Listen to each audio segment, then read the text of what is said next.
Hello again, Struck. Welcome back to another day of streaming Torchlight 3. With me, Struck giveaways are undergoing.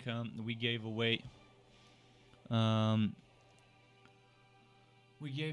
one key yesterday. There's gonna be one more today and another one tomorrow. The link to the giveaway is new today, so it's tinyurl.com/Strucksmas 2. Yesterday it was Strucksmas 1, and I just realized that my command for Twitch didn't update yesterday when I saved it.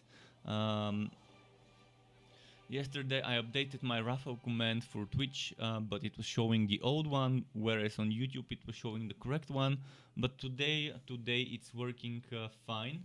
I double checked it, so it should be there should be no problem. So hopefully people are not seeing code links today.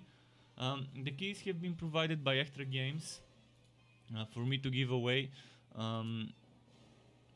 But apart from that, they're not running this giveaway. It's not run by them, it's run by me, and with the keys provided from them. I'm sure that's some sort of a disclaimer of a sorts to say that I'm not affiliated with them, other than just them giving me the keys to give away. All right, I'm gonna play a little bit on the Frost Dusk Mage from yesterday because I didn't play it for too long. I kind of reworked the build and then finally got that one item which I wanted to try. But yeah, if someone wants to do multiplayer, let me know. Like last night, we can do some co-op. Keep in mind I will be changing builds, respecting every now and then, which is to be expected when I'm doing my multi-class streams, my streams where I constantly change and I don't stick to playing the same one. And someone followed me 6 hours ago while I was offline. Sawadr XX Sawadr XX. Thanks for the follow if you end up watching this. Very appreciated. Now, on to the important things. Someone had some questions about builds, build ideas, etc. Don't be afraid to ask them. Happy holidays to everyone watching. I hope you've had a good Christmas, if you celebrate Christmas. If you didn't, well, still happy holidays to whatever you celebrate. Now, let me quickly dismantle those two recipes. And then we can sell some stuff with the pet.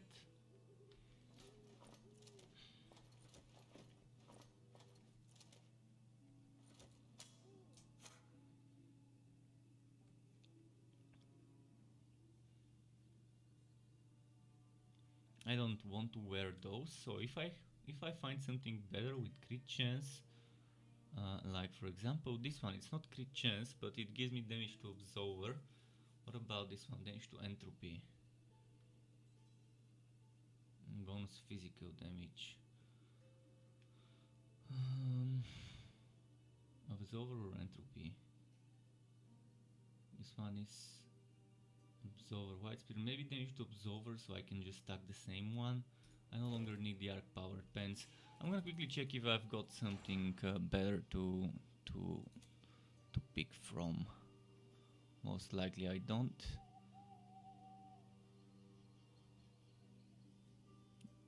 I'd rather keep the chance to shock, because the shock can also... Well, wait. Do I have chance to freeze somewhere? Chance to freeze would be perfect for some crowd control stacking. Although solo, the chance to freeze is pretty good when you're doing multiplayer, when you're freezing them so that your teammates can dish out some damage and punish the monsters. I'm gonna put this one here in case someone needs it, and maybe put that shield if I find some room for it somewhere. I'm just quickly checking the leg armor if there's any upgrades. Although I probably am checking in the wrong place. I should be checking here in those things. That's flat damage, energy spike.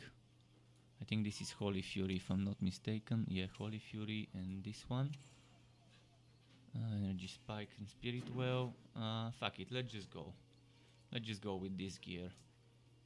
It's not like I'm pushing super high Fazir levels with this hero, so it doesn't matter that much. I'm gonna be switching, like yesterday, I will be switching heroes and builds today. Although for builds I probably won't be doing as much switching as yesterday because, well, I don't have much spectacles to do like a proper full build rework, but I can switch the occasional few spectacles every now and then if someone wants to see a slightly different version of a build. But I can be switching between my heroes so that it's not stale and stagnant. Also, around sometime early evening, late afternoon, I will stop my stream for hour and a half and then resume it later. We've got some family visiting from afar, so I would be considering that. Oh, and I need to consider putting what's its name? I need to consider putting the frost wall in my setup.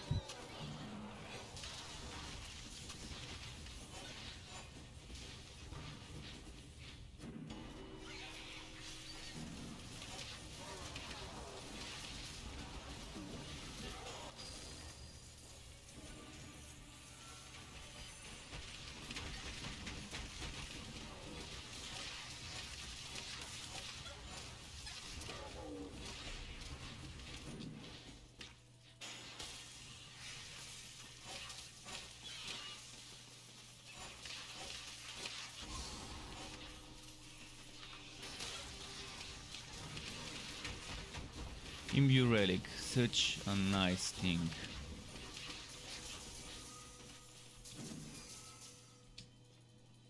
But look at how quickly my relic energy goes down when I'm not fighting. This makes no sense. On max level Snowstorm, this shouldn't be. I think this is a bug. I think this is a bug, and it's a very annoying bug. How Snowstorm just melts your mana. Not your mana, melts your energy when you're not fighting. It seems like something's wrong there with the formula. It doesn't happen with the other relic auras on the other subclasses. Although I will test it later today to confirm. But yeah, I think it's broken in a way.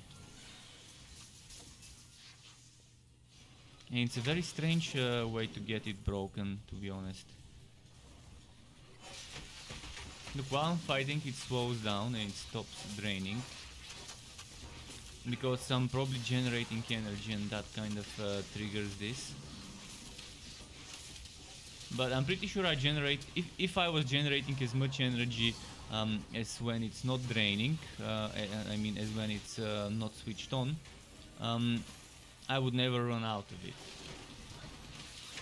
So I think it's just something wrong there with how much energy it's draining. Arc of Light.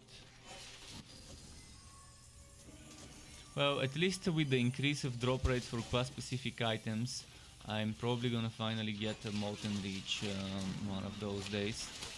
I really need that Molten Reach.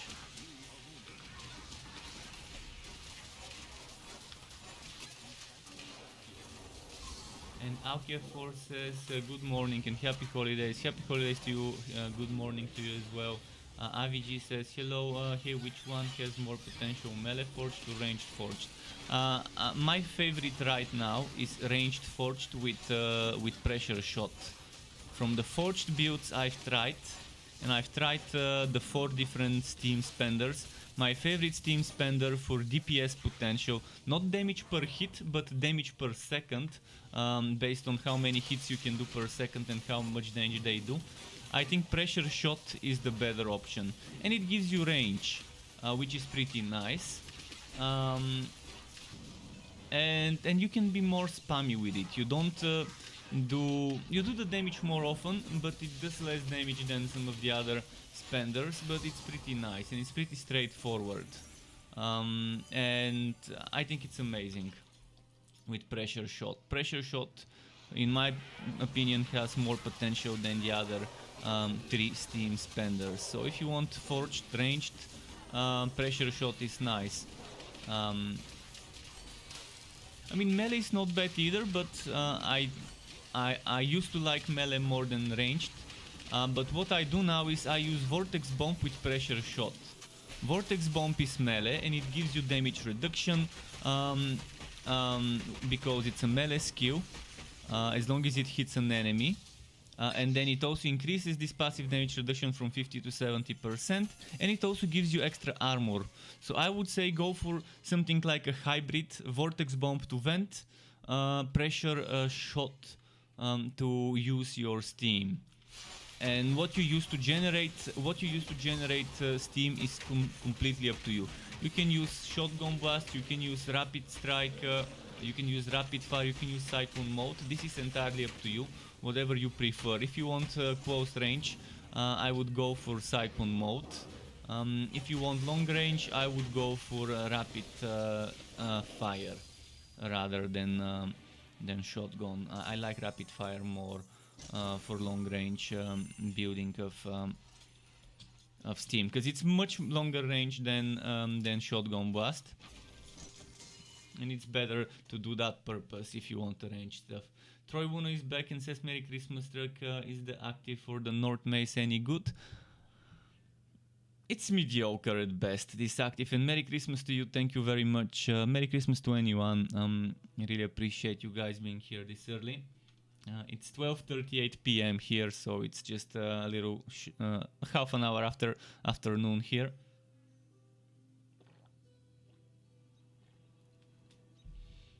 I woke up a bit earlier today, decided to stream earlier, and yeah, let's see. But yeah, for Forged, as I mentioned, I think a very good combo would be rapid fire or cyclone mode combined with Swag Shot, which is now pressure shot, and with Vortex Bomb. Obviously, tier 3 Sonic Pulse, you would want that on any build that uses a Steam spender. Tier 3 Sonic Pulse is just too good to miss out on.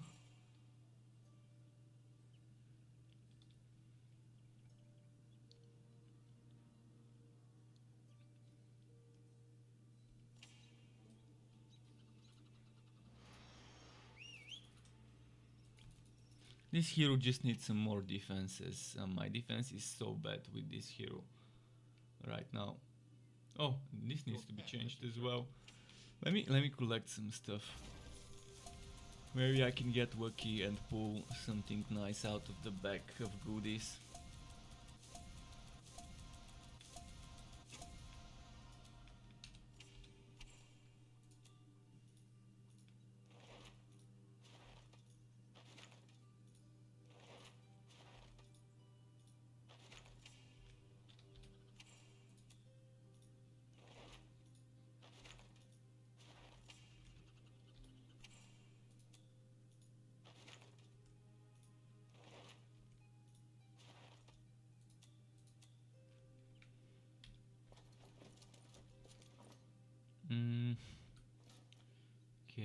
Okay, let's collect a little bit more contract rewards, just a bit more.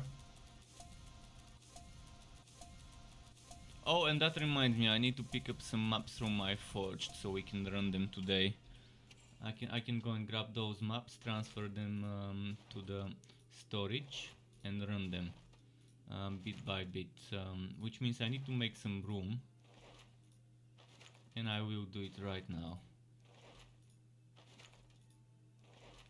Because I've got some legendary map works that need to be completed. So let's do it. Let's just grab some random items. Maybe let's grab some random mage items and put them. Oh, this is wife bound. I'd rather not grab this. Anything that's not wife bound, Panoptifist, let's grab it. So flask 1, 2, 3. Okay, so we've got room for 4 maps. I need to make a little bit more room. This is endurance. Endurance. I can grab this maybe.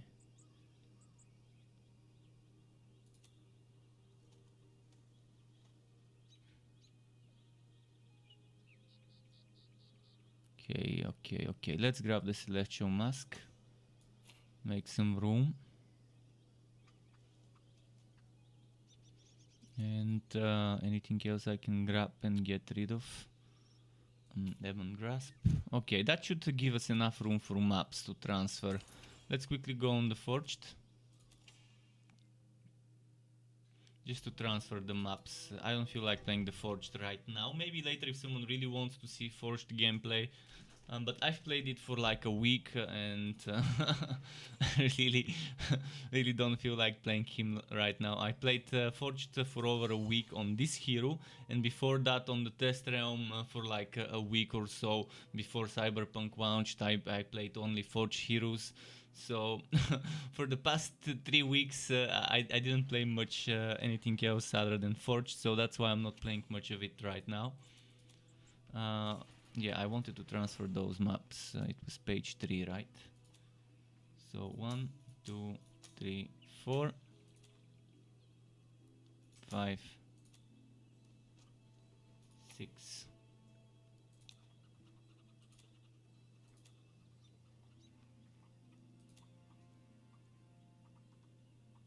And I can probably transfer this.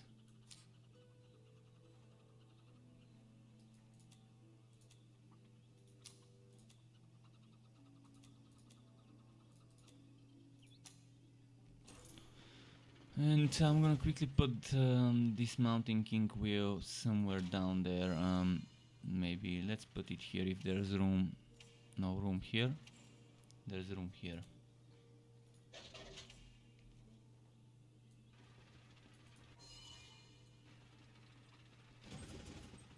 I'm also checking if I can transfer some items that I could use for damage.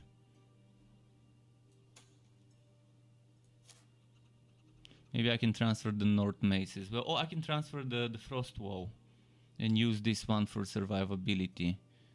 Yeah, let's do that.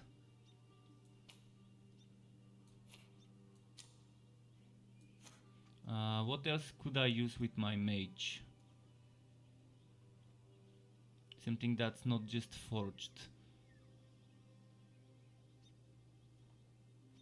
Wait, didn't I just transfer?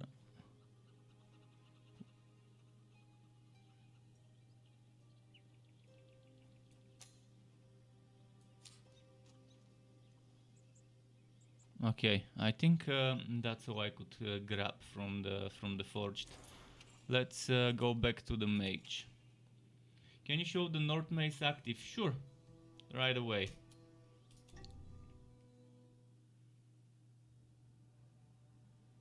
And Perifaudu Jerinomi says, "Hey Struck, thank you for Torchlight 3 CD key. I won it yesterday. We'll install the game now and let you know if it works. Thank you very much. If it let you activate the key, then it's fine. Sometimes it could happen they could give me a key that has already been given to someone else without them marking it. It happened twice, but then they gave me new keys. So just let me know if you were able to activate the key. If not, make a screenshot of the error that you're getting. Oh, the key works and you're installing now. Alright, good to hear that. And there's a new giveaway for those of you who haven't won yesterday. I've got a new one today and then another one tomorrow. Today my stream will be split in two. I have some family flying over from Israel that we haven't seen in like 15 years. So, so yeah, it's I guess I'm gonna have to make like a 1.5 hour break around afternoon, around 5:30 or 6 p.m. But then I will be back for the end of the day to to have some more streaming and to draw the winners. All right, let's do some map works. 1, 2, 3, 4. Actually, let's do 3 maps on this one of each type. Maybe let's do it like this. And I need potions with the pet. Oh, I needed the North Maze. You wanted to see the North Maze as well. I'm gonna show you the North Maze, and I'm gonna equip the Frost Wall as well.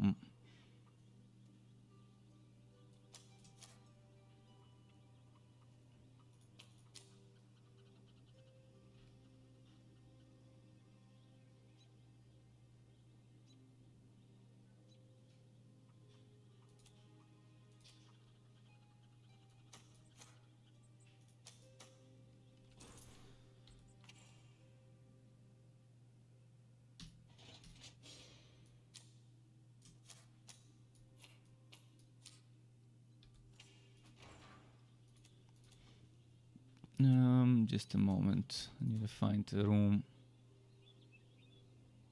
Right, I guess I'm gonna hope I don't die to lose that wife bound item. But yeah, let's show you this active skill. Basically, this active skill, every time I cast something, it would let me cast some other projectiles. But obviously, I have to have it. So once I use this, you can see when I attack, it does those piercing projectiles. And that's all it is. It shoots a piercing projectile when you attack. It also works on things like dark spears, I think. Let me check it again for you. So I'm gonna use this skill. And see, dark spears, every time it procs, there's this icicle. It does super bad damage. You can see it does less damage than my dark spear, so I think this is pretty useless because it's only 50% weapon damage. Yes, it can freeze for 0.5 seconds, but it works on melee. It works on any type of attack, any type of attack. So it works with melee, it works with things like Cyclone Mode, etc. with basic attacks, but it's only 50% weapon damage, and I think this should have been 150 or at least 120, maybe more even. For this cooldown, it's just not worth it, because this cooldown is not really 20 seconds. The actual cooldown is 60 seconds. I just have 10% cooldown reduction from Dark Spears, and with this I had another 50, so that was 60% cooldown reduction to get it down to 20 seconds. Obviously it's not great, and I'm not gonna use it. But it's not terrible. I think it just needs some tweaking with the numbers. That's all it needs right now. Some number tweaking, some rebalancing to make it stronger. Alright, let me send my pet to buy potions, because I'm gonna really need some.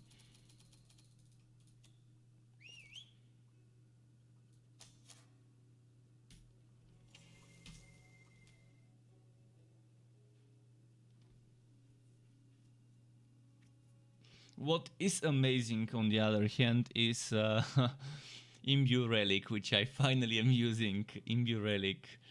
It's just amazing for builds with any type of relic skill, using aura, non-aura. You can see I can run Snowstorm, and when I need to, I can use Imbue Relic every 20 seconds to refill it. As long as I'm fighting. I think there's a bug with Snowstorm, and when you stop fighting, it starts draining faster than when you're compared to when you are fighting.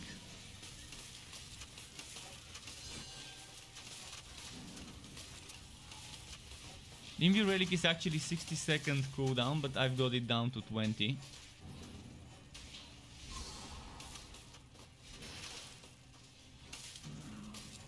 Which is basically permanent max energy for me.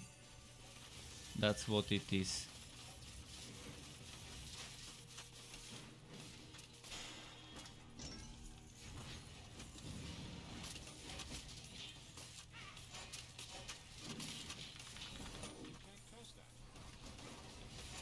permanent snowstorm. You can see I didn't even have snowstorm down to the half when I was ready to refill it. So with the frost wall and one of the other set items to give it the extra cooldown, it's nice. I think with just frost wall you should be fine. Just with the frost wall you should be okay. Even if you don't have a glacier's edge or a north wall.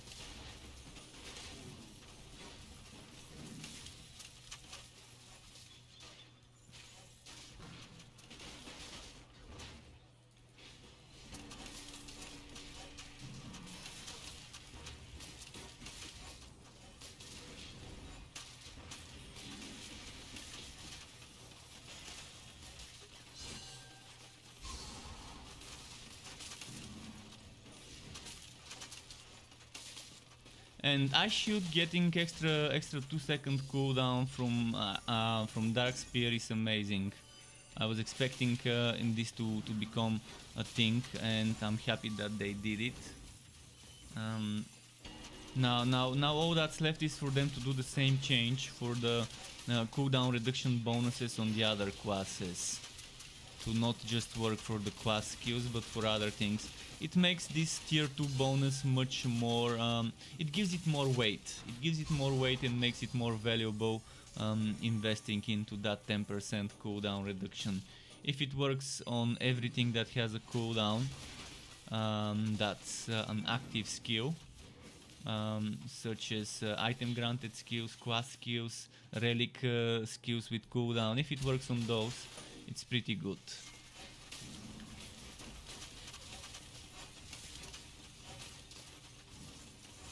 Yeah, it's definitely worth it.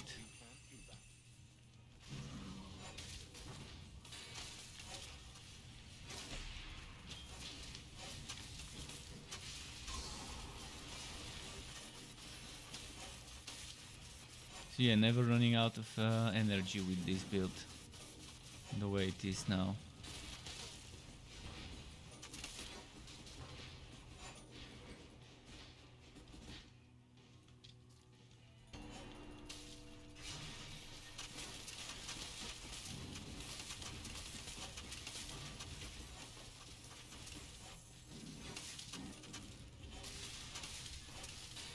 And you don't need crit chance on such build.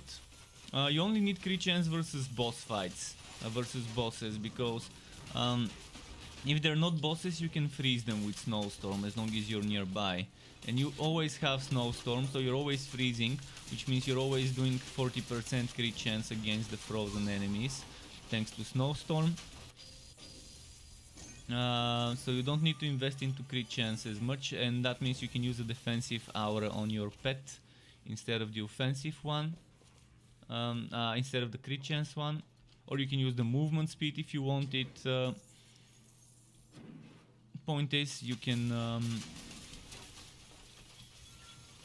get rid of the crit chance aura if you feel like it, because it's kind of overkill to have the crit chance aura, since the cap is 40% crit chance. And you already get that from snowstorm against frozen enemies while it's active. As long as they're frozen, if you get a freezing weapon, you don't need to be near the enemies to freeze them. You can freeze them with the weapon with chance to freeze, and that means you can take advantage of that extra crit chance from afar without needing to put yourself in danger.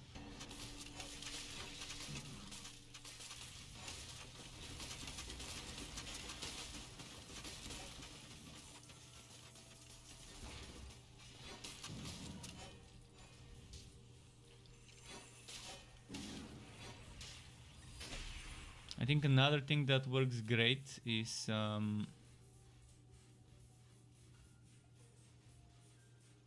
where did the teleport go? Did I remove it? I must have unequipped it. I probably unequipped it. Because I have the shoulders, but they're equipped on a different hero. But yeah, those teleporting shoulders would be nice, the Winterweave shoulders. Ideally I would be using the Winter Weave Shoulders instead of White Spear for extra mobility. With the Winter Weave Shoulders and the cooldown you can get with the Frost Wall set, with the Arctic Armament set, together with Shadow Step, you can get a ton of mobility. You can probably get permanent teleports when you have that extra cooldown there. Kind of like Revolt tier 2 on a sharpshooter with Ghost Visage.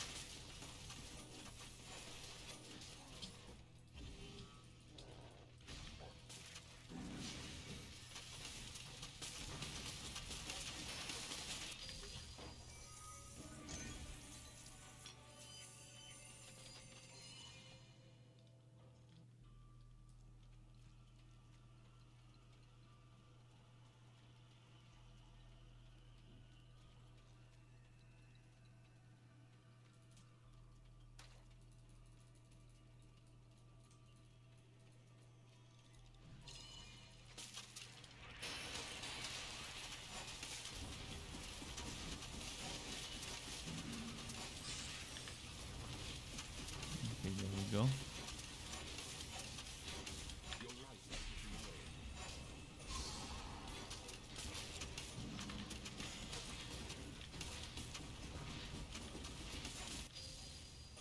Okay, nice.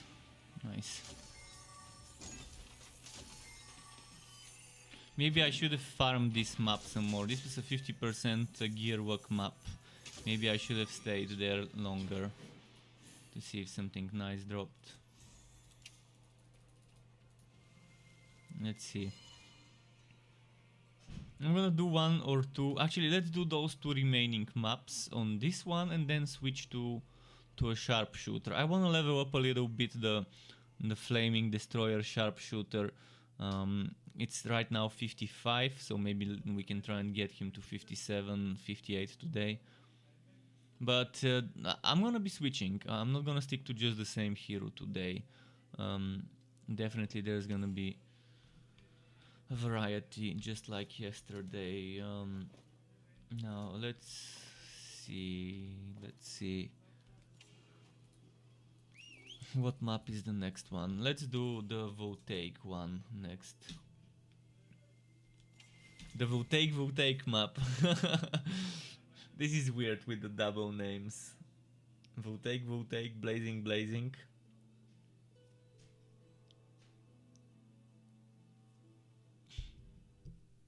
Must be some sort of unintended behavior for that.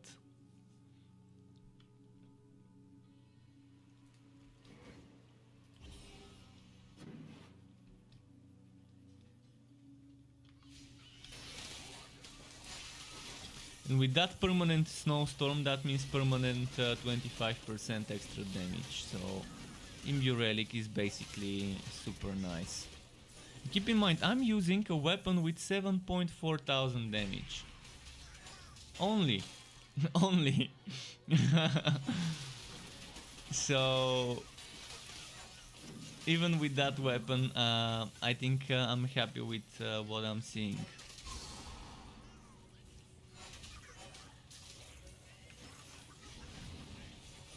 Obviously Harmonic Form is a huge boost.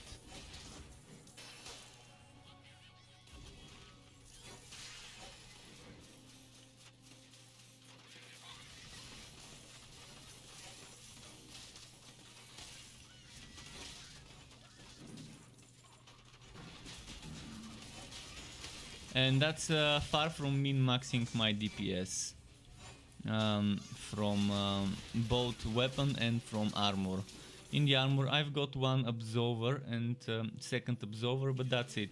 I don't have three Absolver, I don't have extra damage 2, entropy, things like that, so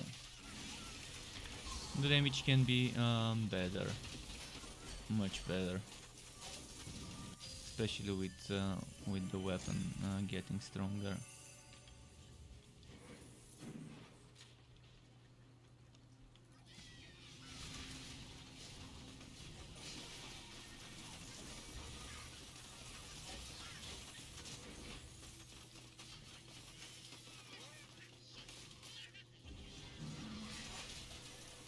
But yeah, the permanent snowstorm is fun.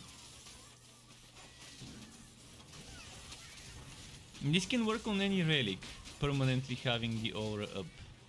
It doesn't have to be snowstorm and the cold heart. You can do something similar with that cooldown reduction from the frost wall, glacier's edge or frost wall, north mace. Even just with the frost wall you should be fine.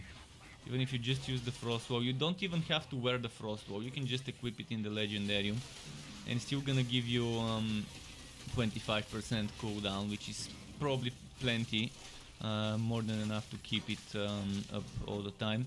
I think Cold Heart is the only one that's glitched, that has snowstorm draining your energy super quickly while you're not fighting. I didn't see that on the Blood Drinker, I didn't see that on the Electrode. I will pay attention though, I will pay attention now when I switch after the next map. I'm gonna do this map, then I'm gonna do the next legendary map, and then I'm gonna switch heroes. And I will pay attention closely to the aura skills to see how quickly they're draining my energy out of combat compared to while in combat. Look at that, right now it's not draining, and then if I do this and then I start using it, look at how quickly it's draining. Now it's slowed down because I went into combat. You can barely see the drain now, it's still there, but it's not as fast. But when I stop fighting, you're gonna see now what I mean.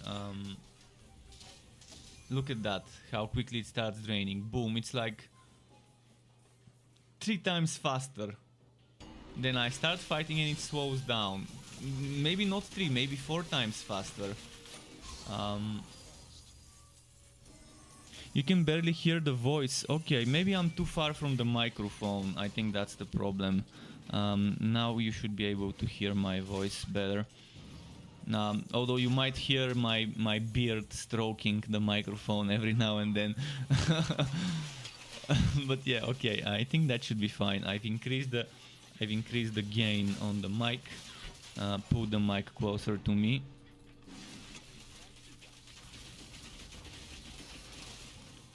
If I dye my beard and hair white and put the pillow under my hoodie, I could be like Santa with my long beard and long hair. Right now, I was saying that to my family earlier.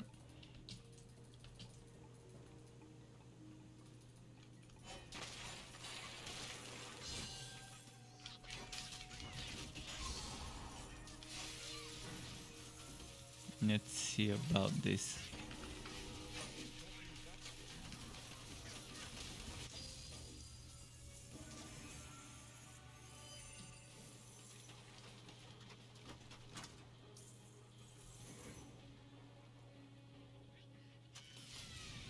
And the boost voice option, it's gonna make the sound worse. I mean, I'm using an equalizer from OBS, and I've also got a mixer. I've got a Zenix 502 mixer where my mic is connected, and I'm controlling the gain from my mic. See, I can make it much louder and much louder and much louder if I want to, but now I'm in the reds. So obviously I'm trying to never reach the reds. I'm keeping one of the master gain is in the middle. Then I've got another gain around 80%, 75%, and the other gain is around 75% as well. I don't need to use the OBS though. I can just use the Zenix.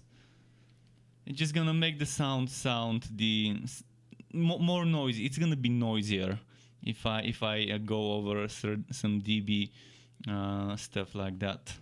The only thing I use in OBS is a compressor, because I like using the software instead of the hardware compressor I've got on my Zenix, and I like using the software equalizer because it gives me more control. On my hardware I've got high, low and mid, But on OBS, I've got a lot of different highs, a lot of different lows, and a lot of different mids. And I can completely eliminate the super low frequencies, which are completely useless to my stream. And I can also eliminate some of the other things I don't want. I've been watching a lot of guides and things. When I got my new microphone and this sound interface, bit by bit I'm learning. Every day I could learn something new. The other day I was playing until 3 in the morning with After Effects and with Adobe Premiere, making a not new, but just updating my old outro. I updated my old outro because it had mixer on it, and someone mentioned it, and I was like, oh man, it's about time to remove that mixer. And while I'm at it, why not add some animations? Why not add some lightning and things like that to the outro? So I'm gonna show you what I'm talking about. So see the old outro. The old outro I was using was, let me quickly add it. So add VLC video source out. I'm gonna try and show you. So the old outro was, shit, let me find it. Struck.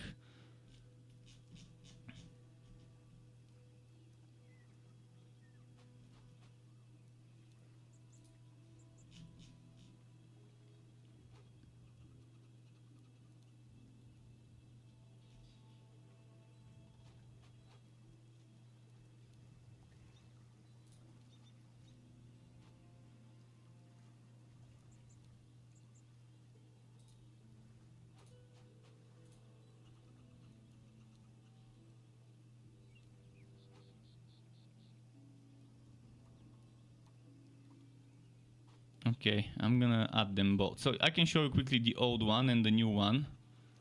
And I could ask for some feedback which one you think, in regards to the text animation, which one looks better.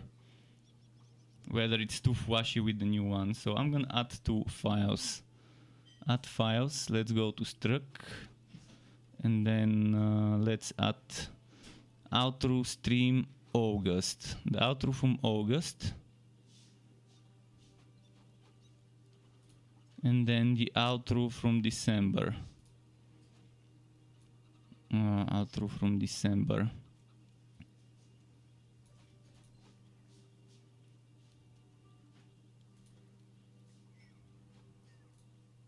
So this is the one from August. I'm just wondering what you think about the text animation at the top from the old one compared with the new one. So this animation of the mixer, Twitch, etc. And now the new one. The new one, most of the other stuff is see this one with the lightning that I've added. I was working on After Effects the other day to animate the text a little differently and to do different transitions and stuff. Okay, let's remove this now. So I personally like the new one more, but maybe someone likes the old one, and if I get feedback that people like the old one, I can try and revert it. It's not a problem.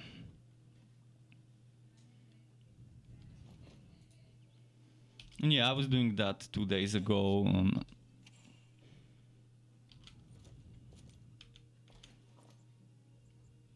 And someone asked if I ever tried Chaotic Strikes builds. It's so easy. Yes, I've got multiple Chaotic Strikes builds on multiple heroes. In general, I call those Mayhem builds with the Egg of Mayhem and the skill that procs off of Egg of Mayhem. They're pretty fun. Chaotic Strikes with Imbue Relic, you can probably have permanent Chaotic Strikes all the time. It melts bosses. It melts bosses. Chaotic Strikes can basically with the Egg of Mayhem, it's amazing with Imbue Relic. I haven't tried it with Imbue Relic, I've tried it without Imbue Relic. But yeah, it's just... I've got a slightly older build with the Realm Master and Chaotic Strikes, called Chaotic Mayhem, which is pretty fun. And you can do it with every class. The same build, slightly rework the class heals, but retaining the main thing, which is spamming Chaotic Strike, generating as much energy as you can, and just melting bosses with those. It's pretty easy, but it's very... that's the thing about Electrode builds. It starts hurting my eyes physically playing a Electrode build for too long. You play an Electrode build for a week, 6, 7, 8 hours a day, and then your eyes would start hurting, I guess, from all the flashing and all the things. I think they need to tone down the lightnings and the effects of Lightning Strike, of Chaotic Strikes, and of Vocalized Storm. If they make them to be similar to the ones of the Stormblade, not so flashy, it would be a little better. Oh, the same applies to Shocking Force, the melee basic attack passive. That applies to this one too.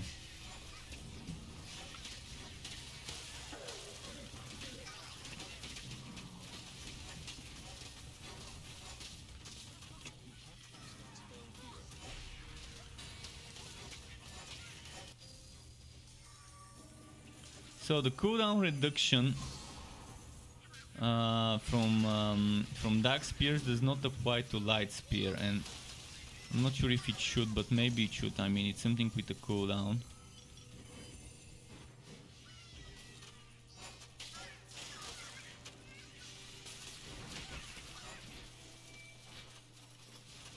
Was this a Gearwalkie map?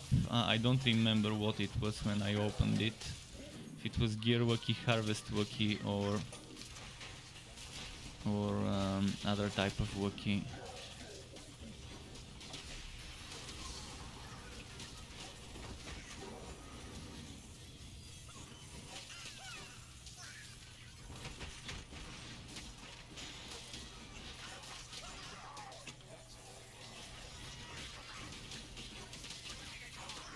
Can't wait to get Molten Reach though.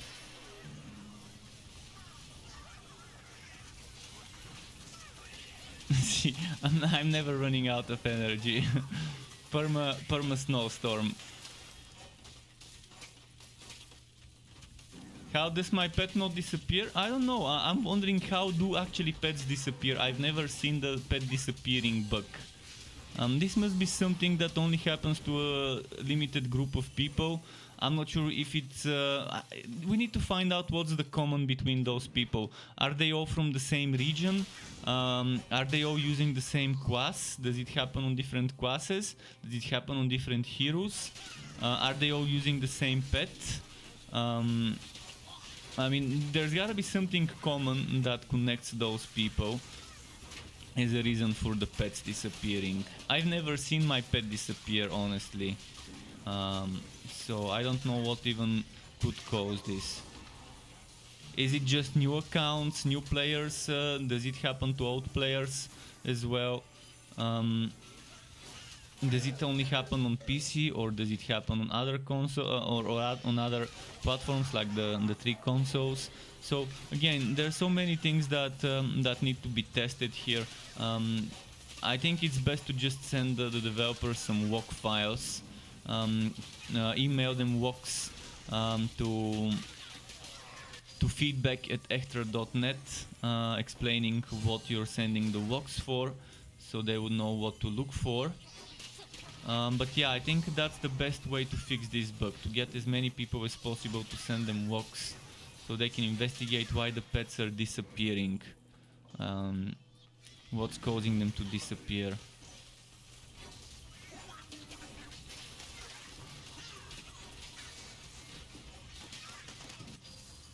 But there's definitely gotta be something common between those people. It could be the region they're playing from, it could be the platform, it could be the class, it could be the subclass. There's gotta be something out there that's connecting the people. It could be the pet type.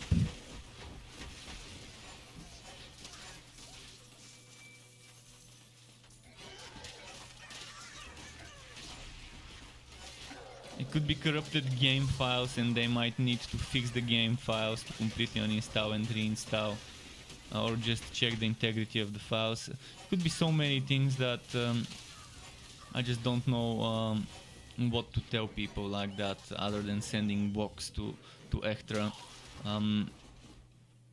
This is a very specific bug. I don't know even how developers would fix that bug, how they would figure out what's causing that bug.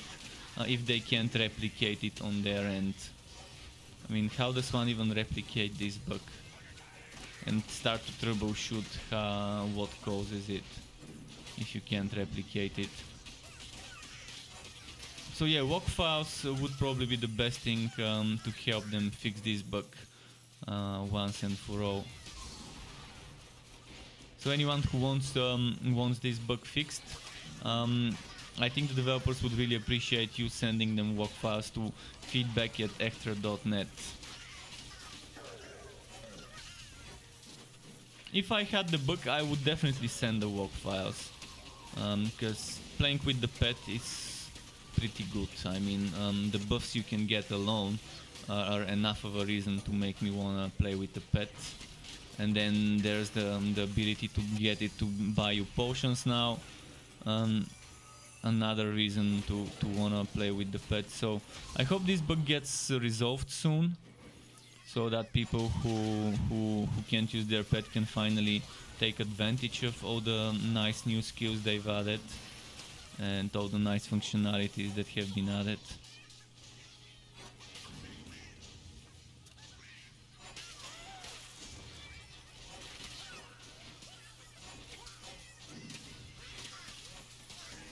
Does the bug happen offline? Does it happen online?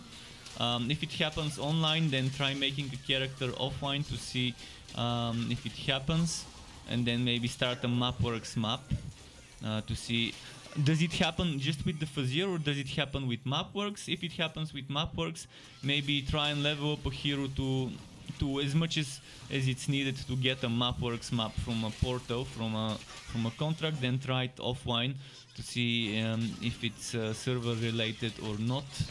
I mean, there's many ways I can try and do things differently to see if I can get this bug to not proc, so I can give the developer some information to know what might be causing this.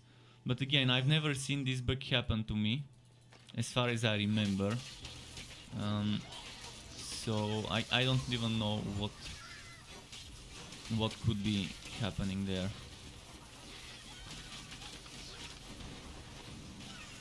Keep forgetting to activate Snowstorm after it's over.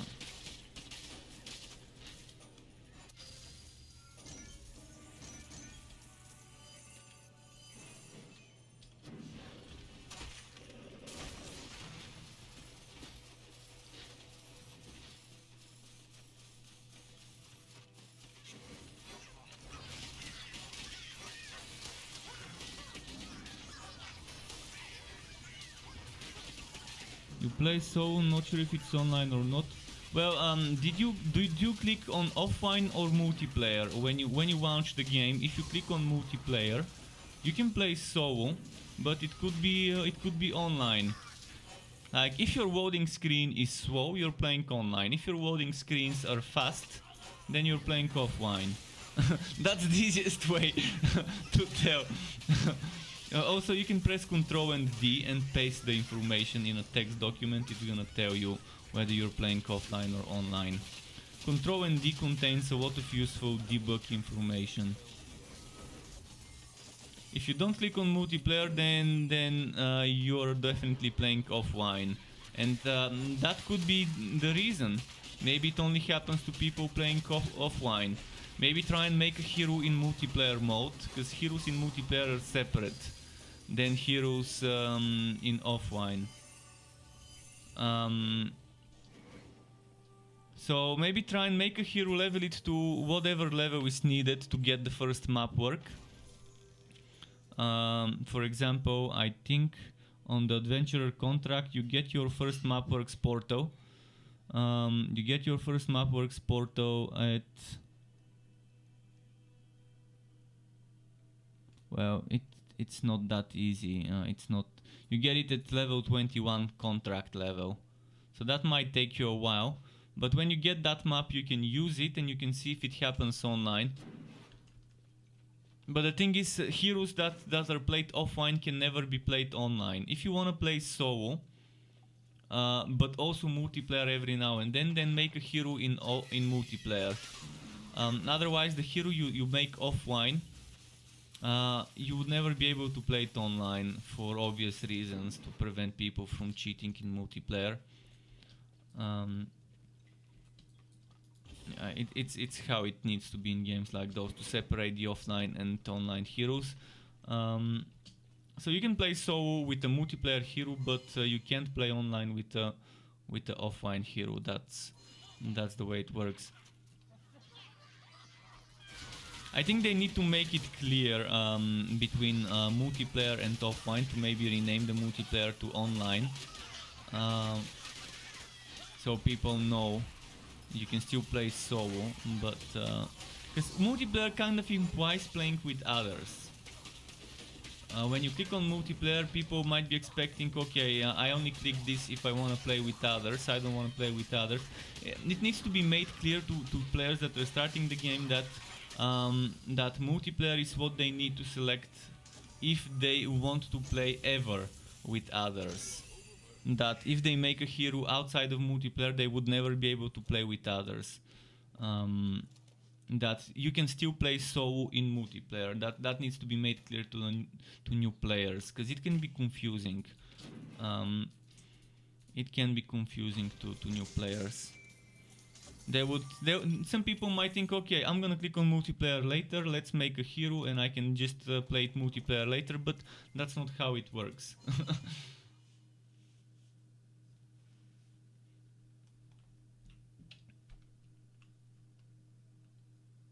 I need to remember this and make a ticket.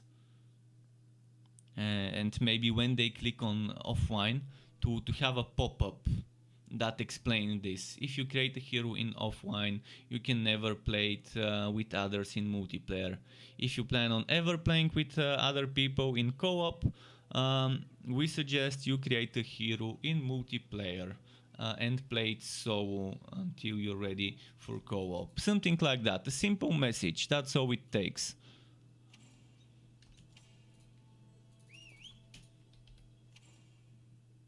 It's definitely not gonna be hard to add it as a warning. Okay. Let's switch heroes now.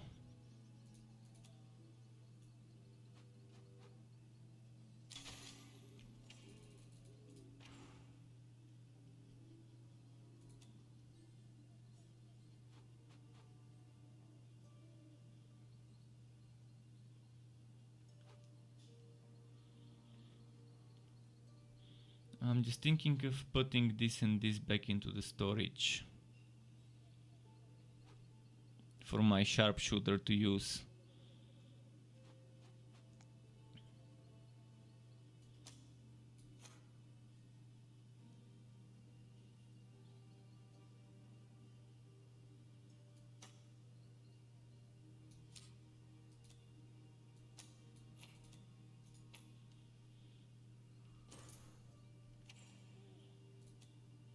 Now I'm gonna go to the Flaming Destroyer sharpshooter, because I feel like playing that one now.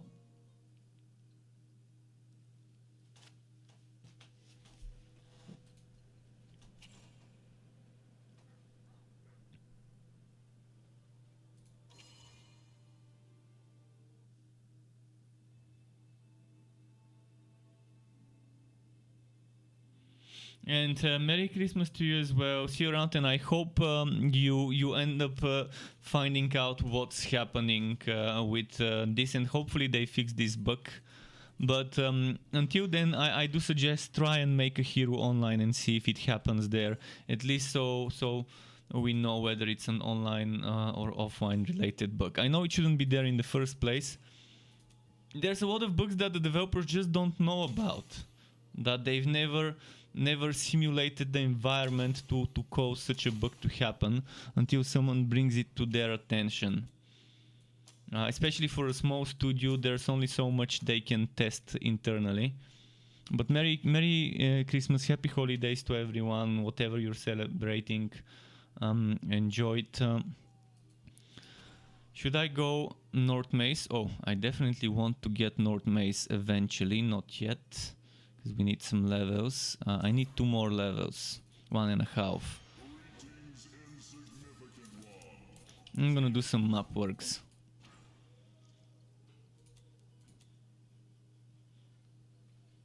But I'm gonna do the blue ones.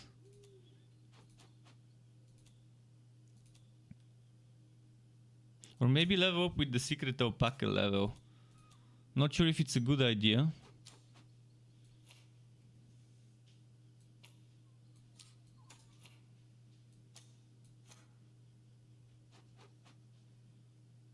Okay, let's see. I'm gonna quickly check if there's a gauntlet map. If there is a gauntlet map, I will do that one. If there isn't, yeah, there's no gauntlet. Okay, let's do some map works. Maybe 1 map works map, then 1 alpaca level, and after that I can do some pushing of the Fuzzier again.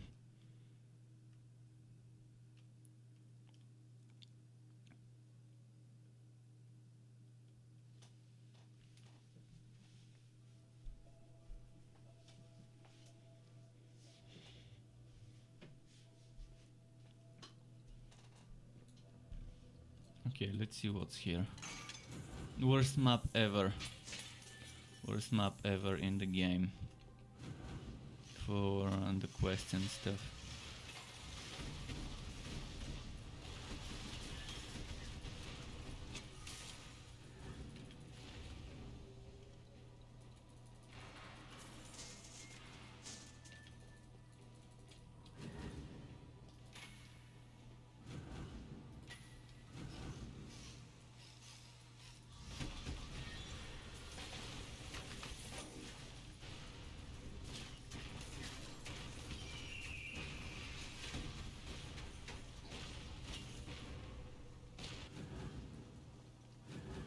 This one also seems to drain quicker when outside of combat. So they've made some sort of mechanic where it drains more energy when you're outside of combat. Maybe that's a new thing. Before I didn't notice this change. Before it used to always drain the same amount, which meant while you're fighting it didn't generate energy. Now maybe they've added an option that it generates energy while you're fighting with this on, which makes it drain energy slower. I think that's what they've made as a mechanic. Either this or the bonus doesn't apply. The cost reduction doesn't apply while you're not fighting. So it's either intended or a bug.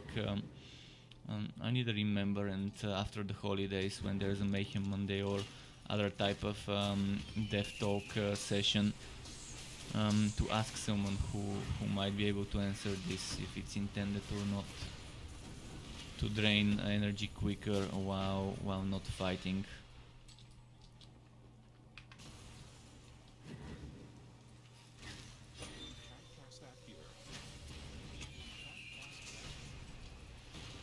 Yes, it doesn't say it anywhere that while you're not fighting it's draining more energy. It doesn't say how much energy per second it drains as well. I think we need that transparent somewhere where we can see this drains X energy per second. And this number should change based on our cost reduction. We need to see that. The same way we see how much it costs to cast it, we need to be able to see how much how much it drains per second.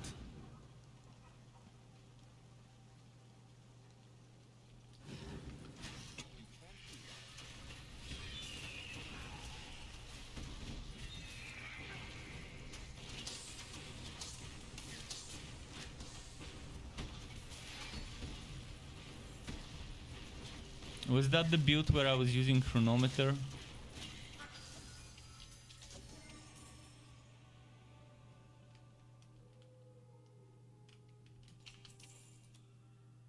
Yes, it is. It fits well. Chronometer really fits well in this setup. If you do your rotation the right way, it's really good.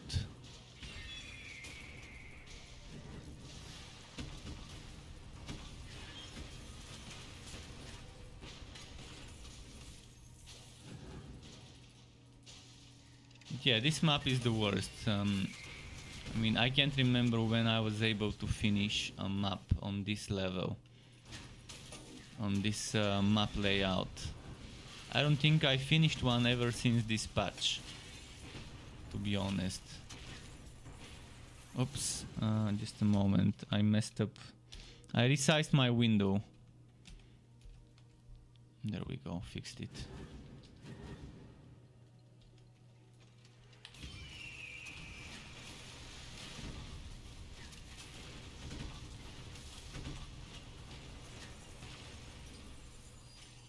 So this is an interesting proc monster build that I made last night, skills wise. So it's all about making as many procs as I can and getting damage from those procs. And such builds would be much stronger now that Scout's Bones gets reset by Revolt. They weren't that good before, but now being able to do 3 Scout's Bones one after the other is just a lot of procs in a short time.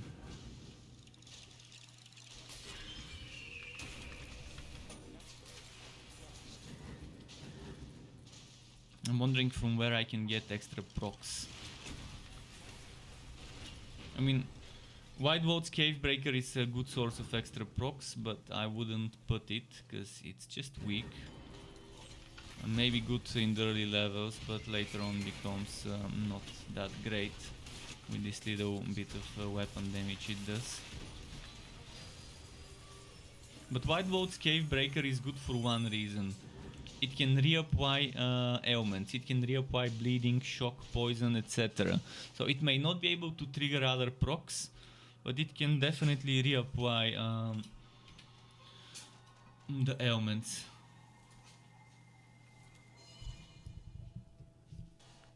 So if you're running a proc monster build or any other type of build and you're struggling of keeping the enemies bleeding, poisoned, burning, shocked, etc., the White Vault Cavebreaker could help with that. Every time it hits, it has a chance to apply or reapply that effect, or apply another stack if it's a poison and you're under 3 stacks. Okay, let's see. How is it going here? We've got... let's do another alpaca level map this time. One alpaca level. Should be good. See how that goes.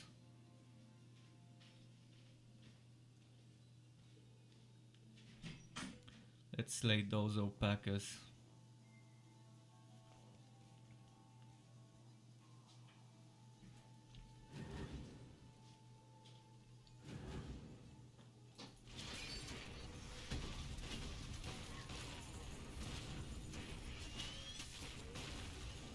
Right, those are not messing around and ridiculous.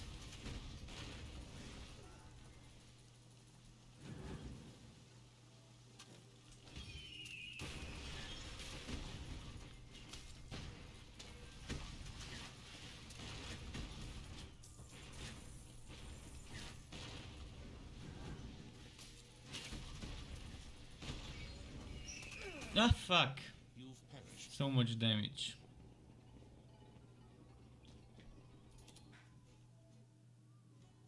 Well, I don't have a spare weapon, I think.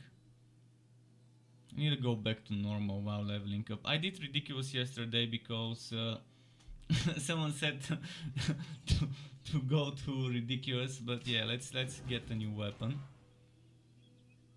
What weapon can I wear? It's hard to find low level weapons, to be honest, in my storage.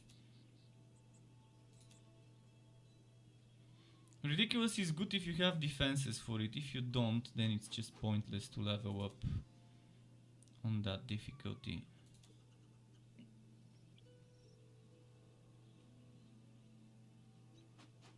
Especially when you can get 1-2 shots. Well, now I'm kind of stuck. I need to go gamble. Without a weapon, not much I can do. Damn it, this one was a good weapon. It was a level 57 weapon with good stats.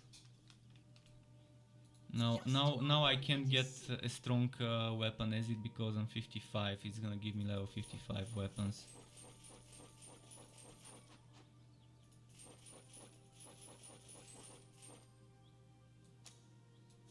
Let's see what we can get for 15,000.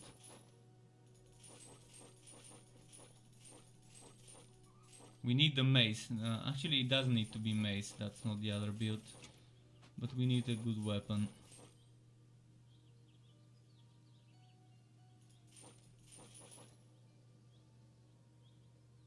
Chance to burn is pretty good.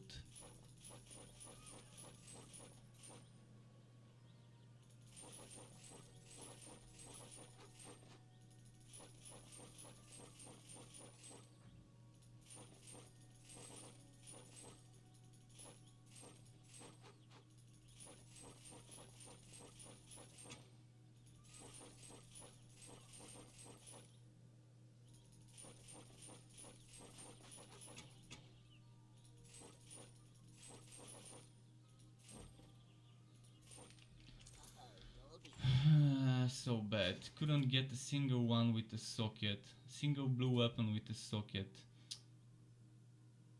Is it that difficult, really? Let's sell some scrolls. I'll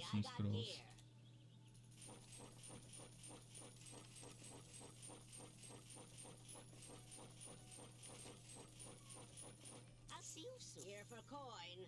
Year for coin. You come back with more coin.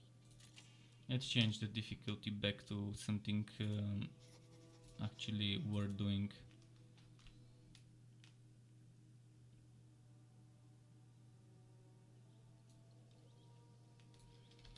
And do another alpaca map.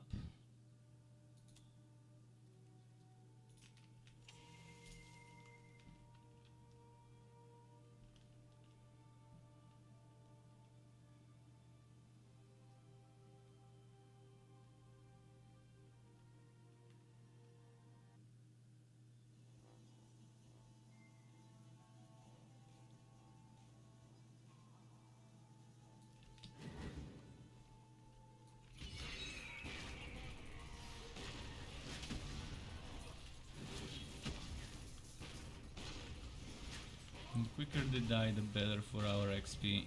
So yeah, Ridiculous doesn't give me extra XP, as far as I remember. It gives me more champions, which means more XP, but I think this level always has the same amount of champions, or pretty much didn't see that big of a difference between Ridiculous and normal when playing this level in regards to the number of champions it spawns. I think it's always 2 green enemies, and maybe every now and then there's gonna be 1 or 2 elite packs on top of that. Not elite, but champion packs of a random type.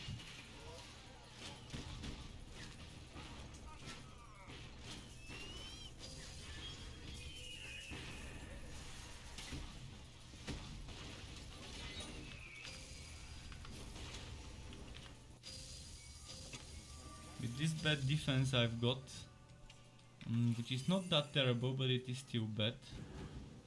I'm taking a ton of damage.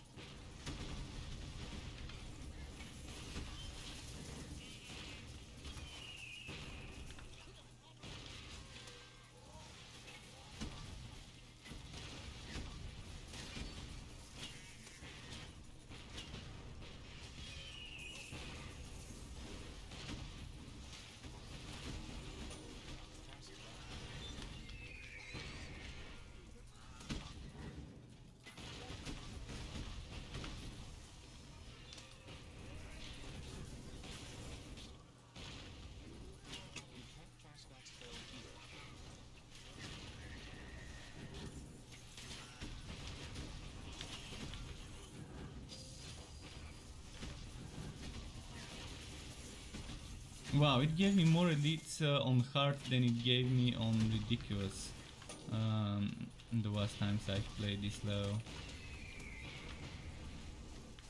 And it's more difficult in this difficulty than it was in ridiculous. Are the enemies always the same level here?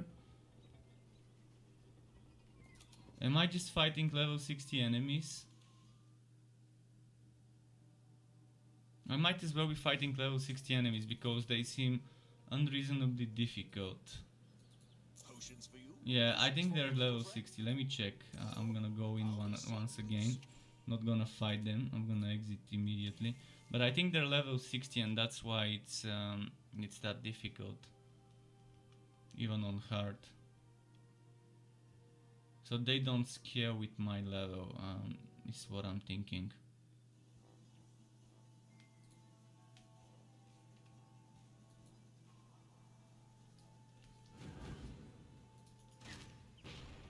Oh, they're 57 and I'm 55, so they do scale somehow.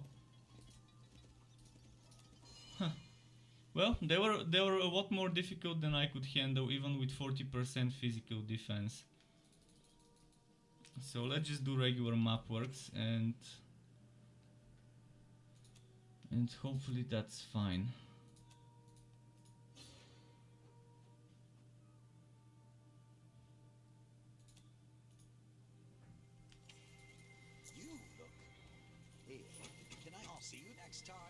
No, don't even have money for potions. That's why potions shouldn't be something you purchase. You should have unlimited number of potions and just a cooldown. It's bad when you have both cooldown and have to get potions as drops and buy them. Either get them as drops and have 0 cooldown, or have them on cooldown and don't need to get them as drops.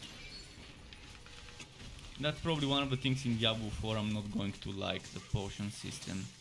It seems to be reverting to an outdated system from 20 years ago on a game in 2020. It just feels wrong to have a potion system from 1999. But anything else I've seen about Diablo 4 seems impressive and amazing. Just the potion system seems to be unnecessarily reverting to a shittier one from 1999.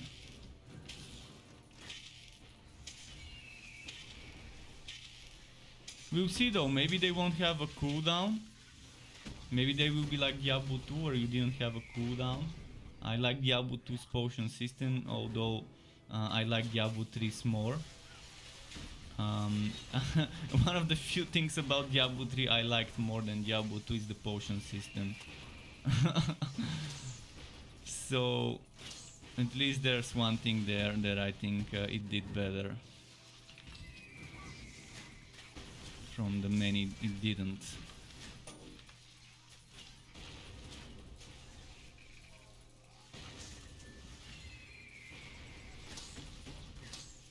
Oh, also the portal.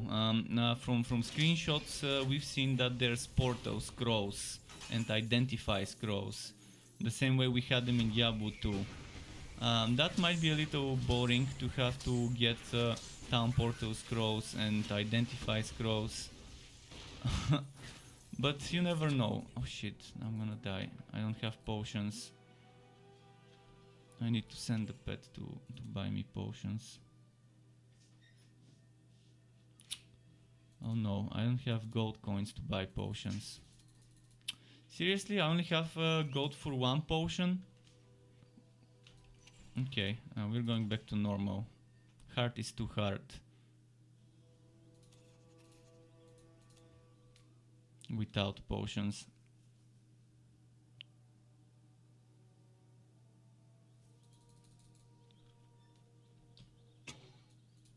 Yes, potions.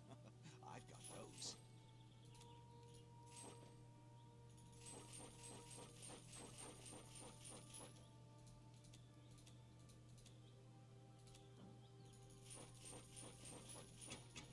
Oh, I'll take your... Okay, let's do that map now.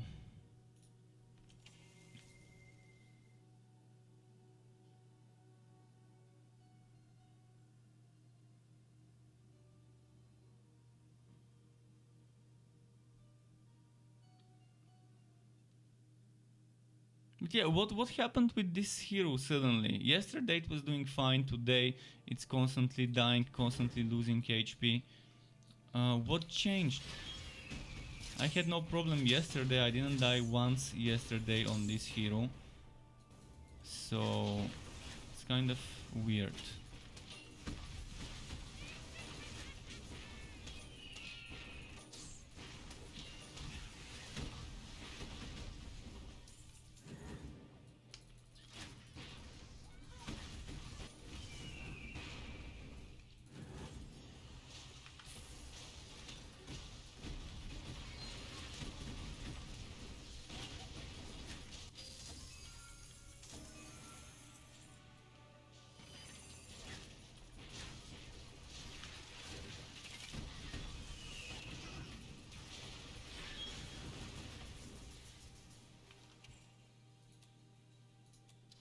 I'm gonna change something. Your pet has returned.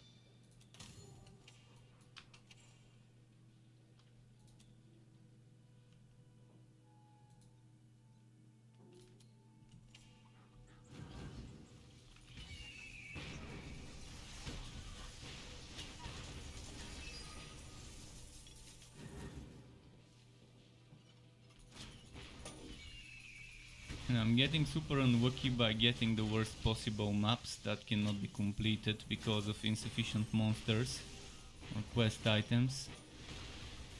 So I'm not getting any boss fights as a result of this. This map is just too small, there aren't enough enemies to complete the quest. We'll see though. Maybe at least the skeleton kills I can get. If it would spawn skeletons instead of goblins though.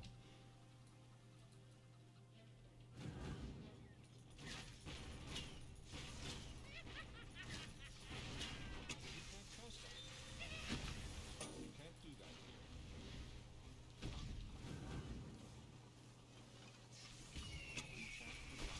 There we go.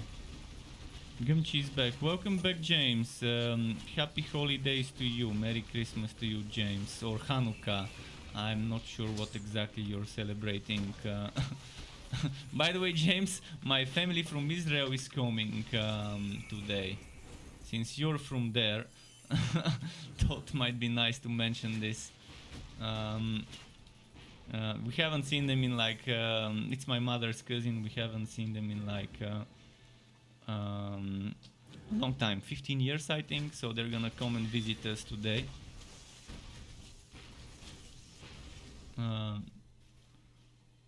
So yeah, eventually at one point later today I'm gonna have to stop the stream and then continue after 1.5 hours, but we have time. It's 1:51 p.m. I'm probably gonna stop around 5 p.m.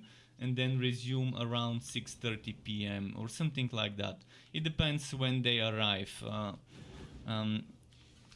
But yeah, today the stream would be split into 2 parts, and the giveaway would be at the end of part 2. To anyone who's waiting for it, but you can still sign up to the giveaway. You're not celebrating any holiday. I'm kind of the same. I mean, I do enjoy presents and stuff, but I don't celebrate the holidays for the holidays themselves, just for a tradition. I don't care whether it's Christmas or Hanukkah or Ramadan or whatever.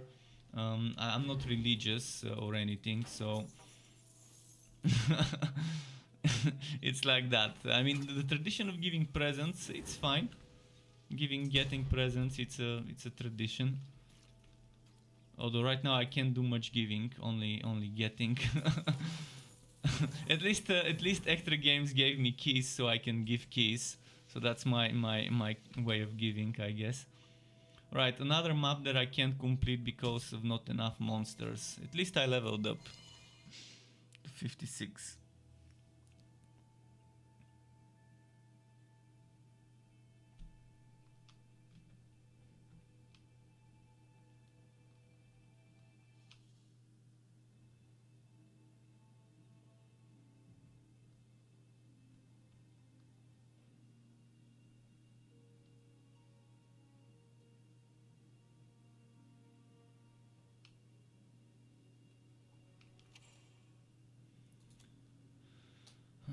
I was leveling this one, wasn't I?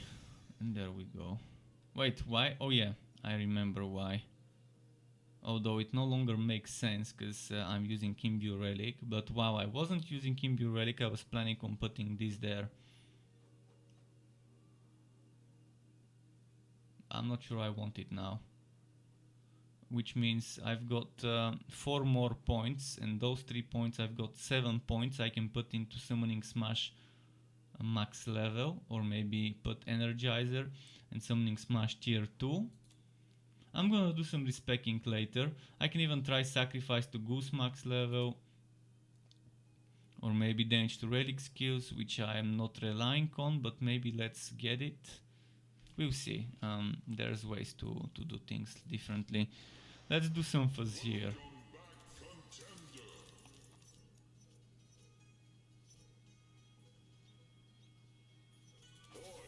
No, not undead. Or spiders. Undead or spiders can be broken. I don't want to get broken maps. So let's just avoid undead and spiders. Weirdly enough, some of the best maps are undead maps. But Whitening Undead, I'm risking of getting one of those those Act 3 broken maps with not enough drops. Or the broken graveyard map I just got, that was pretty little. Heroes Rest shouldn't exist as a Mapworks map. If it exists, it needs to be expanded. There's other graveyard maps, but Heroes Rest is just too small.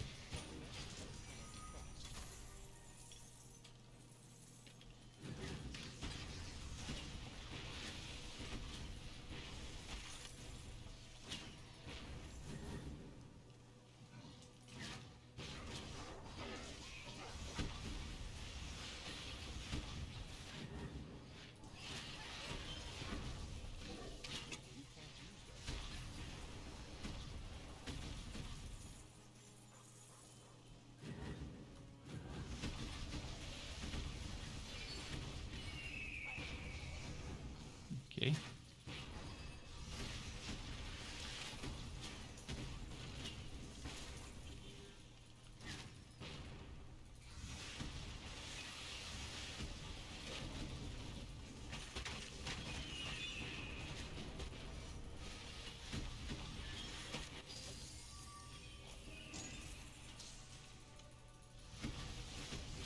Yeah, I'm gonna try and level this hero up at least to 57 today. But I'm gonna switch after a few maps to a different hero. I don't think I'm gonna level it immediately. I'm gonna come back to it later. Probably gonna do another 2-3 maps, then switch to...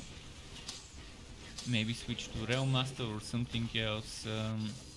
I'm open to suggestions regarding what class you guys wanna see. I played the Ice Dusk Mage.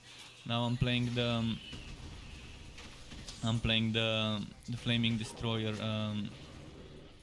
Sharpshooter, And on this account, on this server, I've got Electrode, Sharpshooter, Flaming Destroyer, Mage, Bane, Realm Master, which is not trained right now. It's not set up for a train at the moment. Bloodrinker Forge, which I'd rather not play right now because I've played so much Forged recently. I want something different. And then what else do I have? I think I've got Bloodrinker Realm Master if I'm not mistaken as well. I didn't play that one yesterday, maybe I can play it today. But for the Bloodrinker Realm Master I'm gonna have to go on the Bane Realm Master and transfer some items. Probably that's the reason why I didn't play it yesterday, it's too much hassle. Just try and transfer the gear and everything.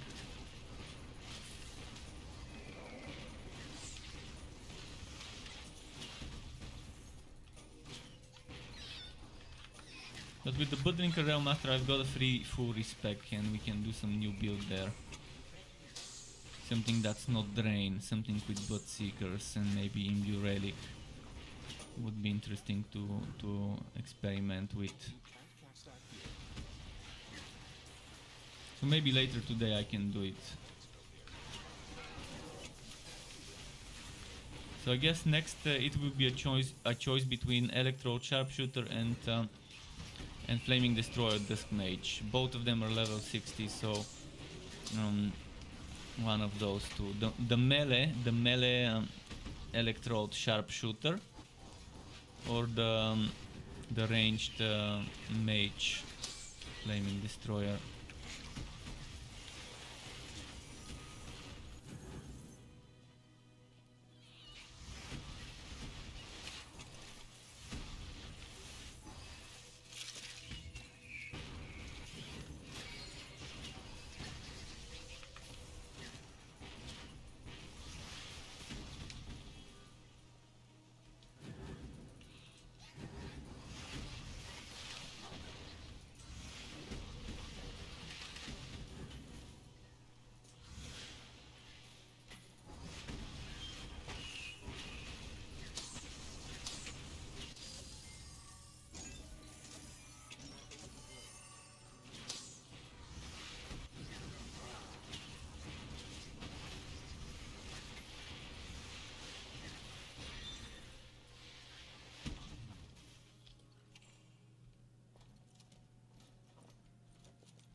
Right, let's keep moving.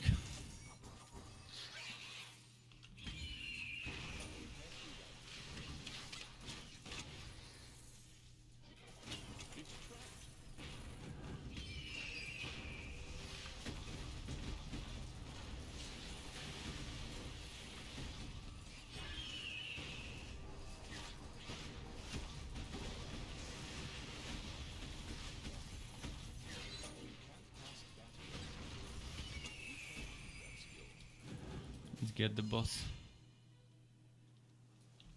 You can't cast that gear.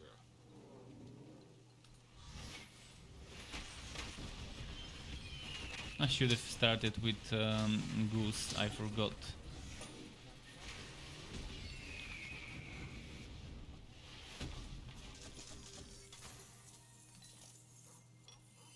What's Beast Chest?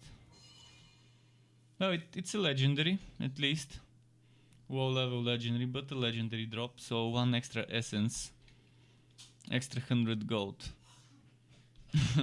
But I'd rather get the essence than the gold, because the essence I can use eventually when they add new systems to use the essence for them.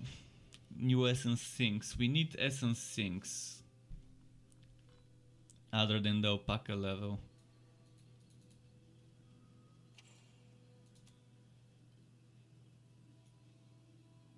Wait, what am I using right now in the first place? Rail Master Armor. Well, it's still better than the one I've got, so... I mean, than the one I wooted. The one I've got is better than the one I've wooted. This one might be better.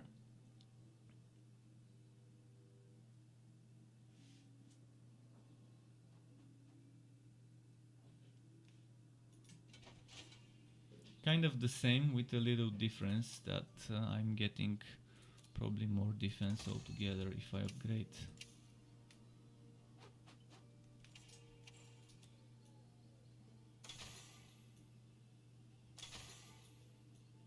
Alright, I'm gonna do one more map and then change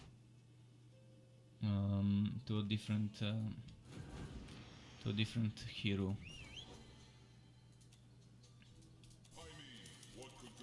But before that map we gotta kill a boss, so Your pet has arrived. I'm thinking Electric Widow.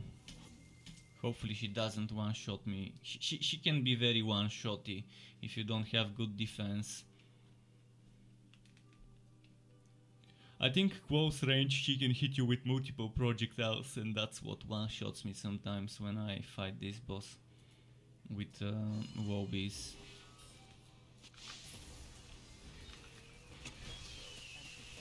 Thankfully they gave me resistances, so yeah, okay.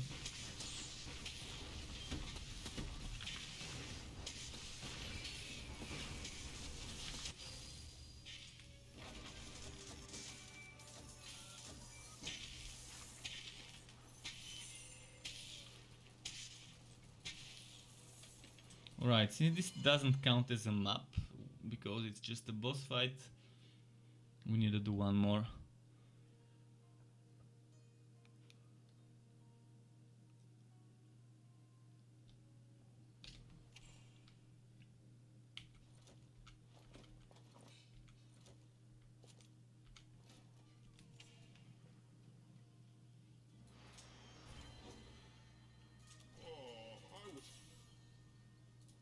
Oh, we're moving on to double HP. This kind of slows down the progress. Do I go for Gear Wookie? Maybe not yet. I'd rather go for the Netherwell instead of the automaton map.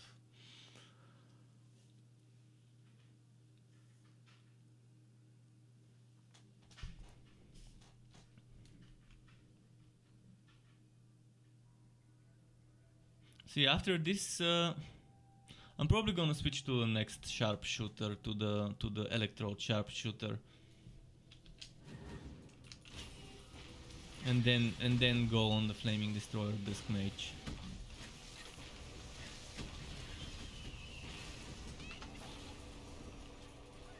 The electrode sharpshooter kind of plays the same as this one, just a different relic, but the base is the same. Except with the electrode sharpshooter I'm doing melee damage with my basic attacks every now and then, which procs some more survivability.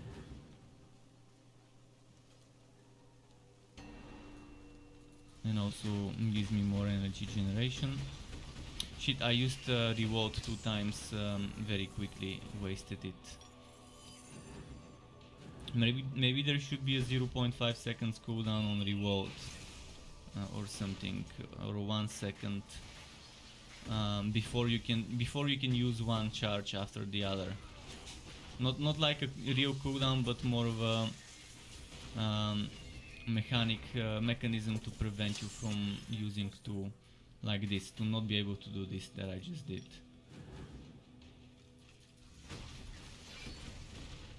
You have to wait one or half second before activating revolt again.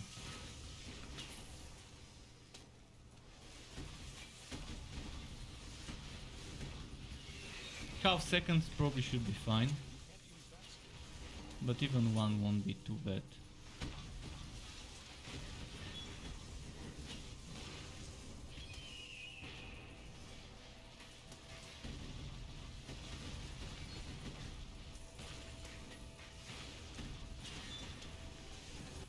I think chance to burn can do wonders for this build, so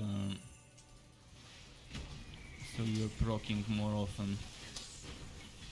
But the question is, do I really need chance to burn? Maybe I'm applying the burn quickly enough with this, with all the hits, and then it might be a waste. I might have to experiment later when I'm 60 and I have a weapon with chance to burn and a weapon with more flat damage, to test which one would kill stuff quicker.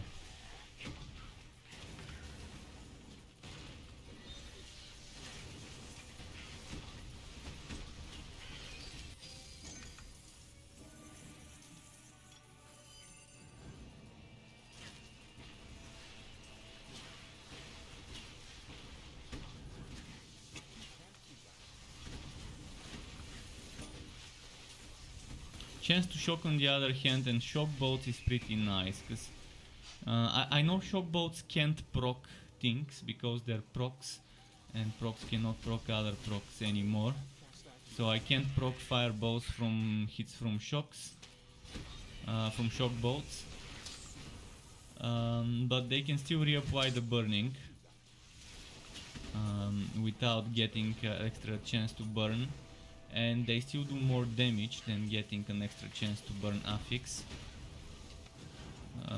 So better for the DPS probably to get chance to shock rather than chance to burn. Chance to shock, while shocking, you know, it causes shock bolts. So even if you don't get extra shock bolts, it might be a good affix.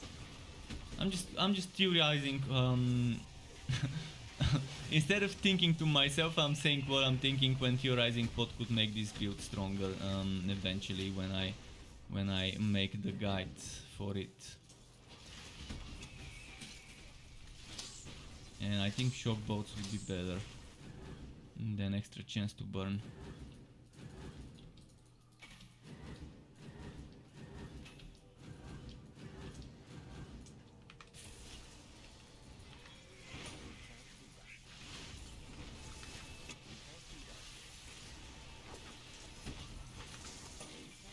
Like this.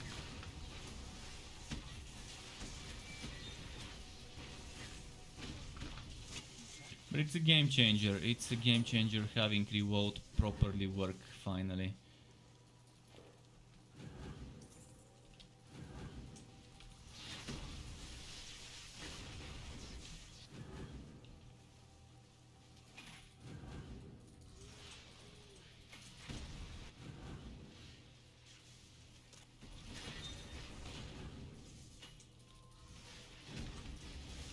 Can't wait to see how this plays on ridiculous with gear of appropriate level and stats.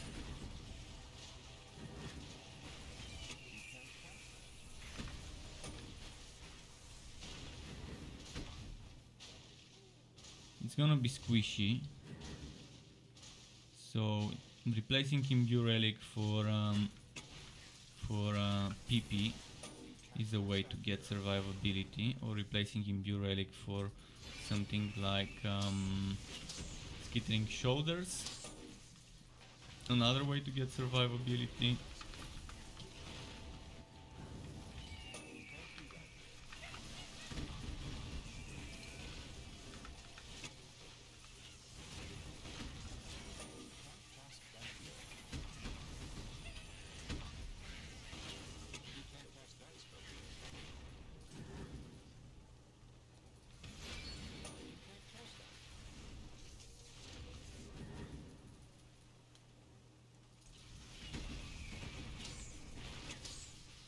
Okay, there we go.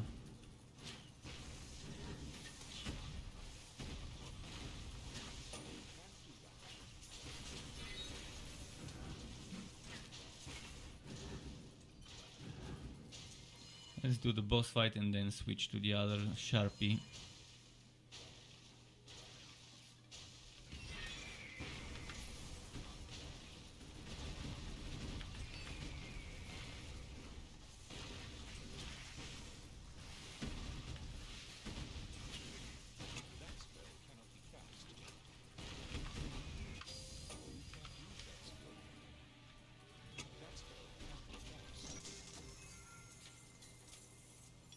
Yeah, I didn't want to enter. I wanted to wood. I was even holding out. I was holding out to force it to wood, yet it still went into the portal when I clicked on the wood name. That was over the portal. Or maybe the wood name was behind the portal. In any case, I tried to click the wood. It should ask, it should always ask when entering or exiting a dungeon through those portals that lead you in or out of a dungeon, especially the boss zone ones.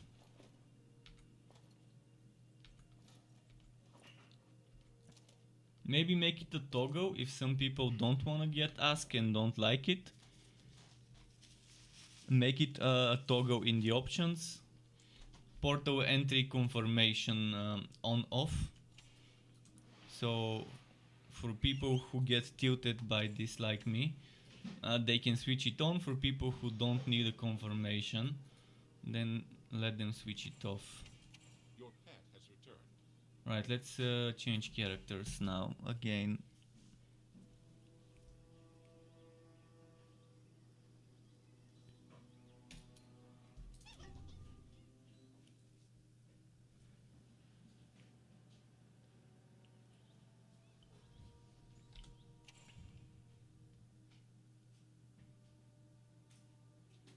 Glyph. Oh, I can use the North Mace and the Frost Wall now. But do I even need North Mace and Frost Wall if I'm not using any item granted skills in the setup?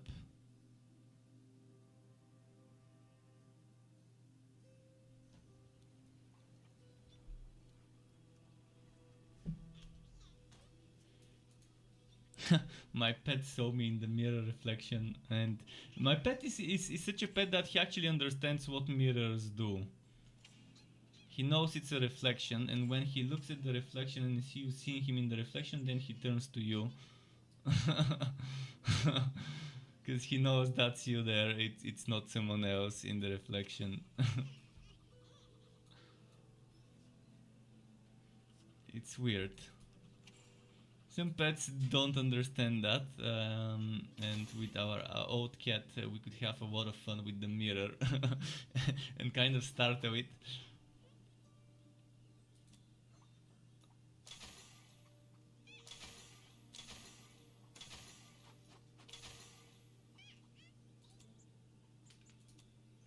Oh yeah, I wanted to check item granted skills. I don't have any, but I could start using, instead of 1000 volt burst, the imbue relic. So let's do it. Let's replace this with this. I'm losing DPS, which I don't really mind much, and let's replace this with this. And now let's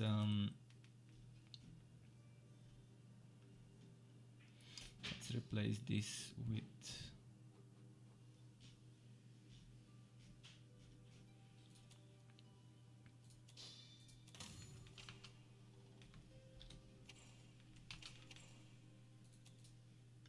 let's replace this with this. And no 1000 volt burst. That means I can probably remove the 1 point in 1000 volt burst and put it, it doesn't matter where. I can put it in sacrifice to Goose or Shasta. Anywhere else it would be a waste. This is pretty useless to me to put more than 1 point. This is maxed out, this is maxed out. This is maxed out. This is maxed out, so 1 point, it's not gonna do much for me.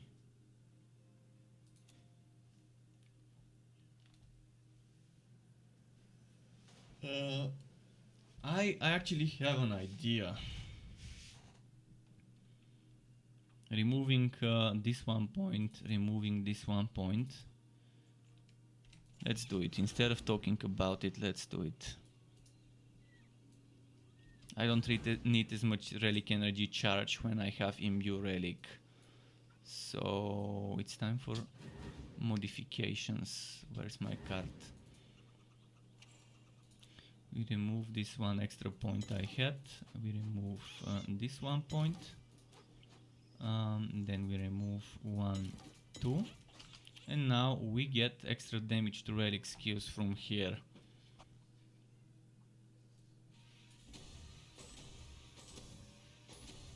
In fact, I don't need those 3 points anymore as well, I think. If I were to remove those 3 points,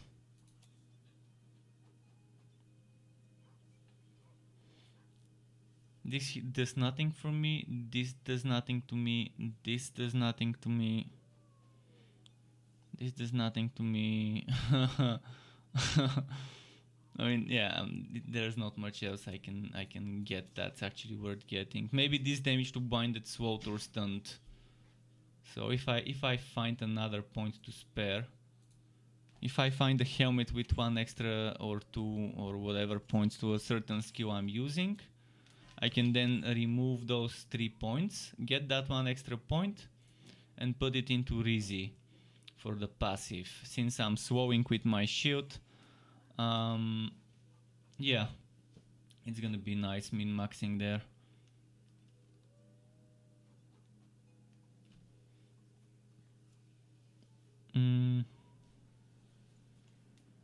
Okay, let's go.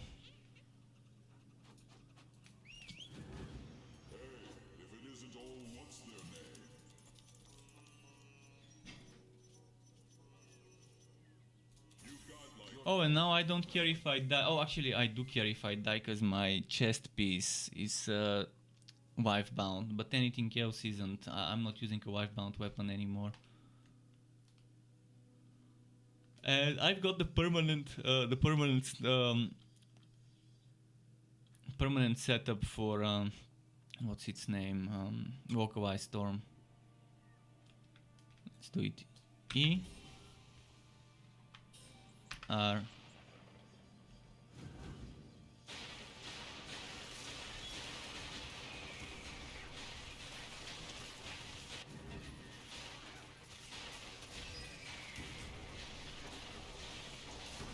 Oh, I forgot. I'm playing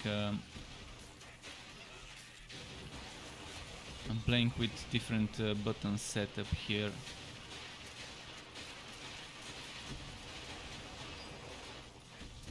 I was pressing this, hoping it would trigger this, and I was pressing this, hoping it would trigger this.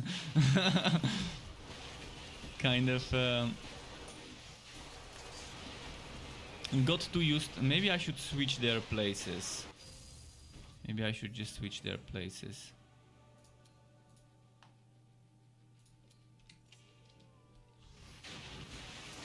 But it makes no sense to switch their places.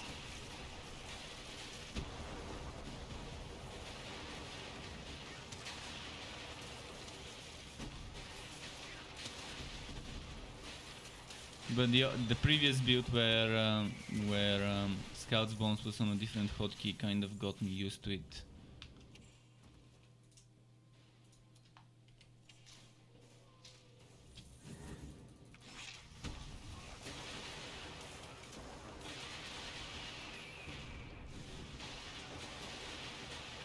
Ah fuck, I keep doing it. I keep doing this and this, this and this.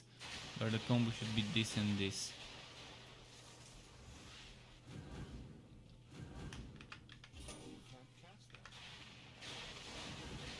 And then I end up wasting my reward.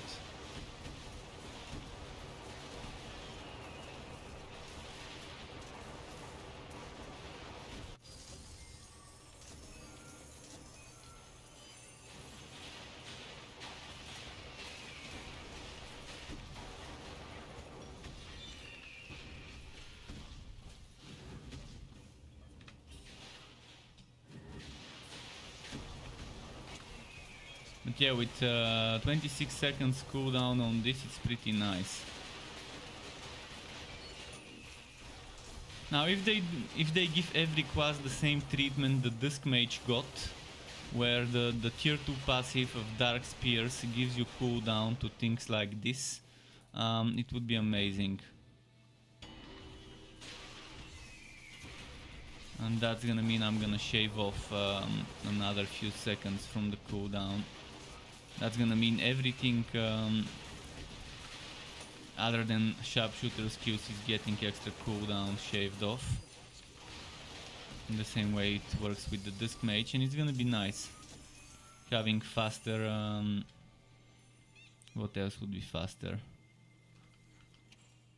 Well, things like this would be faster, which I'm not using.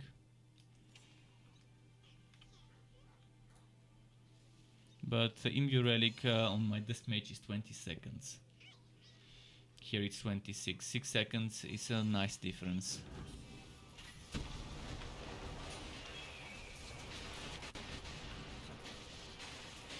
Wow, so much siege.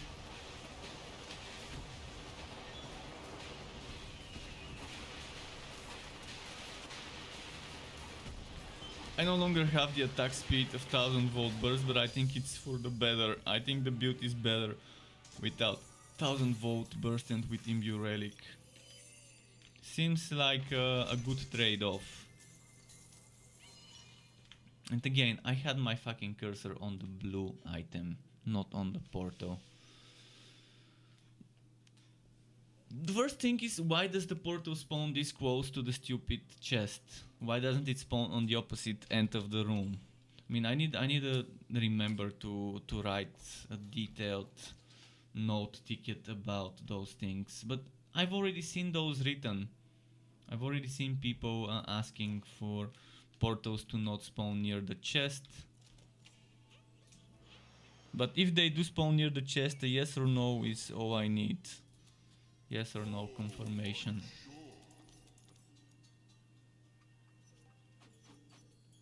Your pet has arrived. Let's go back to farming. You're up to the challenge? I've got one of those at home. You know, Where's the Gearwalkie map? Gearwalkie, but double HP. Ah, we can deal with it. Double HP. Little bit of a bullet sponge, but it should be fine.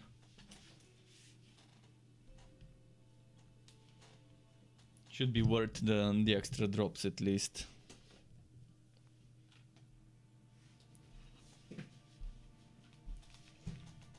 Let's see.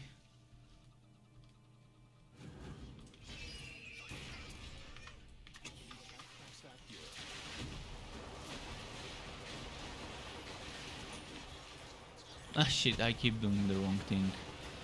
How did I get such muscle memory so quickly from playing the other build? And now I keep doing left click instead of right click.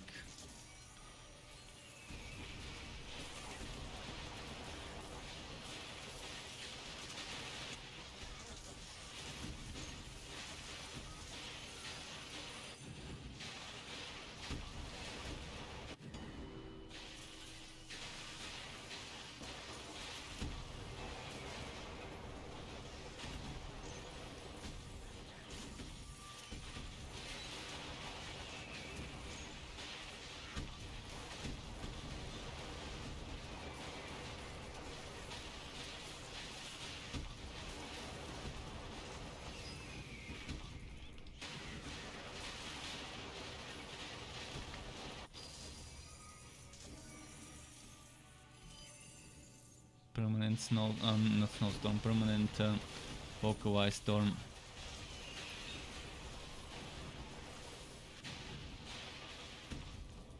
Totally worth the extra SWAT. That's permanent 25% extra damage, and the DPS from it is pretty nice as well.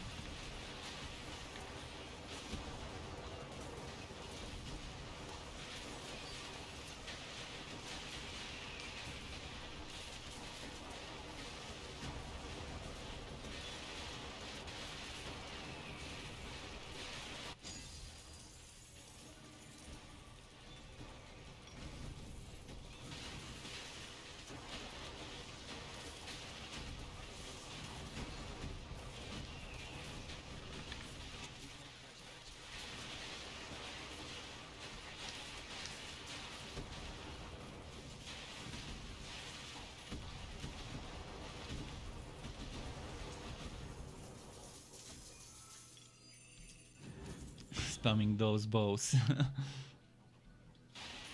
That's the real whitening bower. Not that item. This is the real whitening bower. There are so many bows and so much whitening with this build. The OG whitening bower without before it was okay even before the whitening bower existed to do a scout's bones setup on an electrode. It's just that revolt was broken and it wasn't as effective as it is now. But yeah, as I predicted, with the fix of revolt, builds like those would get stronger, and obviously they did.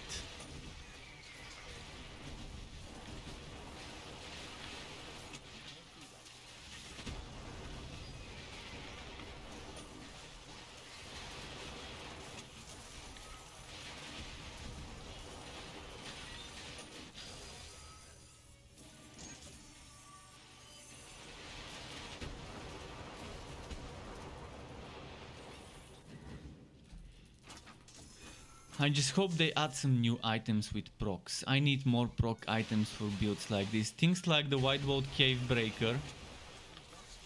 But different.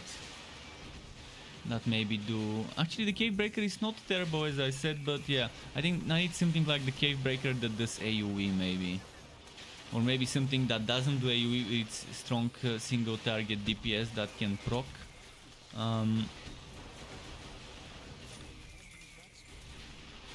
I would love to try a rainbow proc build, where, for example, I'm shocking with the relic and using lightnings, then I'm maybe using burning and bleeding and things like that from other procs. I mean, it's doable without a relic. If I get in my shield, chance to bleed, chance to burn. And I'm poisoning with this one, if I'm not mistaken. And then I can have a rainbow with all the dots and extra, and stack some extra dot damage and do a dot version of this. Could be interesting. But I'd rather go for a direct damage. Either something good for single or something good for AoE as a proc to put in my legendarium to experiment with. Similar to the Cave Breaker, but better is what I'm looking for.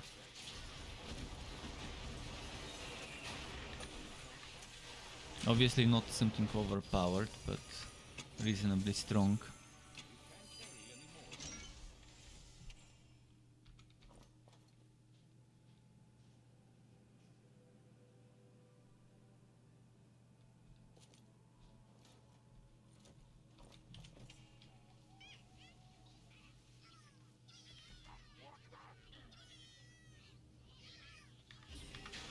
Okay, let's do this.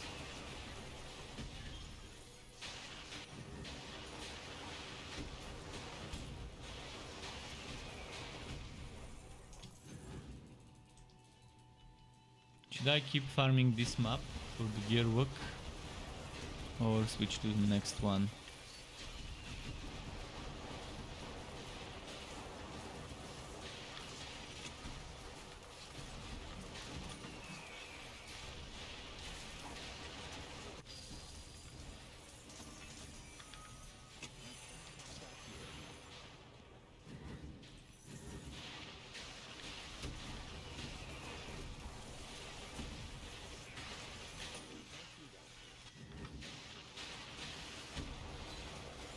Exploding barrel that didn't one-shot me.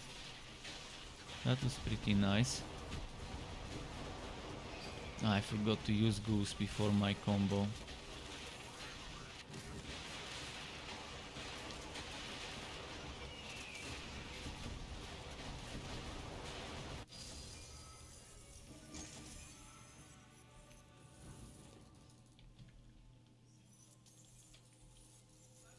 Trying to find more enemies.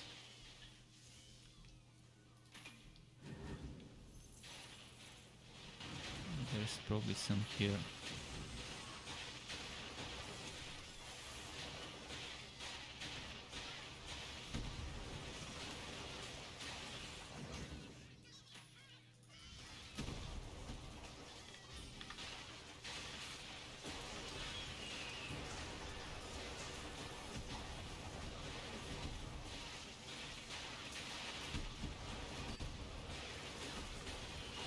Okay, I'm gonna go this way. Your pack is full.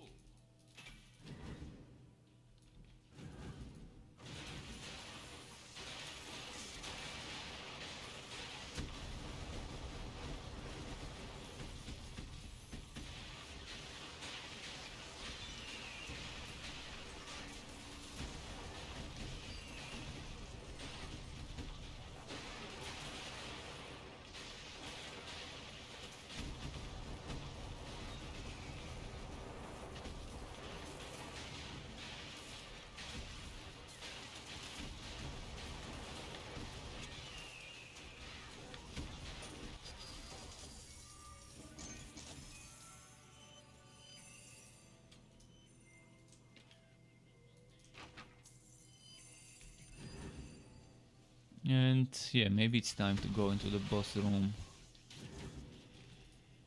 We spent a lot of time in this map. Time to fight the boss.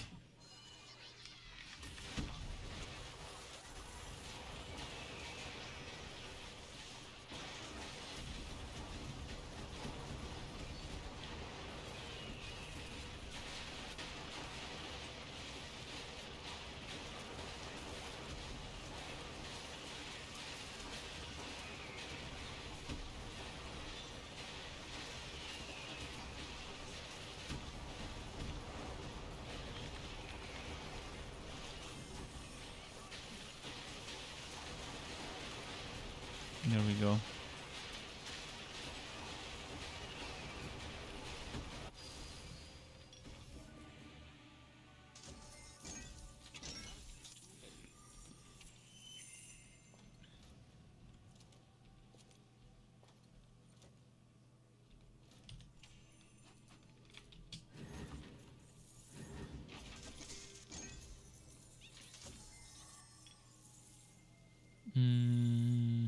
All right, back to the fort.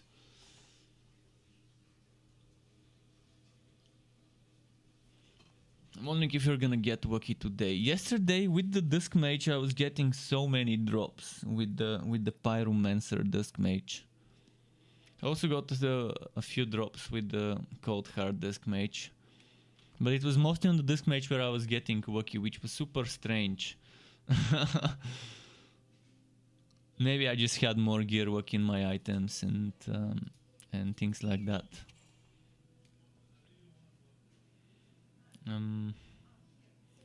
Okay.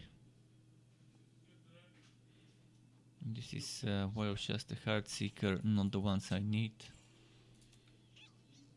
So is this better? More defense and 2 sockets. I think it's better, yeah.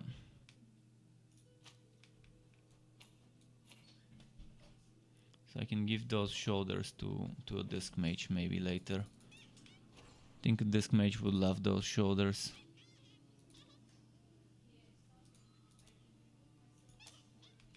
Okay, let's see what we can do about this. What's my lowest defense? Right now I'm whacking in lightning. Let's get electric defense.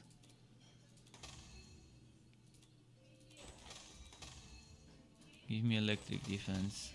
Well, regular defense 3000 is not bad.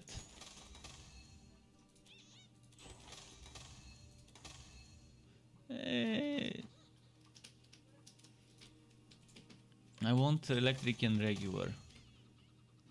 And now we can't disenchant anymore. Electric and HP it would have to do.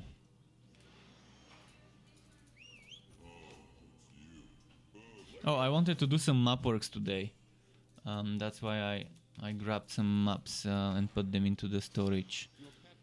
So let's do them. Let's do those 2 maps.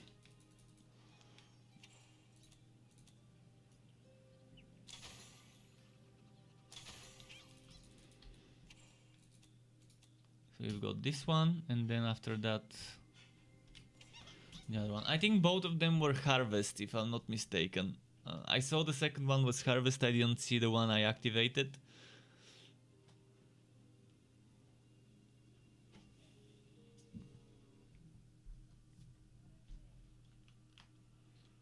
Let's see.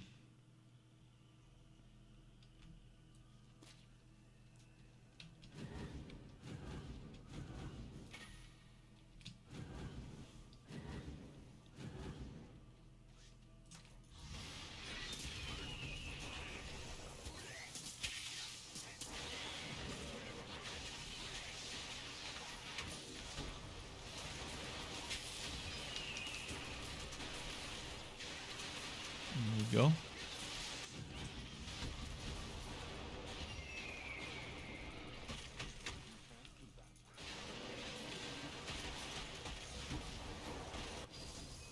Right, that's nice.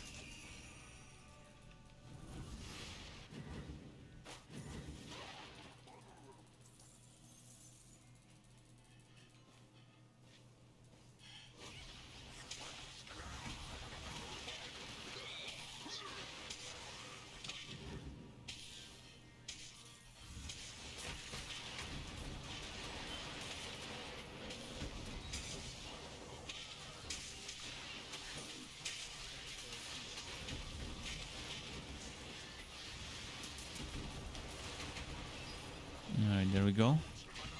Please drop, please drop.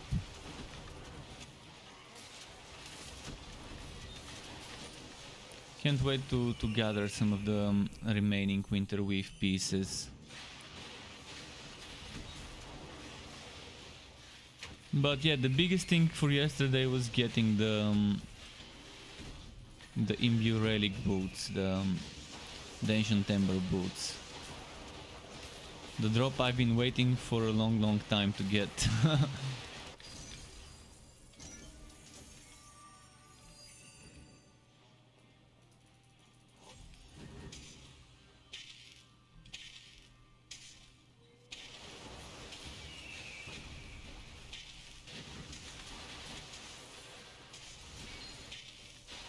So with imbue relic you don't need 1000 volt burst to...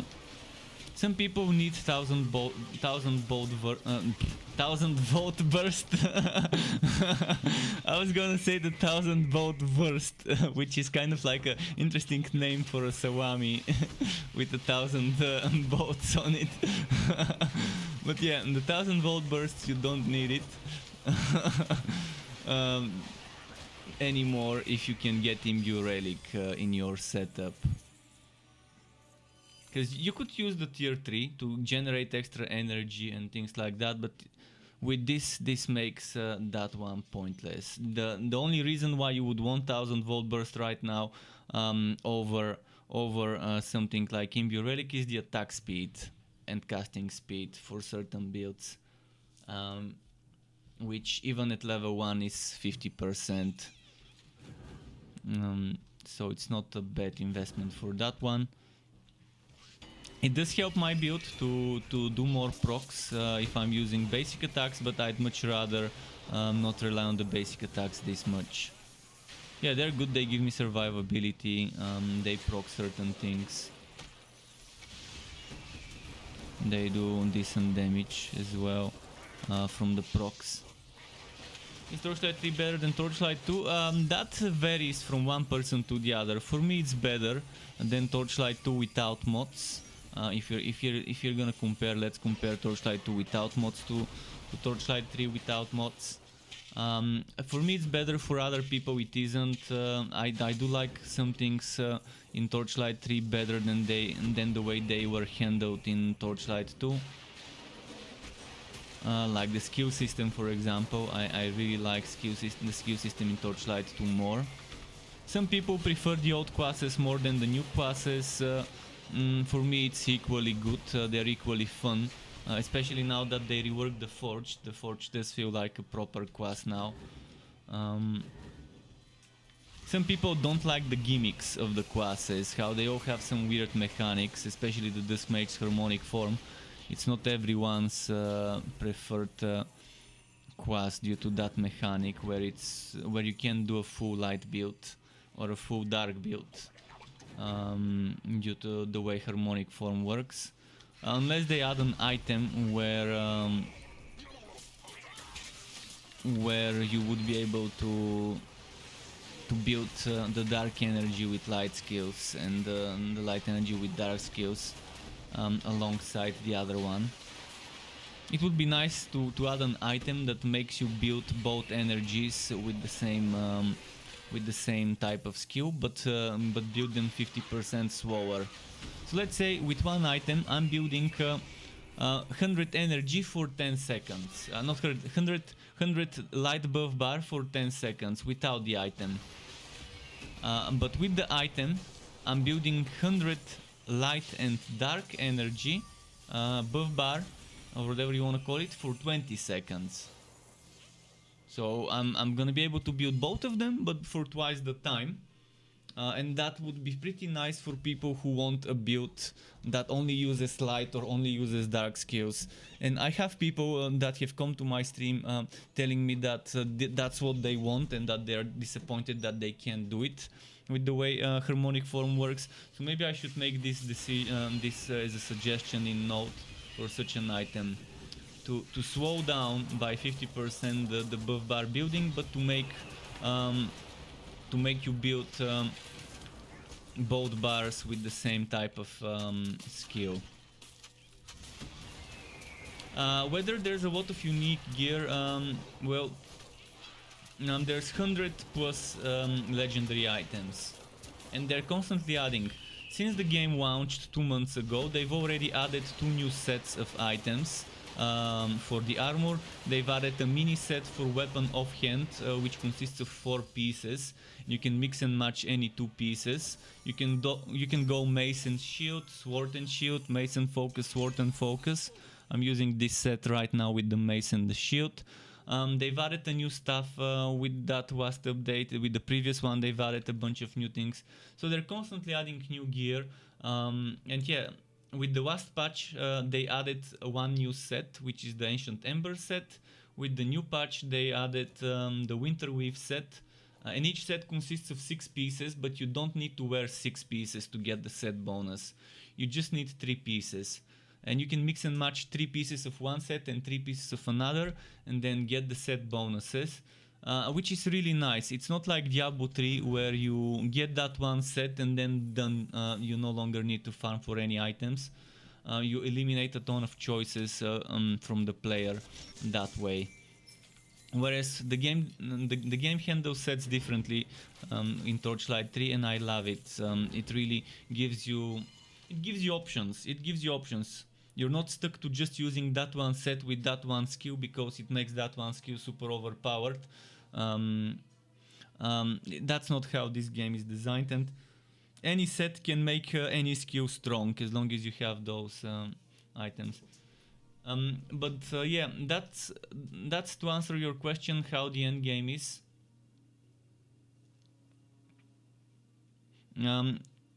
That's the problem of the game, the end game. There isn't much. My pet just got the zoomies, so just a moment.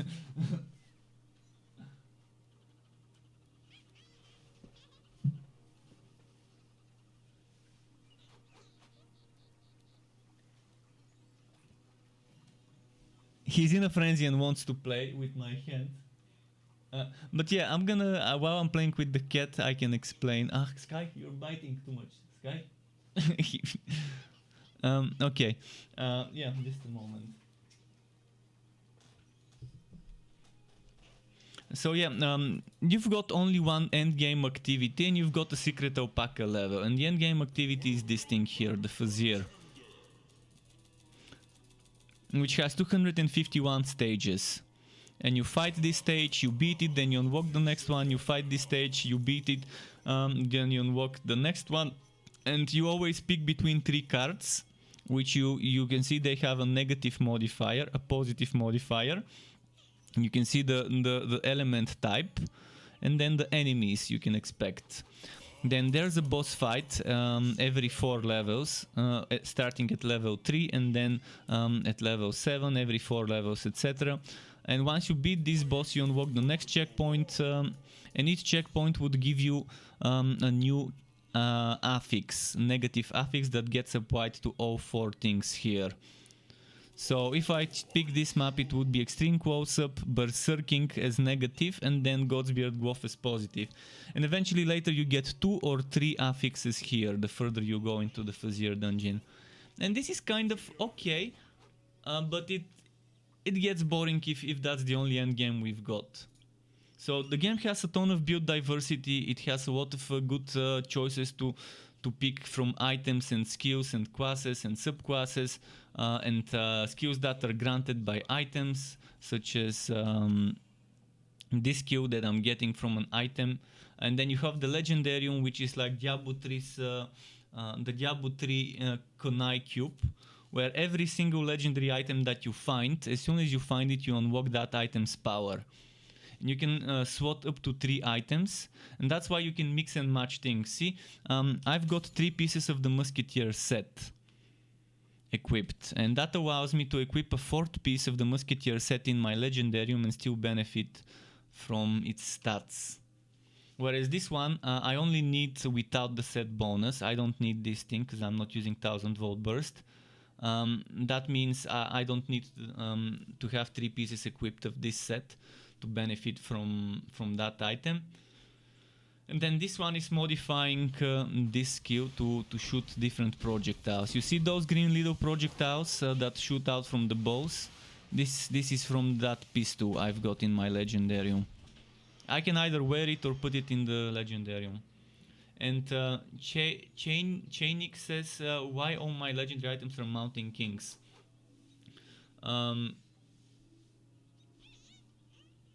Well, that's a new change. They made it so quas items drop more often than non-quas items, to make it easier to gear up with some of those things like Mountain King, like Celestial, like Raging Beater, Servo Blade, etc.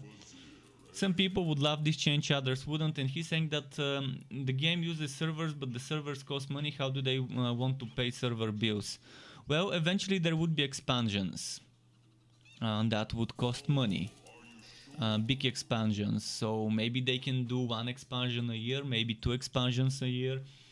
It depends, but that's how they're gonna pay the bills. By releasing expansions. It used to work for Diablo 2. It works for Grim Dawn. Although Grim Dawn doesn't use servers, it uses peer-to-peer multiplayer. But with peer-to-peer multiplayer, you can cheat. You can use Grim Stash. You can use trainers, cheat engines, whatever. In this game, you can only do this for the offline version, and you can't play multiplayer with offline heroes. They're separate. But yeah, servers cost money, but the game also costs money. It's not a free-to-play game. You pay to play it. You buy to play it. You don't pay monthly. You buy it, and then when there's some paid DLCs, you would have to buy those if you want to. If you want to unlock new acts or whatever, new gets unlocked with those DLCs. Right now we still don't have DLCs, but they're not gonna do microtransactions. They're going for a premium model. Buy the game, then eventually buy expansions. That's how this game will be. That's what's gonna pay for the servers. Us supporting them by buying expansions. It worked out for Grim Dawn. Even though they don't have servers to pay for, it worked out nicely for them, and I do have both expansions of Grim Dawn, including the Crucible. That makes it 3. So I've got Ashes of Mahomet, I've got the other one, Sense, or whatever it was called, and then I've got the Crucible. So as long as they make content, I will buy it. Because it's just nice to support them. I really love the game. I mean, it's not perfect. It has a lot of flaws, especially when it comes to endgame. And with this stupid power creep system they added into the endgame with the last patch, which pretty much makes any items found outside of the Fazir useless, other than unlocking Legendarium slots. But if they revert this change, it can easily be remedied to just revert that change, that power creep system. They just need more endgame activities, and they need to avoid making systems that break the game, like the challenge bonus on items.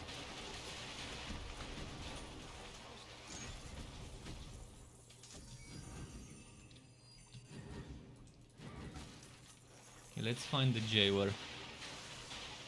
Dalton is back. Welcome back, Dalton. Nice to see you. You're asking if it's worth it now that it's on sale. Well, for this price, the game can offer you a lot of fun. I mean, think of it this way. If you go to the cinema, you pay what, 7, 8, 5 euro, depending on the cinema and depending on your country and the prices and the standards in your country. But you're gonna pay a serious amount of money to watch something that's 2 hours, maybe 3 hours if it's a long one.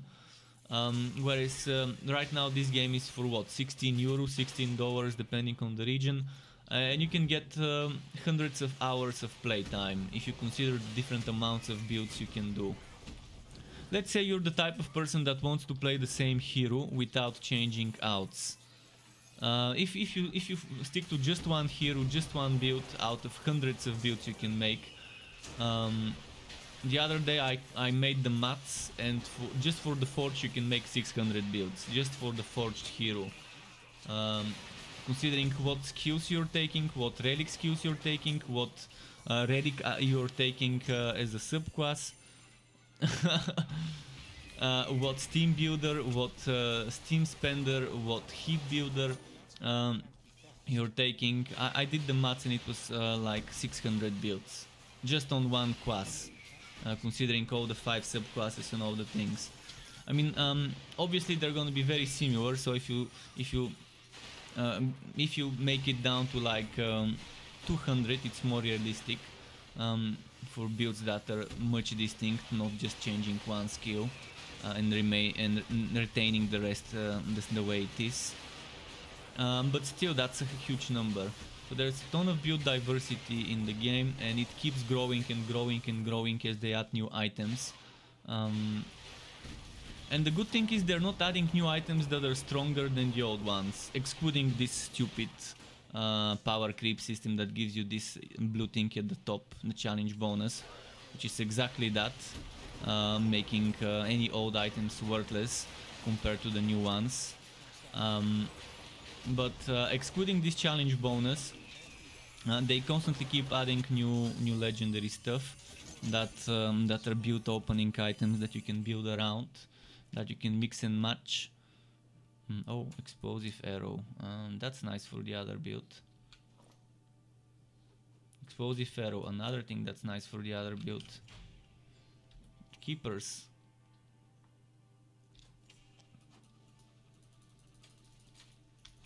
Sawat R is saying favorite build. I don't have favorite builds. It's like asking a parent to choose a favorite child. They're not gonna tell you even if they have a favorite. So I don't have favorite build, but I can tell you I love Electrode as a subclass. So anything with Electrode I would love. On any class, Electrode is probably my preferred choice because it's super fun. Because it's different, because it's all about procs. Unless you go Chaotic Strikes, which then becomes a different setup. But with the Electrode, it's very hard to make a bad Electrode build. You have to try hard to make a bad Electrode build. Because as long as you have Lightning Strikes, as long as you have Lightning Strike and maybe Shocking Display, so you can shock, even without Tingling Sensation or just one level in Tingling Sensation, it can be a strong build. So maybe no favorite class, but maybe a favorite subclass in regards to how nice it is.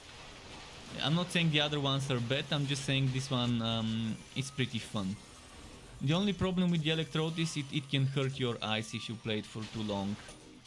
Once I played for a week on this hero when I was leveling this hero and farming for gear, I had to spend like 7 days only playing this hero. And by day 6 or 7 my eyes are already hurting from all the blinking lights, from all the thunder animations. It was a bit too much.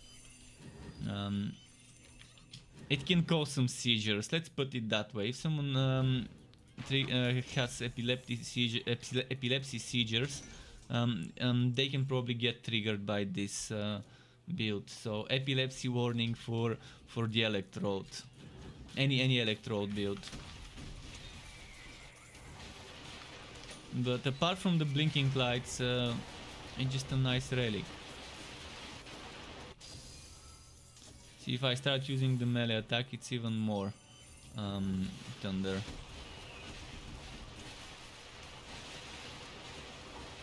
There we go. And Dalton, there is no online matchmaking. Right now, they still don't have online matchmaking. They haven't said whether they're planning on adding online matchmaking. So your only way of matchmaking with others is grouping up with friends, with Steam friends, with people you play with, regardless based on the platform, or trying to use global chat to group up with people. But yeah, you have to pre-make the group with others. So that's something I really hope they add, online matchmaking eventually. If they hire a person to help them with it, if they can do it themselves, that would be nice. Gumchi says that it's on sale. Yeah, it's on sale, 50% off on all 4 platforms right now. Not sure if it's gonna look less beautiful on the Switch, and there's definitely no crossplay for this game, at least for now. In the future, who knows? If the game makes money and they can invest money into crossplay, maybe it's gonna be doable, maybe it's gonna be possible. But for crossplay, you have to make sure every time you update, you're updating for the same for each platform at the same day, and don't count on matchmaking or crossplay coming to this game soon. It could be next year, but it could be the year after next. It all depends on how much money the game is making. And they're obviously gonna focus their attention to more important things like expansions, and more endgame content to do, because that's what's gonna keep people playing the game, and expansions can make them money as well. I understand that matchmaking is important to people, but we live in 2020 when if the game doesn't have matchmaking, at least we can try and find teams on Discord or global chat. I mean, an LFG chat would be nice for starters. I would really love to see a new chat channel, LFG. At least that would help more, so people are not spamming LFG in global chat, and that would be nice. Maybe it would be much easier to develop, to add a separate chat channel for LFG than matchmaking, but it's gonna be a good start. It's gonna be a good start to have an LFG chat channel for people to try and find teams. I mean, obviously it's not better than matchmaking, but it's a good start to have this. Where are the goblin dinners? I'm pretty sure there was another one near here, if I'm not mistaken. There we go. I'm gonna go and clear the map completely, because it's a gear-walkie dividing map.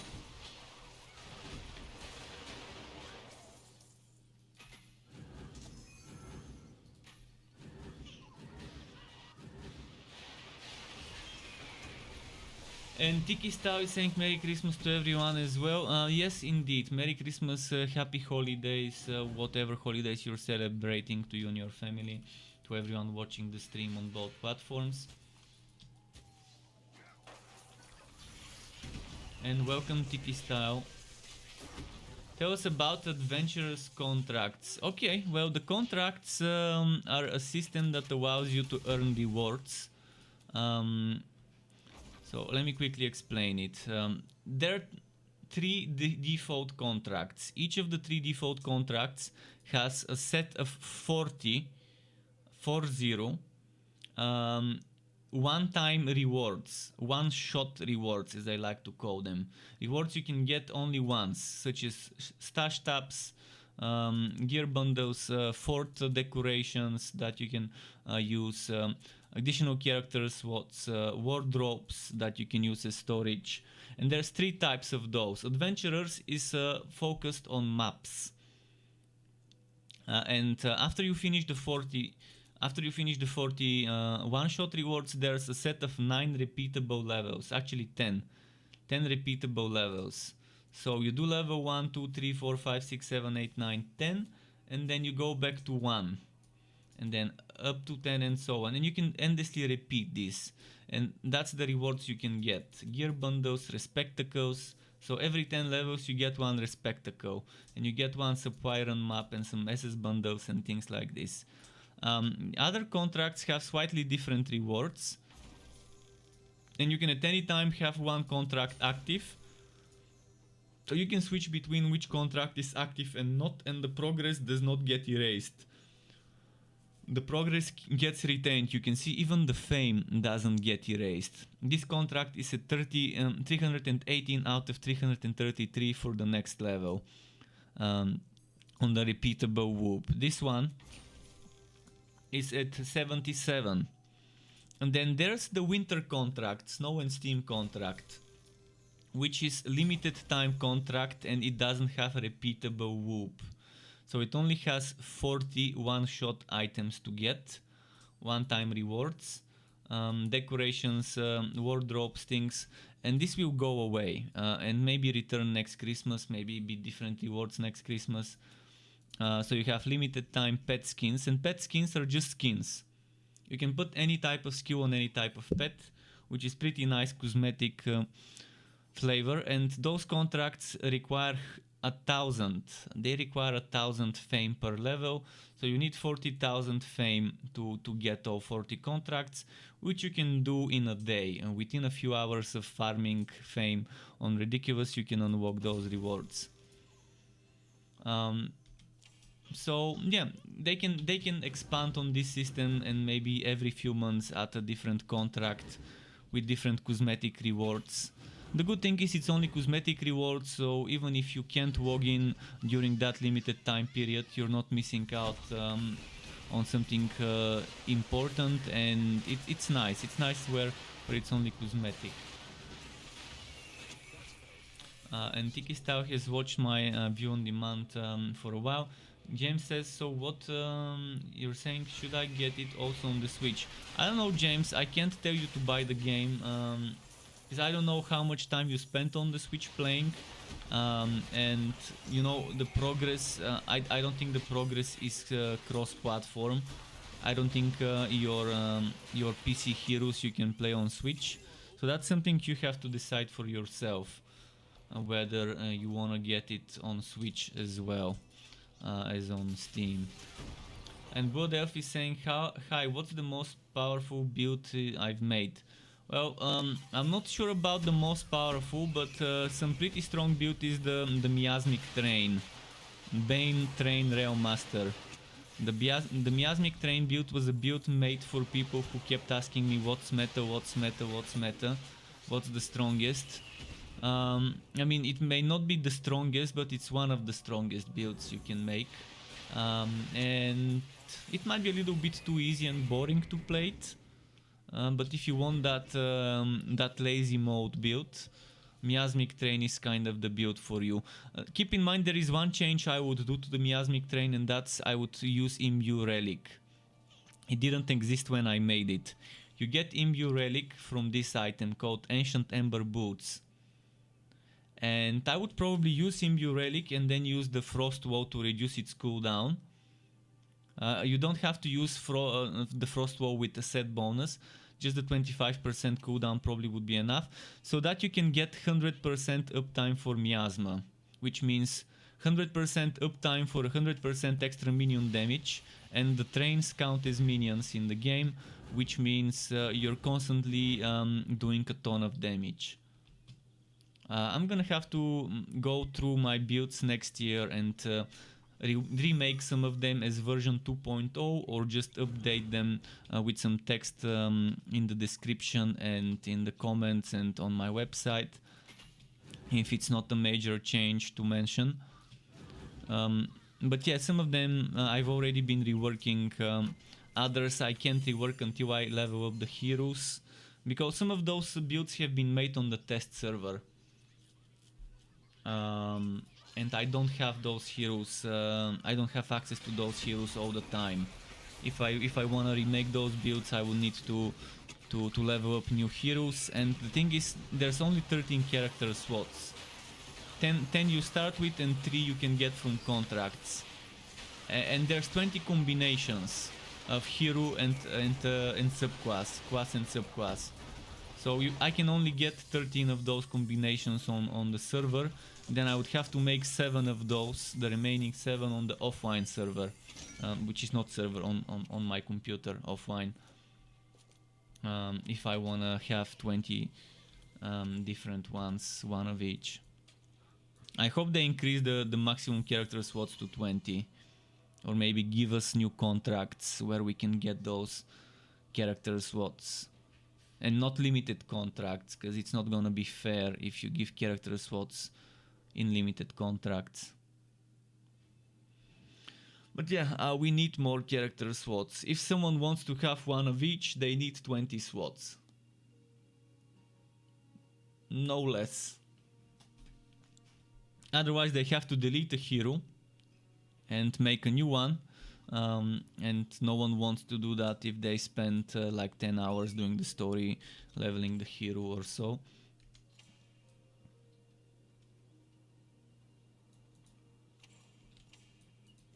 Your pet is back.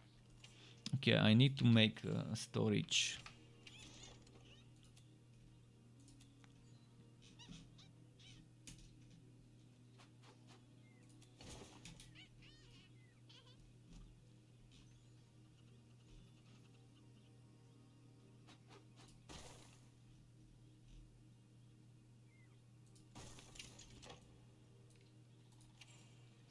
Nah, I don't see this. I need to change it.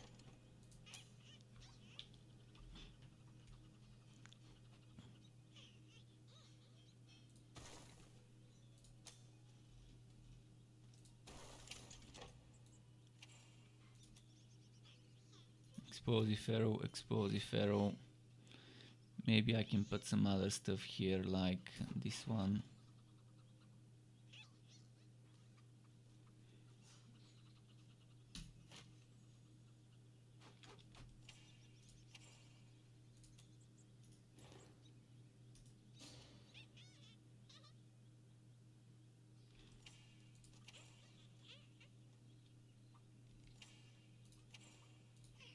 This one is Explosifero as well.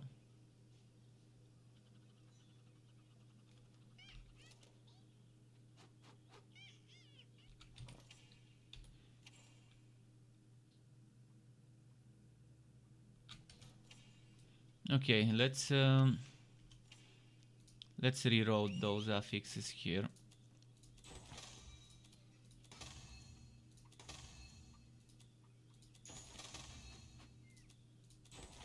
has returned. Can't do it. Might as well add another affix in the meantime. Okay, let's do another Gearwalkie map.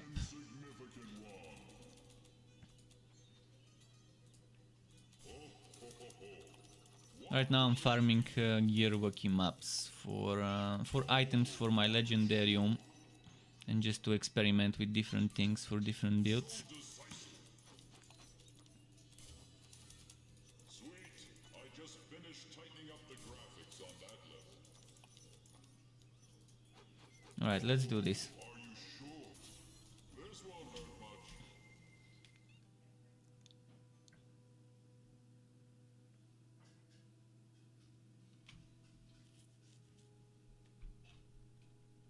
Let's see.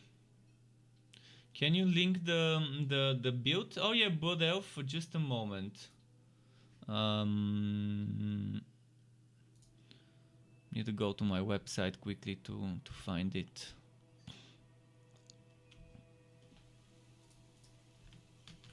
Again, keep in mind it's a little bit outdated, but not much. Not much outdated. So there are just minor changes I would make to that build. Minor changes. Mostly regarding what items. Again, this item I showed you, the Ancient Ember Boots, didn't exist when I made the build. It now exists and it's pretty good. And it can give you just permanent miasma. So I'm probably gonna replace... If I were to choose what to remove from the build to make room, maybe Arachnid Assault can be removed, so you can make room on the skill bar. Alternatively, you can remove some other things there.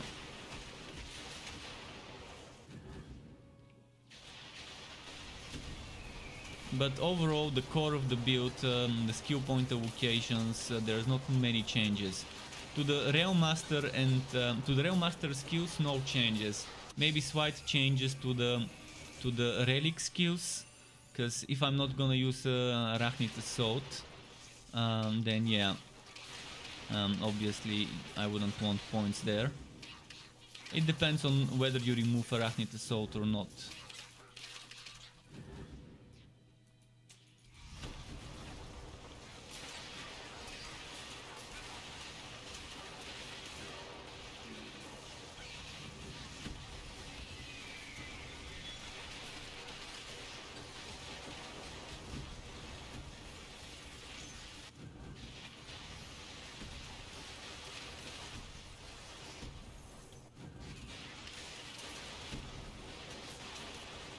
A sharpshooter that doesn't shoot. It's pretty fun. Sharpshooter that doesn't shoot a single arrow.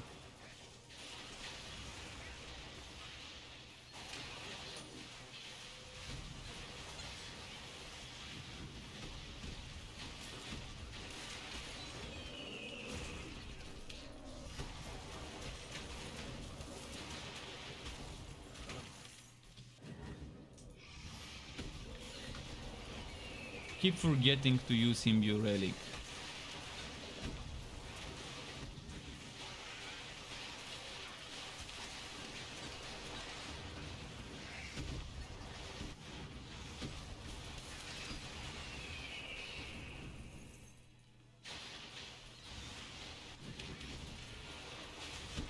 Okay, after this map I'm gonna switch to Flaming Destroyer Dusk Mage. Then after that I can maybe go on the Bloodbrinker Realm Master.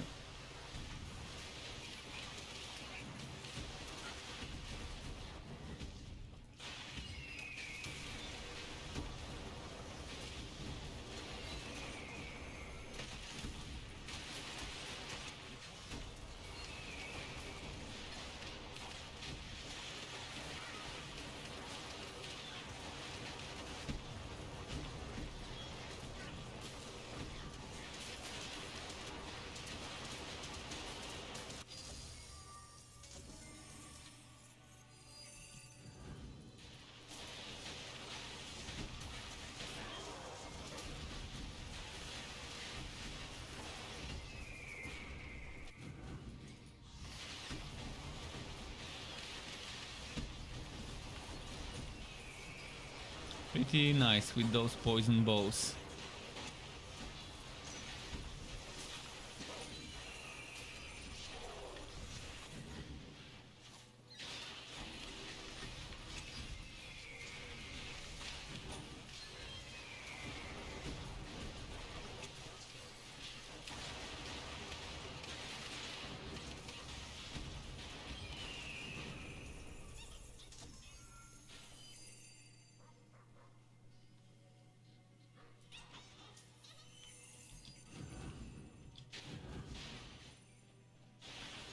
I'm gonna clear this map completely, meaning I'm gonna go to the end of the map and start cleaning the enemies backwards, so I end up at the same place where my portal is.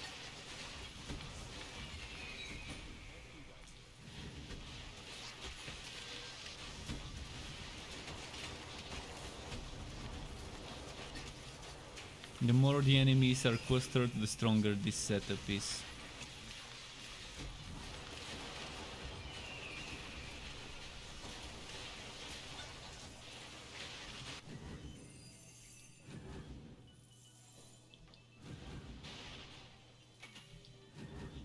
Over here.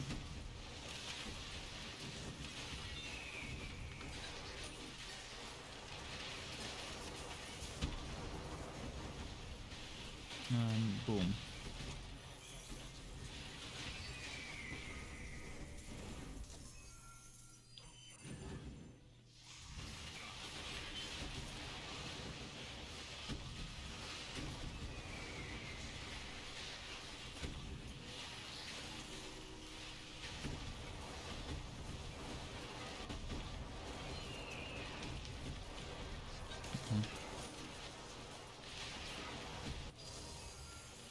Yeah, this is super fun build. That I just made this build as a meme, as a joke, to see how it would be, but I really ended up liking it and it ended up becoming much better than I expected. and now I think it's just as good as the meta builds if you consider the reward. I think almost as good as meta builds. It just needs one bug to be fixed, and that's for things that give you bonus damage to basic attacks, like this affix I just showed. So just a moment. That's the one thing it's missing. So if meta builds are S build or S plus build, great. This one is S grade. So this bonus damage to basic attacks needs to get fixed to work, to actually give you bonus damage to basic attacks, and then this build could be just as good as the meta builds damage wise. It's not bad right now. It's probably almost as good and with barely noticeable differences, but you would definitely notice it getting stronger when this is fixed. Right now I'm not focusing too much on the basic attacks anyways, and I'm not using basic attacks as a source of damage directly. I'm using them as a source of procs, and the procs are the source of damage. So my basic attacks are triggering this proc, 3 lightnings, and then they're triggering this proc, and they're also shocking, triggering shock bolts and things like that.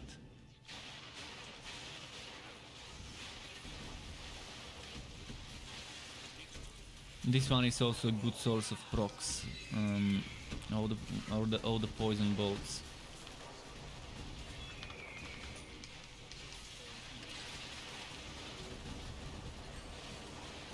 But the build's getting stronger. When I made the melee adventurer, Revolt 2 didn't work. It didn't reset the cooldown of Scout's bones.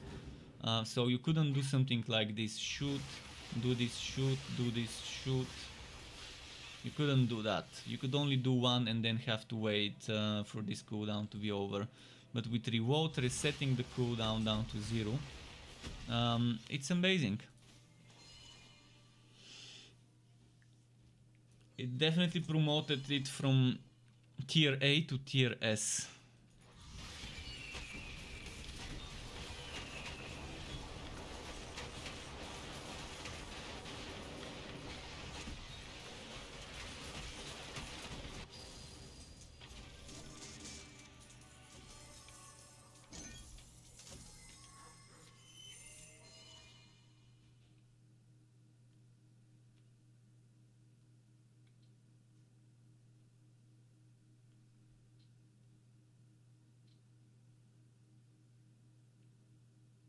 But Tiki Star was saying kind of annoying that relic builds seem to be the way to go for high-ish end builds.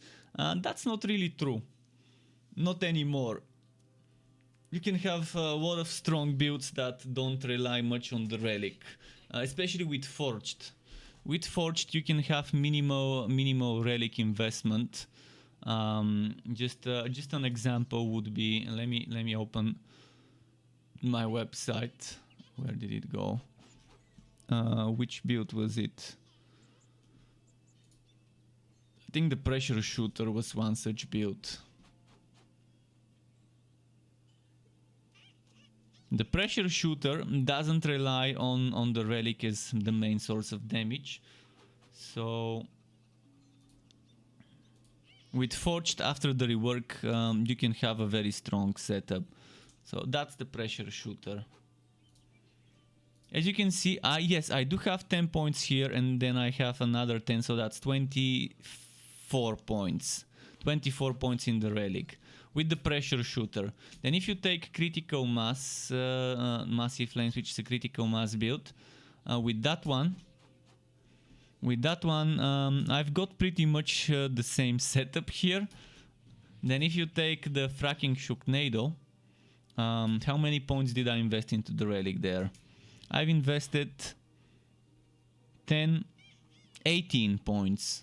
No, 28 points. So not even 30 points into it. And then with Seeker's Uppercut I invested a bit more, I think. If I'm not mistaken. Seeker's Uppercut is 25. Okay, less. 25. But you can make a build that pressure shooter even without the relic could be strong. the pressure shooter that I made. So not every build really needs that much investment into the relic. And this build I'm playing right now is using the relic as procs, but without non-relic stuff, it's not gonna have as much procs. So the non-relic stuff is just as important. It's all about a nice synergy between relic, items, and skills that are granted by items or skills that are boosted by items. I mean, yeah, you can make a build that's mostly about the relic, but you can also make a build that doesn't use a single point in the relic and still feels strong on certain classes. Especially with the Dusk Mage. With the Dusk Mage, that's very true. You can make a very strong build without relying on the relic. And that's what I like about Dusk Mages. And speaking of Dusk Mages, let's go play one.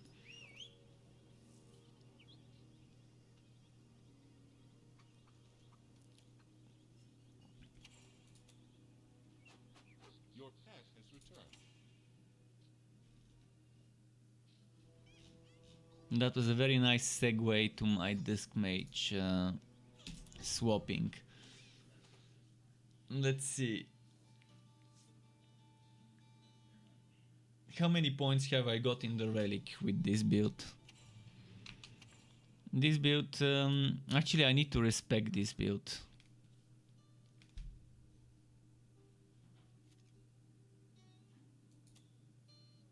Wait, didn't I respect this yesterday? What happened? Oh, I didn't respect this. Oh yeah, I'm gonna do a new version. Instead of Blazing Pure, I'm gonna do a Cloak of Flames version now.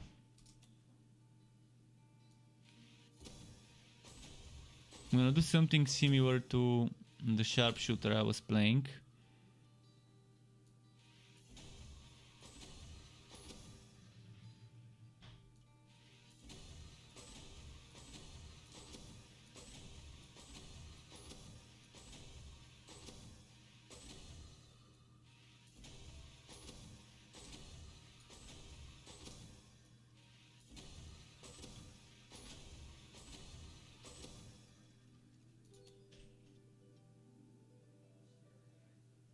Okay, let's get points here.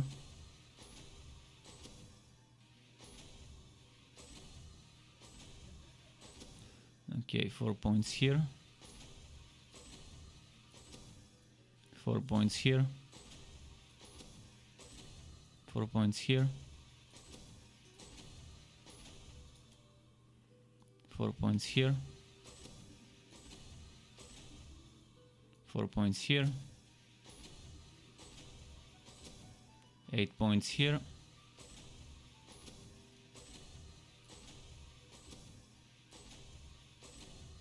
And now I've got 6 points.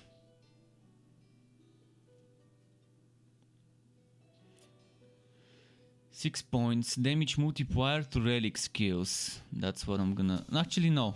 Not this. Wrong. Very wrong. I don't want relic skills damage multiplier. Because I'm not gonna use many. Although, why not? I'm wondering why not. If I'm doing a proc monster build, maybe damage to relic skills would help my DPS more than a little bit of extra crit chance to light and dark skills. Obviously, the light and dark skills would be a huge DPS source, and the major DPS source, and the relic would be just supporting me. I forgot one of the most important things, mana regeneration. So I can't get this. Even if I wanted to, I only have 2 points. And those 2 points are probably better spent on Dark Spears. Or, yeah, let's put them in Dark Spears. Or no, let's put them in Damnation. I need one more point, so I'm gonna respect that point and put it into Damnation for the tier 1 bonus. Fuck.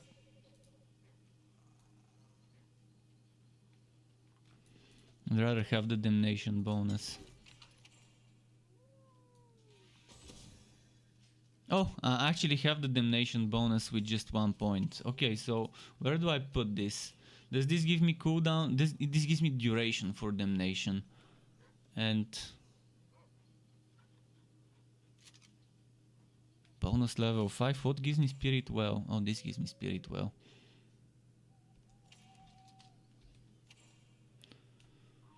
Okay, so what did I want to do now? Entropy, entropy, entropy. If I lose damage to entropy but get Winter with Cuirass. So first of all, I'm doing something here.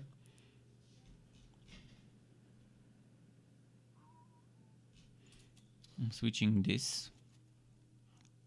I'm gonna lose some entropy damage, but I'm gonna equip the Winter with Cuirass. And I need to first set up my skills.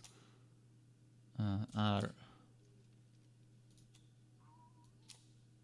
maybe this here, maybe this here, maybe this here, this goes here, this goes here.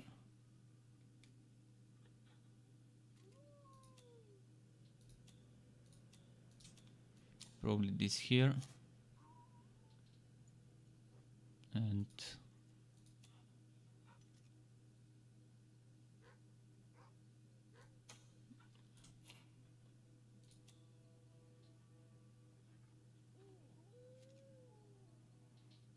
or should I put this on my thumb button?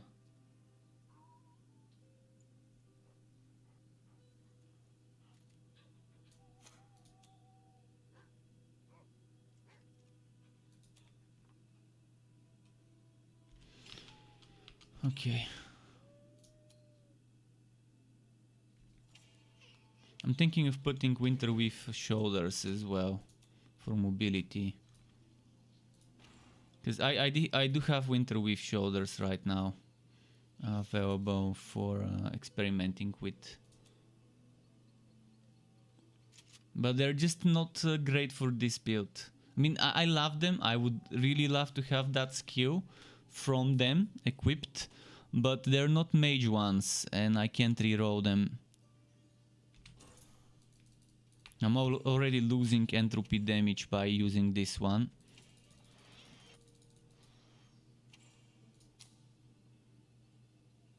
What's my lowest defense? Electric. I'd rather go for physical then.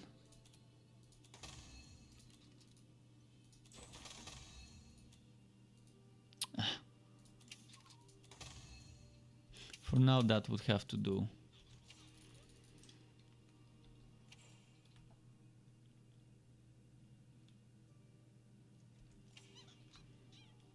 Okay. We seem to be good to go. Greetings, insignificant one. You godlike. Let's do this one.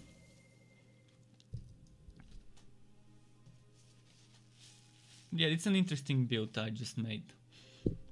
Centered around using the aura for damage boost and keeping the aura. I'm not relying on Sword Smash for damage or anything. In fact, even if I had to remove Sword Smash from my skill bar, I wouldn't mind it. I only need it for the proc. How I buy different dice? Different dice, you cannot dye legendary items. You can only dye blue items. You can transform a legendary item into a blue item, skin, and then you can dye it. So legendary items cannot be dyed unless you transform them into a blue skin. So this one may seem like a different dye, but it's just Winter Weave. Winter Weave Cuirass is the same as Celestial Cuirass on skin, just a blue one. because they're reskinning.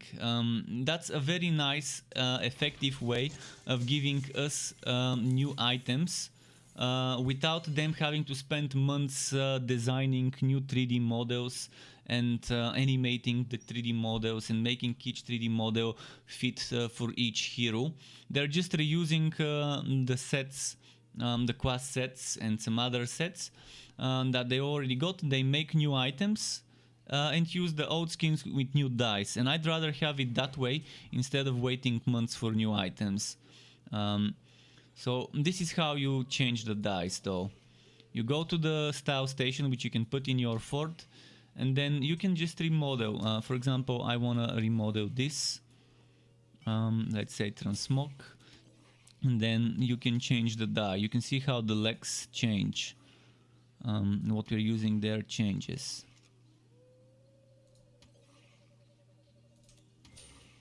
And you can not die legendary, as I said, but you can do this. You can go and transmog the legendary into something else.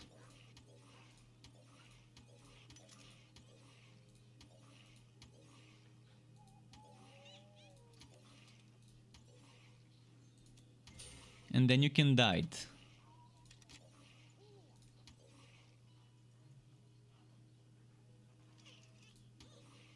If you have gold, that is obviously. I don't have gold to dye it. Maybe let's sell some stuff for gold coins.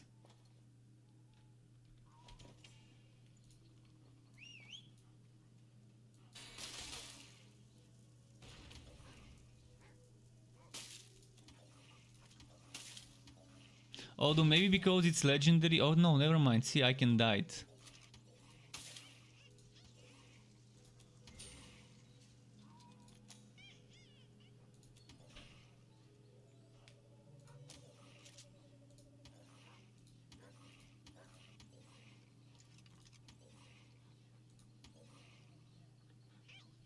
But yeah, let's make some gold and play with transmog later. Yes. What can you tell us? You must.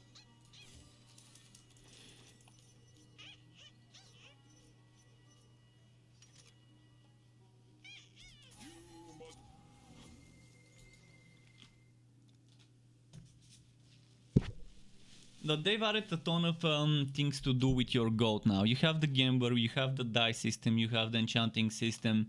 So compared to some months ago where you barely had anything to do with your gold, where having a gold limit was a thing, now you have a lot of things to do with your gold. You can buy respectacles even, 2,500 per respectacle.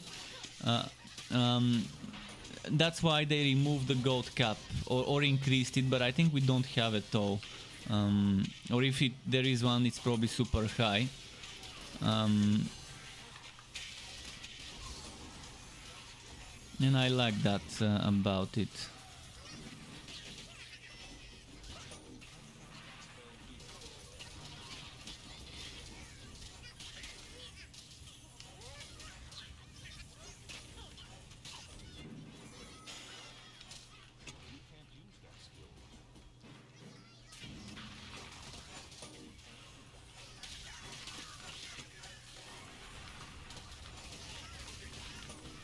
Oh, I'm missing a frost wall on this build. Frost wall would be perfect for this setup. I should have transferred my frost wall from the previous hero I played to this one.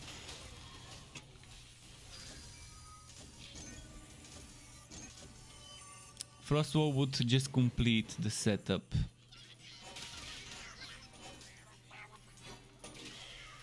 Although ideally, I would put it in the Legendarium. Another thing that's needed for this setup is Molten Reach. I really want a Molten Reach. It's extremely powerful on proc monster setups.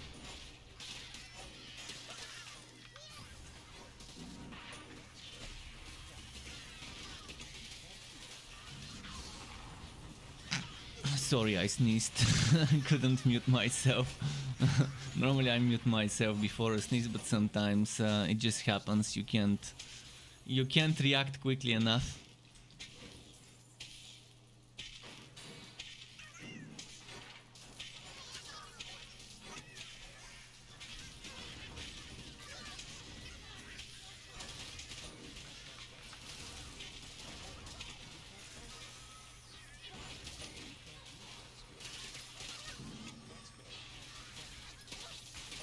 There we go.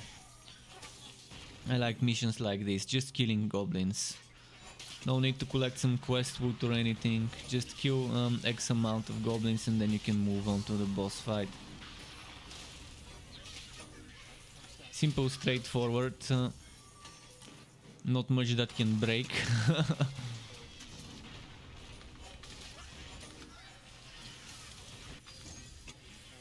Let's do that. 10% more goblins. Maybe after this fight we would have all we need to get the boss portal to appear.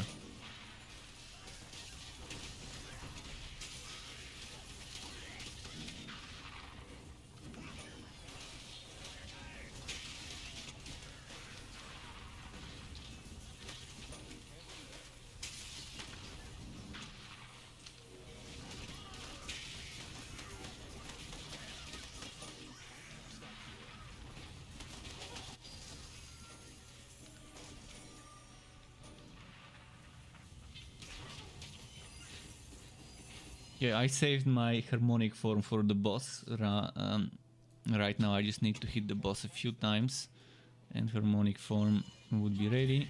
We do this.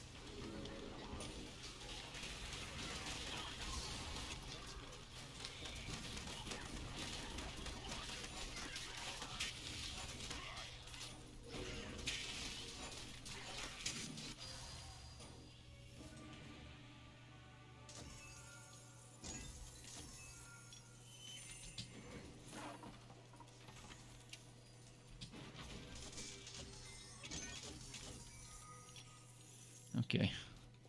Any drops that are worth keeping, maybe?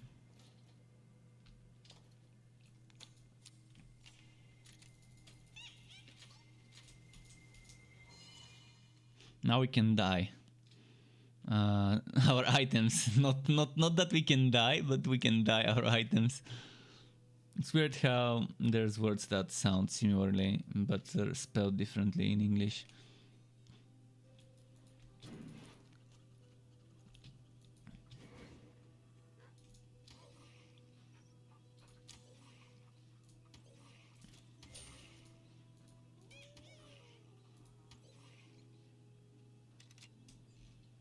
We're gonna be orange. For the fire build, orange and red seems to be the theme. Let's decide. First, let's decide which model we are gonna get here.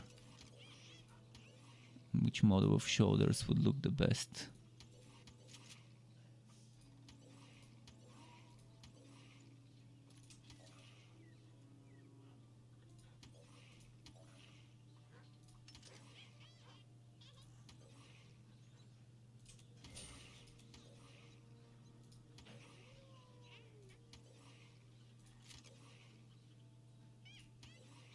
Maybe let's get this one.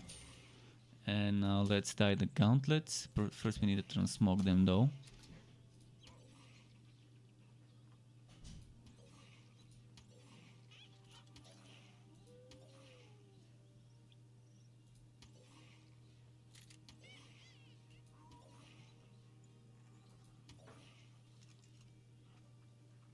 Now we can't transmog anymore. Not for long though. There we go.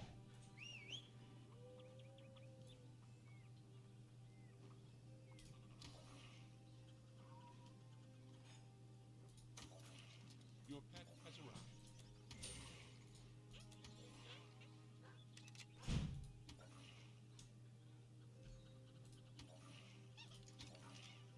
Oh, this looks nice. But this looks nicer. And let's transmog this.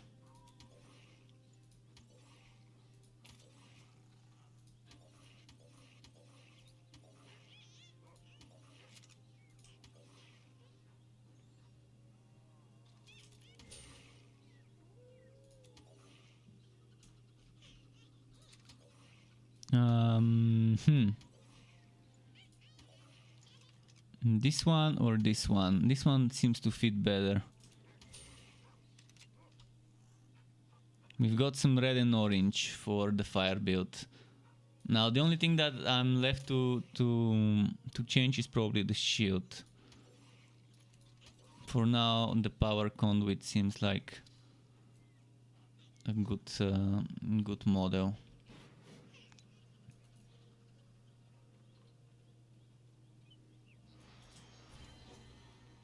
Okay, another map.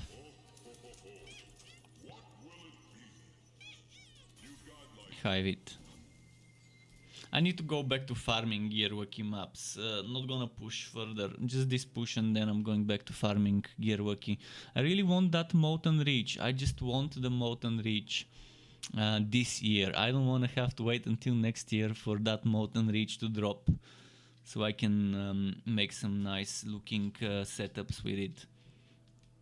Entropy and the Molten Reach is one of my favorite things about the Dusk Mage. The same way Infectious Shooter and Scout's Bones on the Sharpshooter is another favorite thing of mine. They have the same mechanic.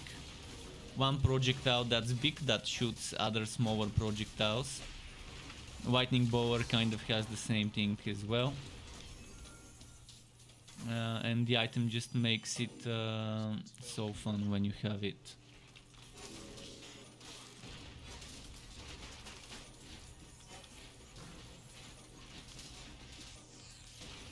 And I love the combination of Absolver and Molten Reach Entropy. You're covering the horizontals or verticals. You're just doing those straight projectiles with Absolver. In the meantime, you're doing Entropy, which is shooting in all directions, and it's just something very eye pleasing to me. Visually looks good to me.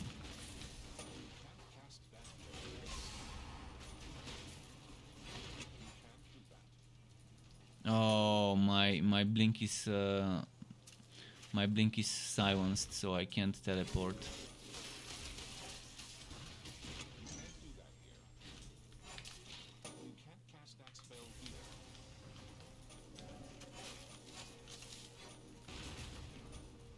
All right, boom.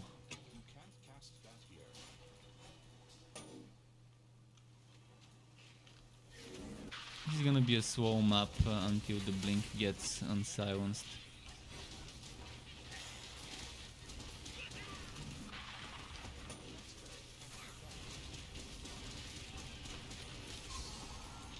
I'm not sure what even dropped this. Must have been one of the little popcorn mobs. Oh, 2 legendary items. Skittering gloves and the vitality extractor.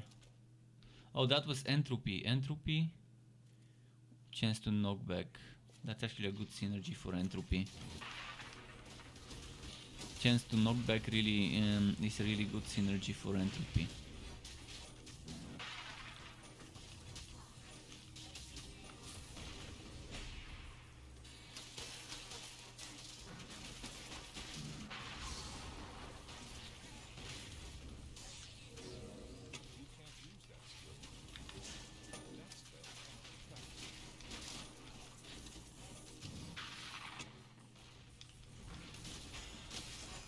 Okay, moving to this way.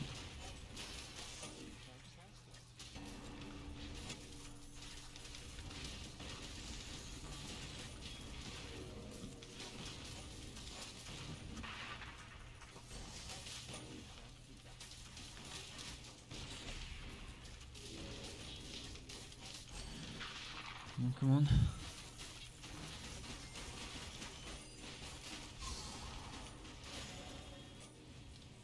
Okay, and now what did I want to check? This one is entropy fire and regular. This one is entropy regular and knockback. Still don't think the knockback would be that much better, but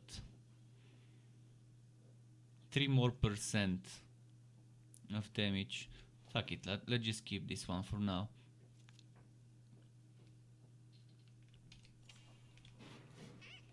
What's silenced? Oh, perfect. The skill I need the least is silenced.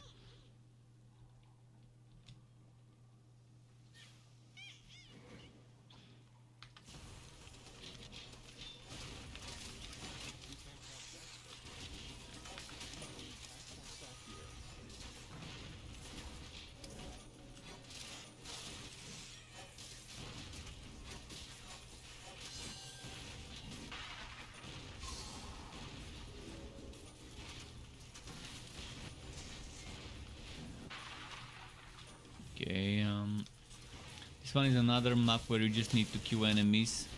So as soon as it's over, I'm gonna finish it and do another one, and that's Gearwalkie. Although we got 2 items. It's not a Gearwalkie map yet, I got 2 items. It's pretty nice.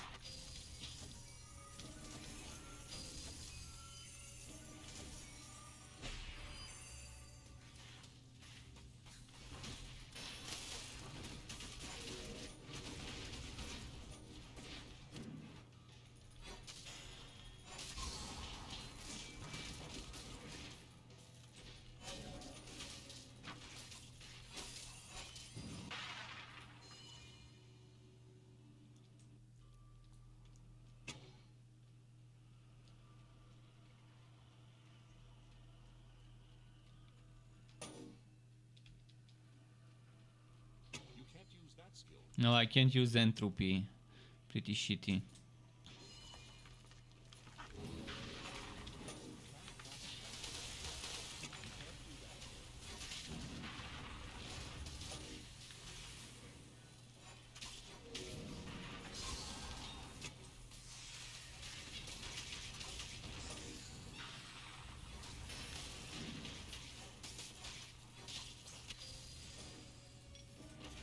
Well, even without entropy, he died.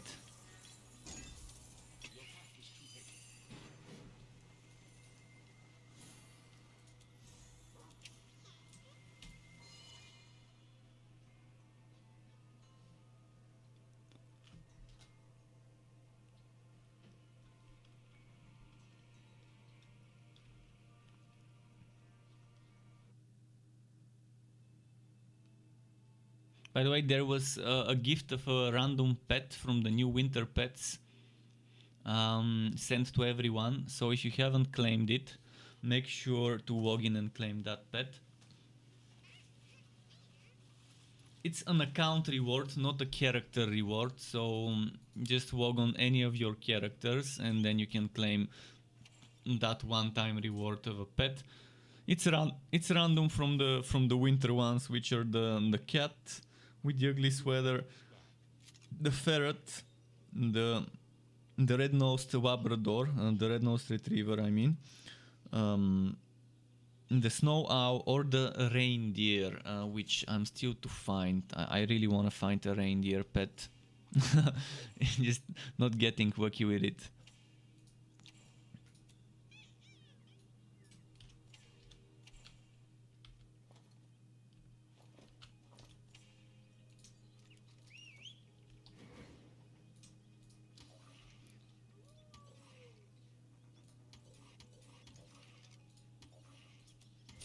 Your pet has arrived.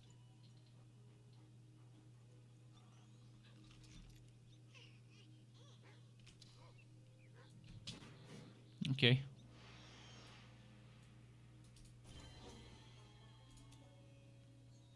Let's go to the Netherwell maps.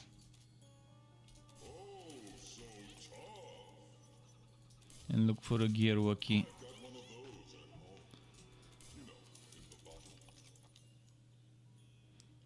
No Gearwalkie here. Okay, going down to Stormbringer.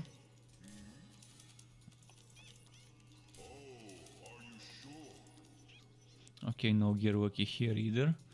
Going down to Plaguebearer. Where is the Gearwalkie map hiding?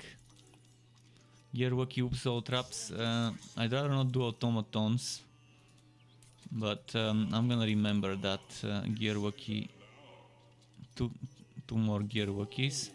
So the Hybrid Gearwalkie for now is the best choice. Let's do that one then.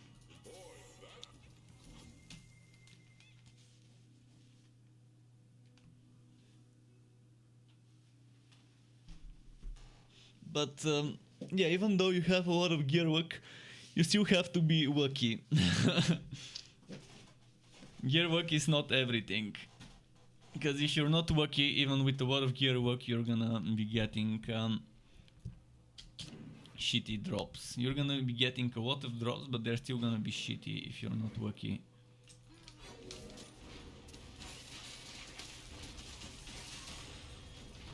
See, this one was a wacky drop, but a green, not a blue or a yellow.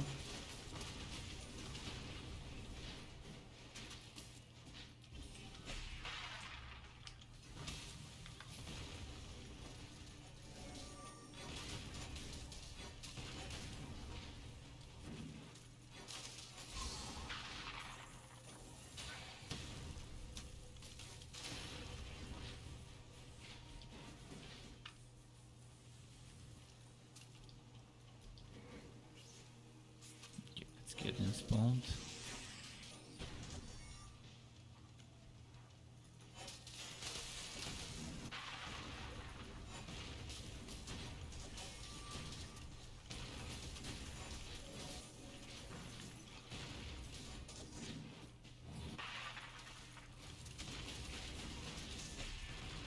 Nice. Okay, elite. Finally an elite. After I kill the elites, I've got some time for gearwork. For the gearwork bonus to proc.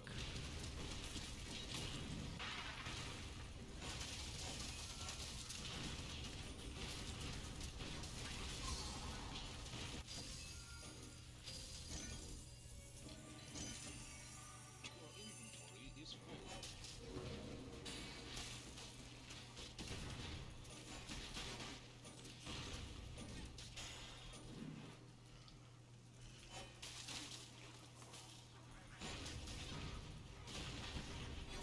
Alright, there we go.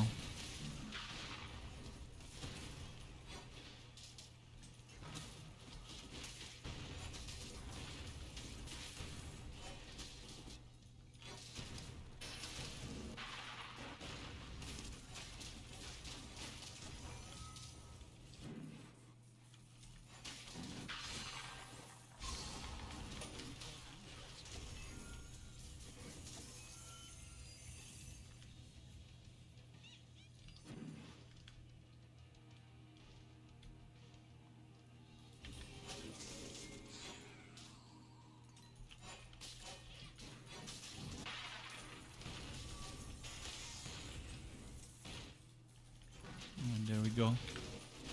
Almost done with the quest. Should I keep farming the map? I'm probably gonna keep farming the map even after the portal opens up.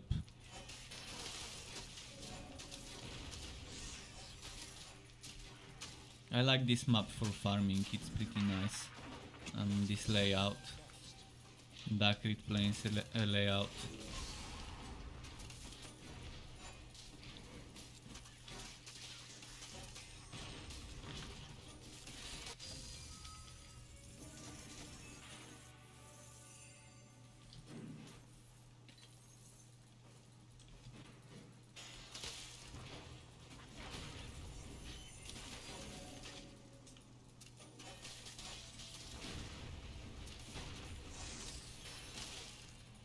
What have I got over here?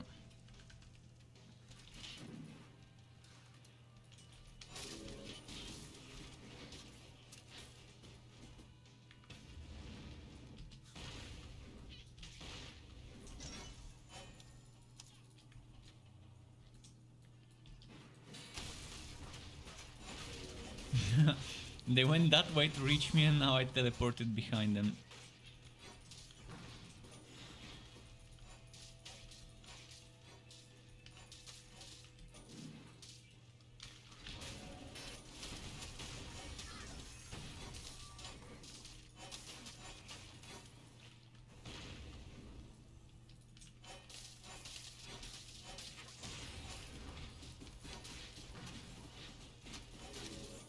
There we go. Aha! Close to dying. Shit, that was close. A lot of chargers at the same time. That's why I need the winter weave gauntlets to prevent the random one shots or 2-3 shots happening. I get down to 25% HP, boom, instant shield for the next 3 or 6 sources of damage to be completely ignored. Pack is full. Really wanna get that one.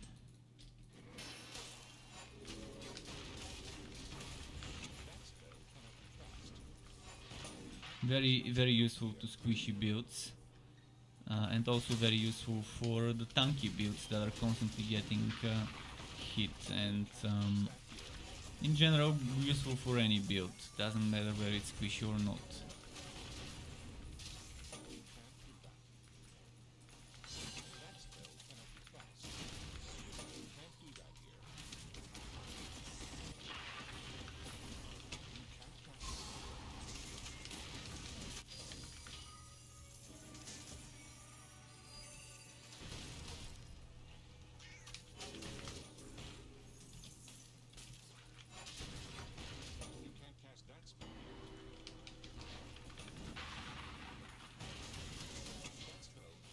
Okay, the chargers are back.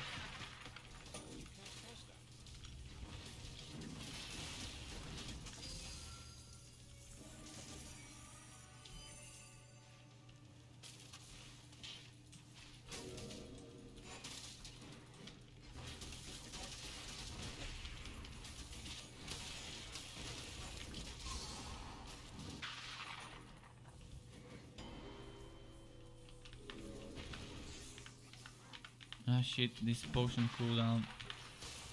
There we go.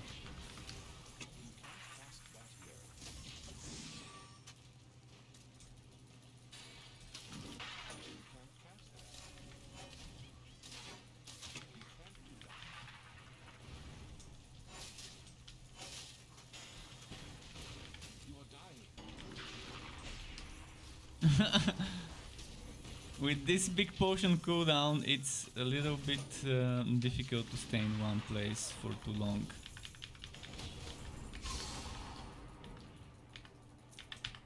Come on, potion, potion.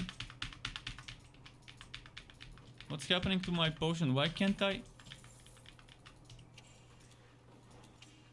I couldn't use my potion, Buck.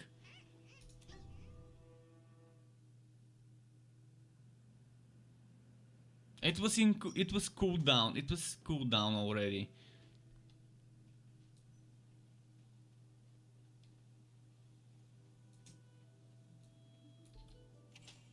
Oh, it was not showing me this icon. It was showing me a different icon. It was showing me this icon before. Pretty strange. Your pet is running away. Your pet is running away. How? It's in the town.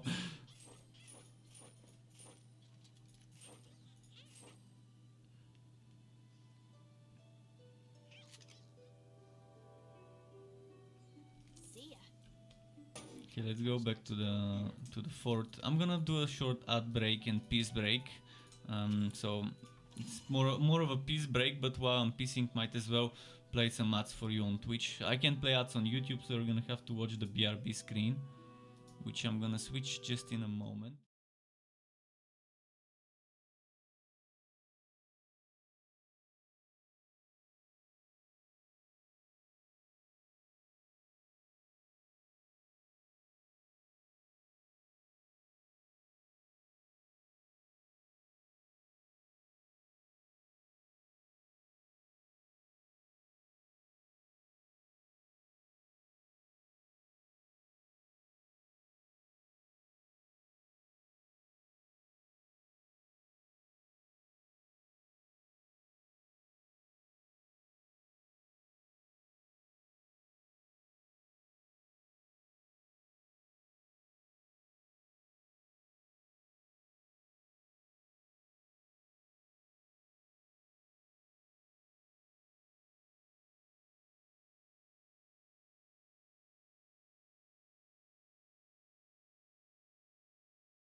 So yeah, let's see. I've actually got my bag. I've got my bag with chocolates, with my Christmas candies and chocolates over here, to see if there's something I wanna munch on quickly.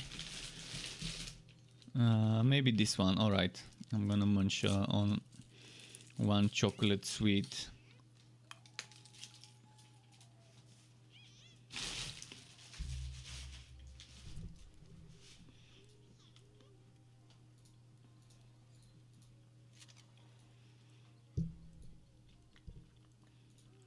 Alright, let's do another map.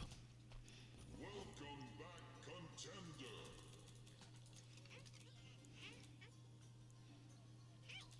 Netherwell is what I normally start. And looking for the Gearwalkie map with. That's interesting. That doesn't sound so tough. Alright, then back to Stormbringer. Again,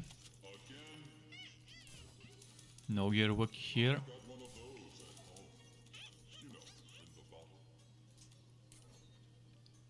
Well chosen. Sweet. I just finished tightening up the graphics on that level. We did find a Gearwalkie, but it was automatons and Act 3, so chances of it being broken are super high. Sound so tough. Oh, it's the same map. We can do the same map. I realized there hasn't been a change.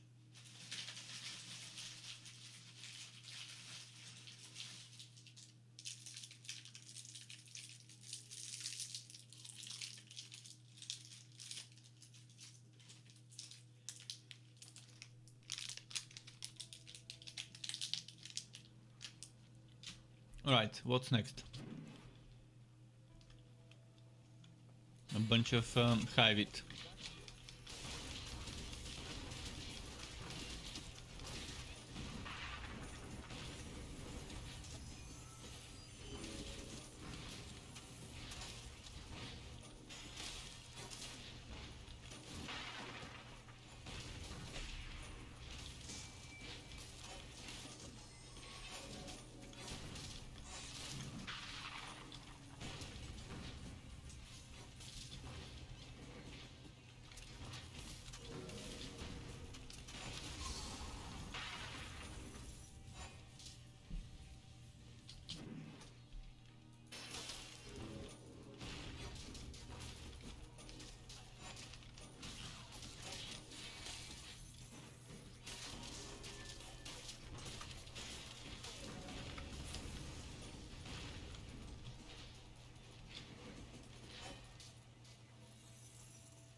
Before they realized I'm already this way and they were halfway there.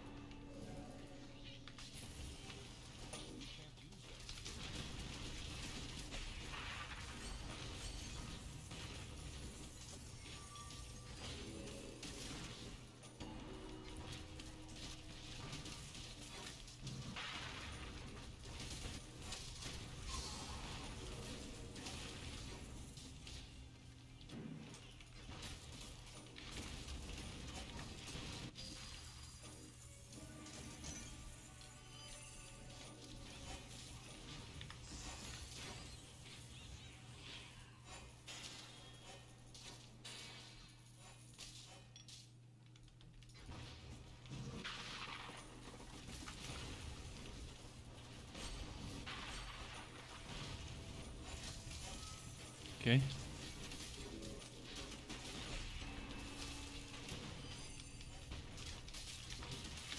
Ah.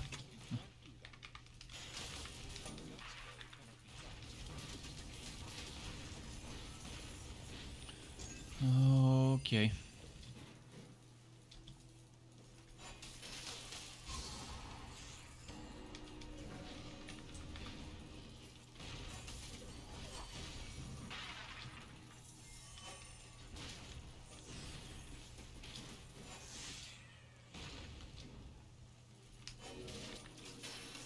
How many more? 75%. Okay, so a bit more.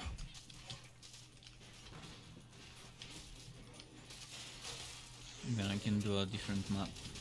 I'm thinking of actually switching after this map to a different hero. To like maybe the Blood Drinker Realm Master, which would mean I need to go to the Bane Realm Master to transfer the items before switching to the Blood Drinker Realm Master. And with the Blood Drinker Realm Master I've got a full respec which I can use to make something interesting.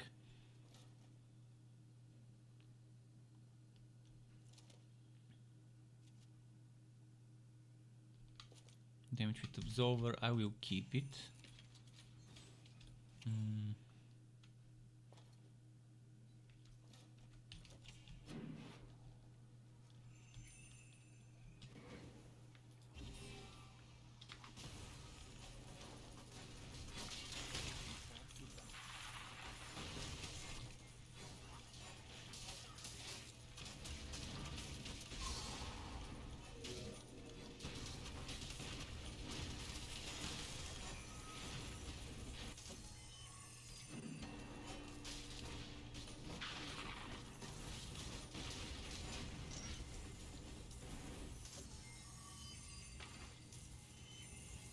Alright, let's go in. You can't cast that here.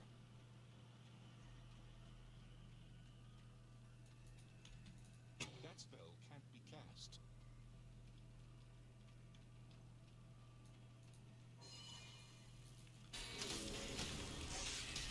So yeah, as I mentioned, today my stream will be split into two parts. With like an hour and a half break in between the two streams. But the giveaway would be drawn at the end of the second stream, 9:30 Eastern European time, which is 11:30 in the morning Pacific or 7:30 UK time, and in the evening, like yesterday. Same time I drew the winner yesterday.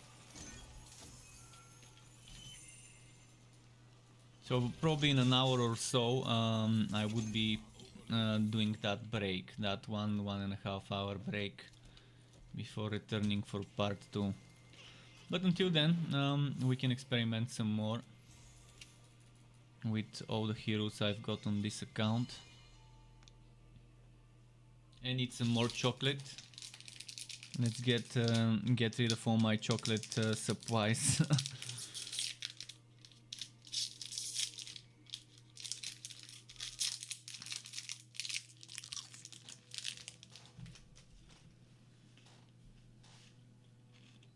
This one was weird. This one was like salty chocolate. What the fuck? Who makes salty chocolate?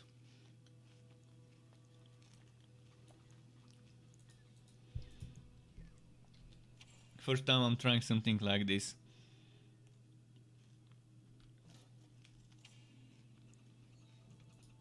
Alright, I'm gonna switch to the Blood Drinker after the pet returns.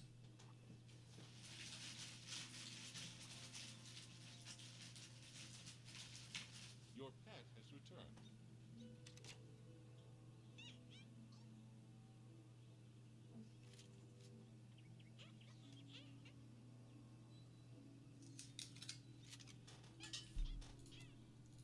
Alright, let's do this.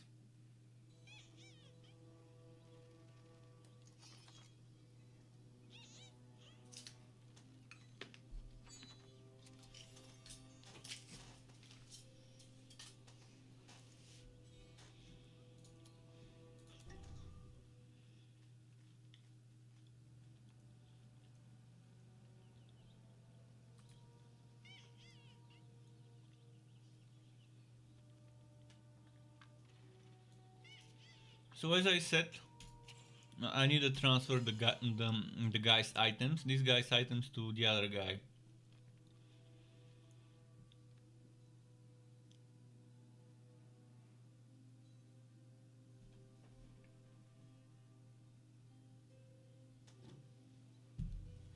Yesterday I did the opposite. I transferred the items from the Blood Drinker build into the Bane. Now I'm doing Bane to Blood Drinker transfer.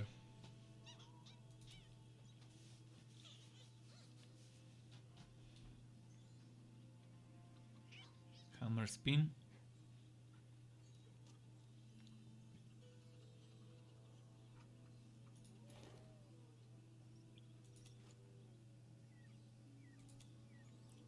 This one was the better one. I'm not sure why I took the other one because of the poison duration.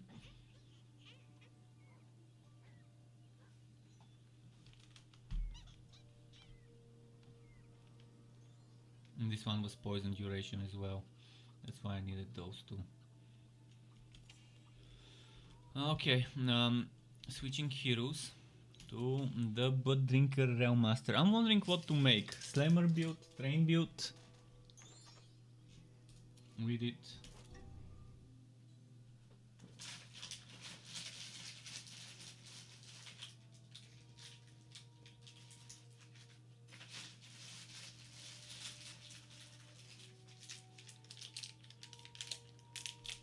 Now this chocolate candy here has some coconut inside. This is probably gonna be more delicious than the previous one, which was salty. If this one's salty as well, because it's the same brand, if this one is salty, then too bad. Alright, let's see what I'm gonna make with this build.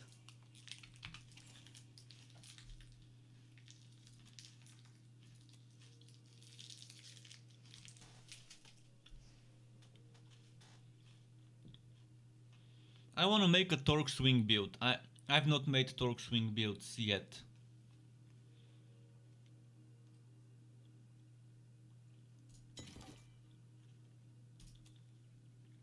So let's say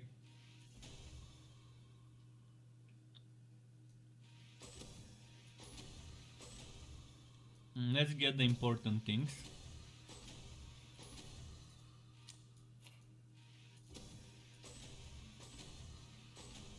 The problem is this one knocks enemies back, and I want this to pull enemies as well. I want an option to switch between knockback, pull. Anywhere where a skill has knockback or a pull, I want an option to revert it.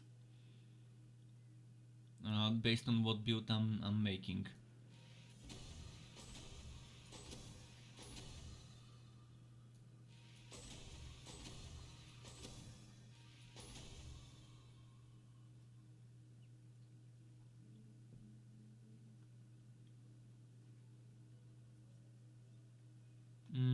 Flying pigs. Should I get flying pigs?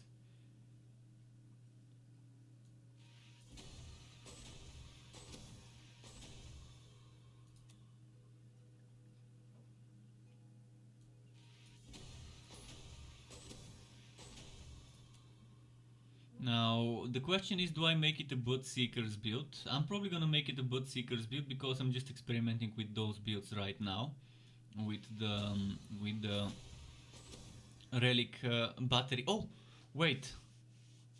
No. With the relic battery, maybe a spinning blade mayhem build would be pretty fun to do. Let me quickly check my previous Realm Master builds on my website to see what they were. I'm pretty sure I had the Drain Train.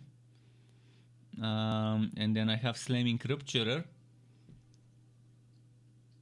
And Slamming Rupturer, I'm gonna quickly view that build to remember what it was. I think the build I just changed was Slamming Rupturer. So it was Bud Seeker, Living Barrier, Spinning Blade, Dance of Death.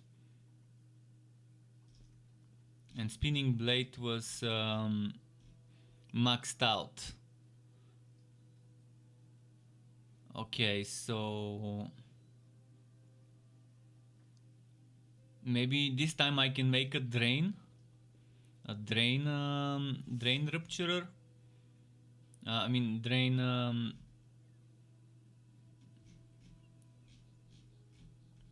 Drain what's it called? Slammer, Drain Slammer. That's probably what I'm gonna make. Yeah, let's make that, Drain Slammer. So removing those 3 points.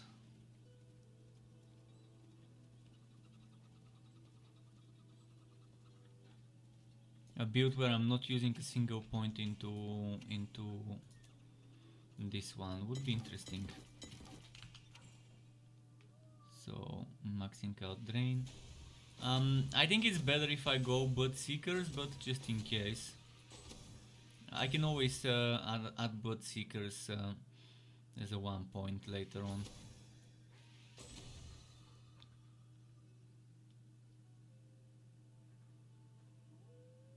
The problem is this doesn't bleed, and if it doesn't bleed, then not much rupture would be. There's not gonna be as much rupture happening if I only rely on this for bleed. The other one was relying on this and this for bleed, and that's why rupture was useful. Okay, I'm gonna put points here. And probably leaving barrier. 1 point. Wait. I need 1 point here most likely.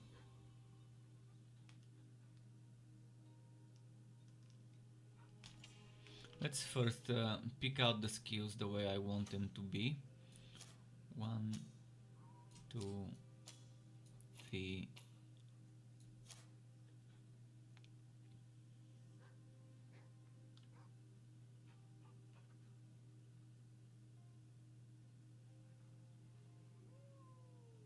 Only one bonus level? Oh yeah.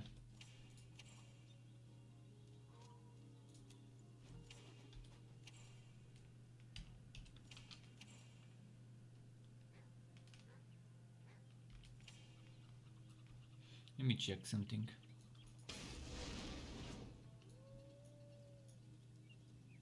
Cooldown is down to 9 seconds only.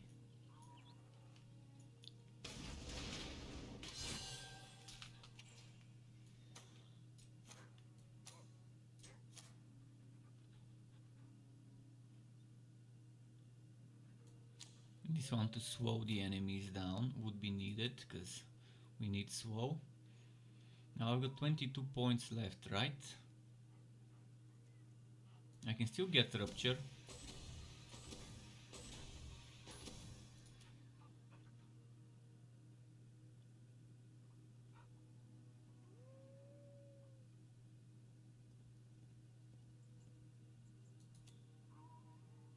Now do I get this? Do I get this? Do I get this? And if I get this, I don't have room to put it.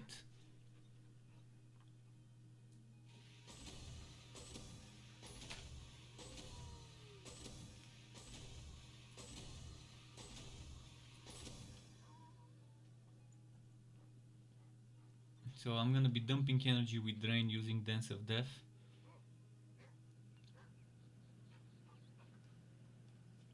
It's gonna be similar to my Body Slams build, most likely. That's what it's shaping up to be.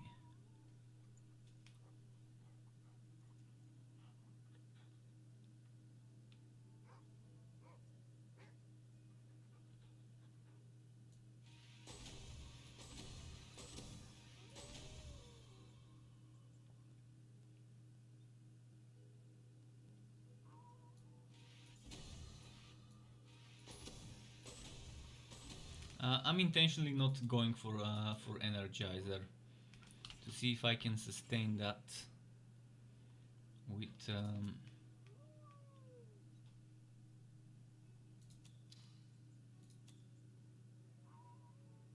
if I can sustain that with just the boots.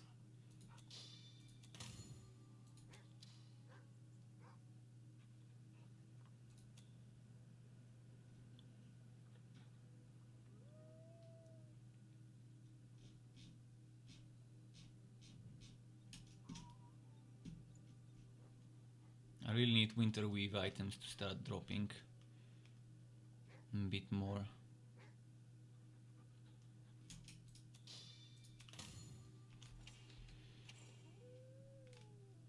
What do I have on this hero as choices? Spike Drive, I don't need Spike Drive damage.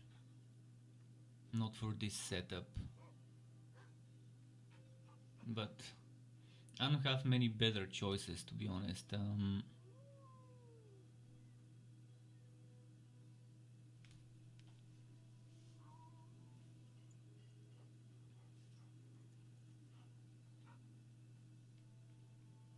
Yeah, pretty shitty options here.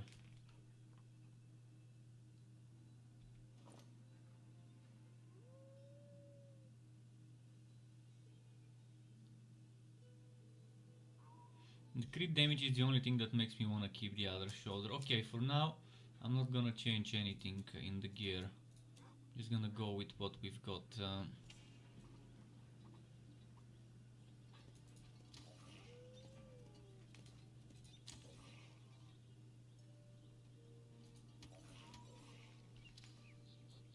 Let's go. Let's do a map or two or more.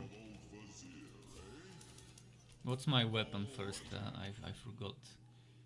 Life Ender, chance to poison. Any chance to bleed weapon? Just damage. Ice, burn.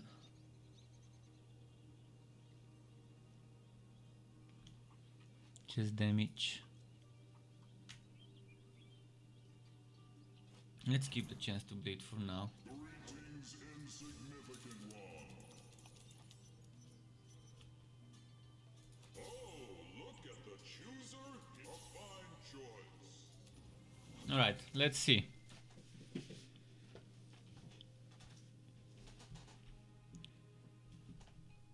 The Drain Slammer. Similar to my body slams, but the focus is shifted towards having some fun with the poo of whatever its name was. Torque Swing and then Drain. Oh, very important change I'm missing.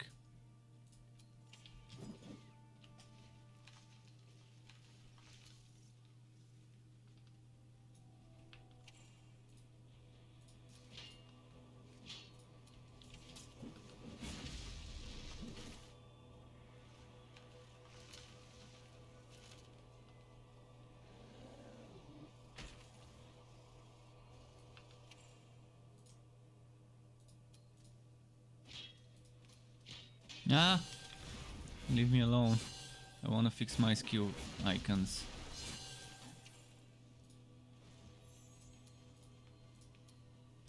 Just too used for Drain to be on this button, so...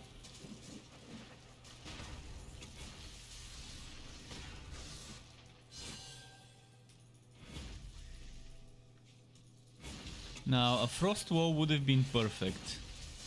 Frost Wall would have been perfect. What? What the... What the what? What the what?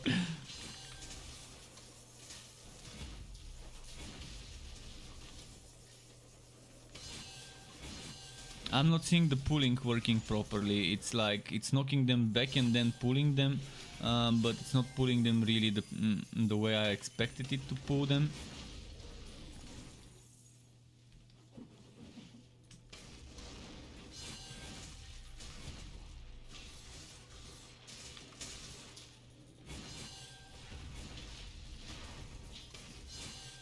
Okay, this pulled them.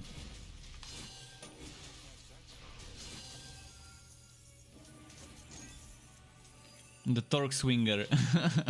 Should we call the this build? Should we? I want to include Swinger in the name of the build, just for the catchy title. We gotta have those catchy titles of the builds.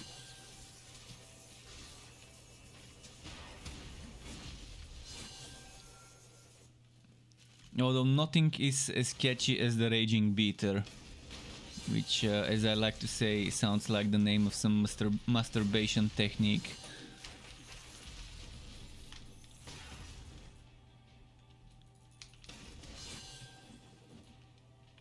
But the Raging Beater is the name of an item, not of a build.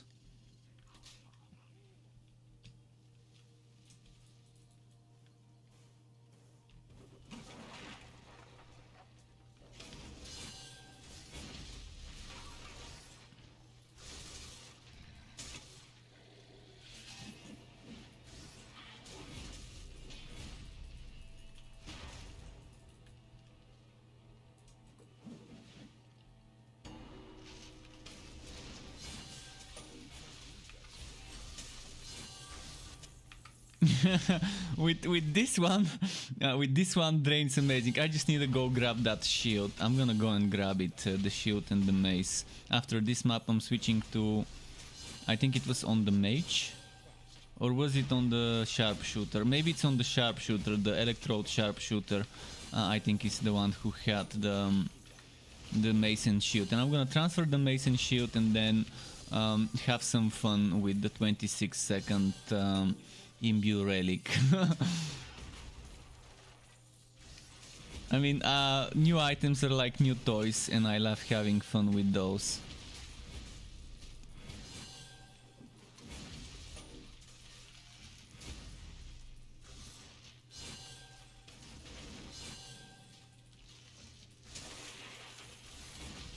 What's my quest? To kill spiders? Oh, okay. You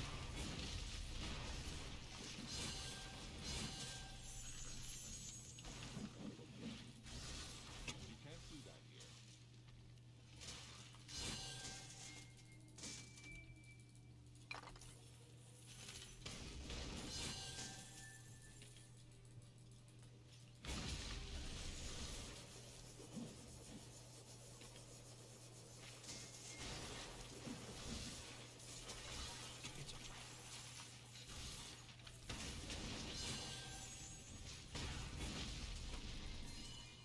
Alright, let's do it.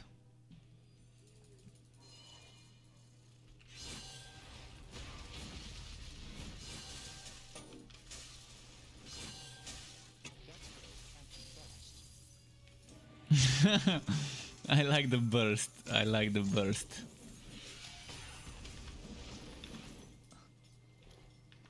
And that's without even getting damage to Torque Swing or anything. And my spike drive is level 0. Actually level 0 plus 2. Or did I level it up to level 4 plus 2? I can't remember. Okay, I need to go on the sharpshooter to transfer this item. I did actually level it to level 4 plus 2 for the chance to return endurance. Not sure I really need that chance to return endurance. Damage to relic skills. Where was damage to relic skills? Here. Yeah, this one is pretty much not necessary, but at least it gives me more damage, so it's actually beneficial. In fact, maybe putting 4 more points there instead of...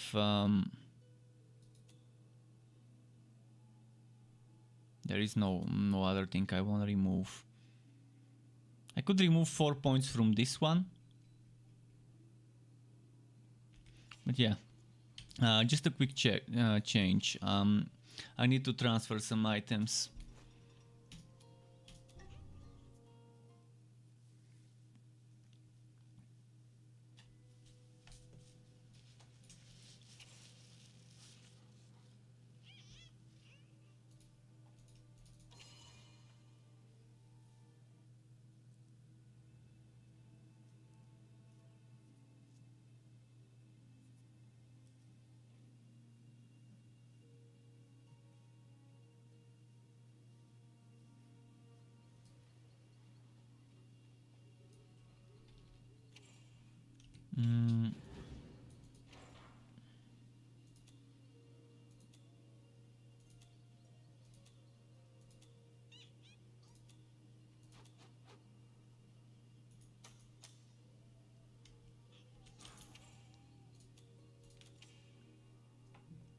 Now it's gonna be fun with those items. 26 seconds cooldown. Here we go. We're gonna be spamming drains like there's no tomorrow. They're gonna look like raisins when we're done draining them from all of their life force.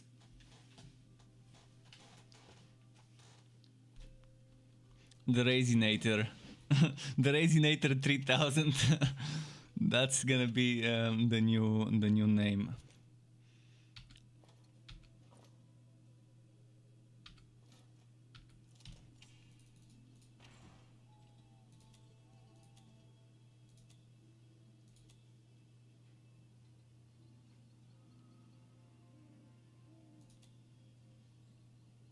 I wanna have some fun with this. I know I'm gonna lose damage and crit damage, but I wanna have some fun with it. So let's check. Chance to slow. Oh yes, it has chance to slow. Oh boy, oh boy. And we're losing poison, which is fine, we don't need it. We're getting both Sword on Shock and we're getting 4 skill ups to Swag Shot, which obviously is a waste. But I don't have another one. It doesn't have to be the Mace, it could be the Glacier's Edge, which I also don't have.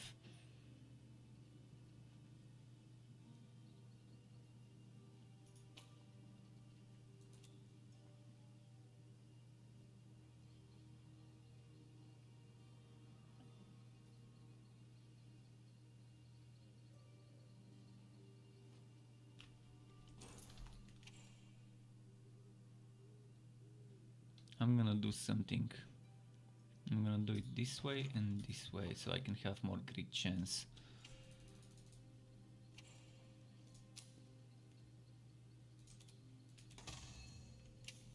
How's my defenses? I'd rather have regular defense.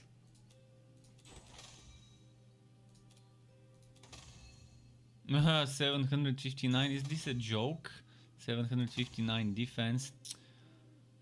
I haven't seen a bigger joke in this game than getting 759 defense on a level 60 item when enchanting. As I said, I want to have some fun with this, and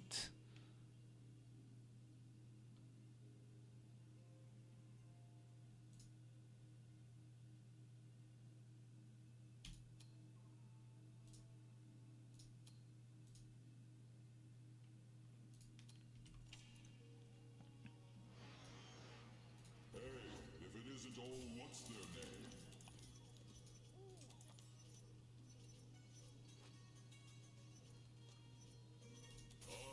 let's do this one. Oh, I forgot my pet. My pet needs changes. It's an old pet. It doesn't have zoomies or any of the other new skills, but I only need zoomies from the new skills. That's all I need. That frenzy from zoomies is amazing. Oh, actually it does have zoomies. Never mind. When did I walk on him to... Oh, because I'm using the same pet as on another hero. And I used that hero yesterday. And gave him the zoomies.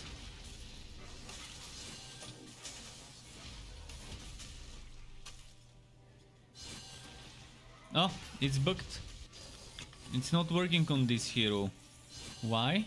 It was working on the other heroes. The teleport, so the blink doesn't work on the Rail Master, apparently.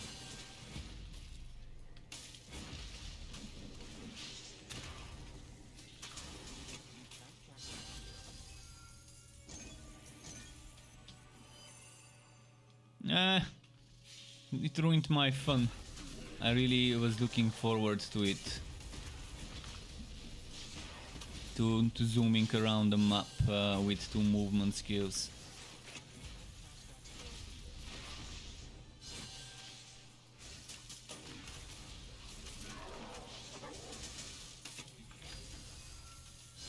Four drains in a row. Hard to survive that, eh? So that's right now just a Frost Nova, and that's all it does. I'm gonna rework the skills later.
What's freezing? Oh yeah, my number 4 is the one that's freezing.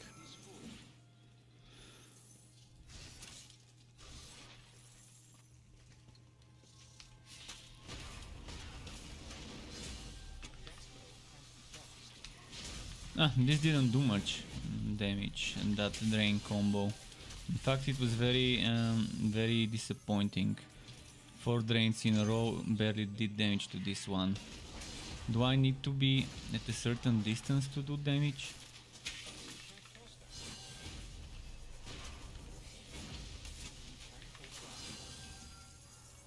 Guess it doesn't always hit or something.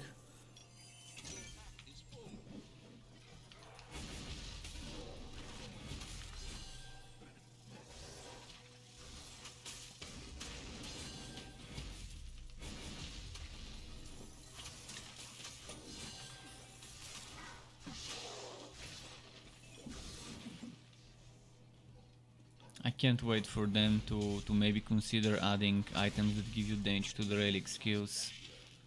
Maybe not as much as the ones that give you damage to spike drive, damage to flamethrower, etc. that give you up to 30 something per item. But maybe half of it. Like up to 15-16% damage to drain. Or up to 15-16% damage to spinning blade. And the equivalent. We just need 2 affixes, one for the low cost, one for the high cost relic skills. And that changes based on what relic is equipped. To allow for even more fun with relic centric builds, if you wanna get more of your damage from legs. Right now my damage doesn't come from the relic, my damage comes from my own skills. Spike drive, pound, torque. Yeah, drain does help and it gives me decent amount of damage, and thanks to imbue relic I can do more drains, but it's not the main source, it's not the major DPS.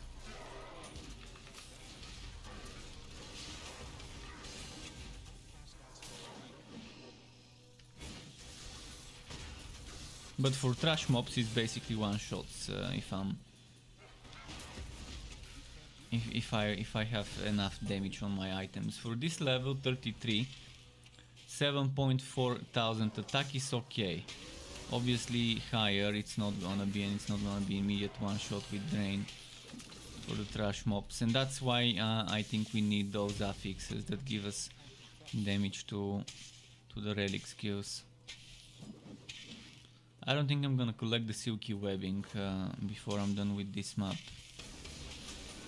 That's why I avoid doing spiders and automatons and Act 3 maps, because they can be broken.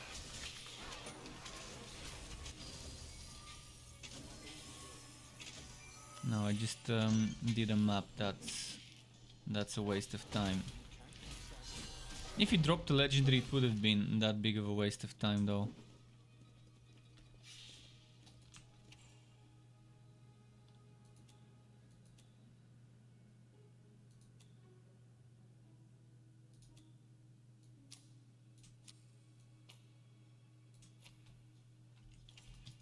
Ah! Shit, I out and tapped by accident, alright. Just clicked on my browser because I'm playing Windows and clicked too far. Give me silky webbing, come on. I wanted to replace...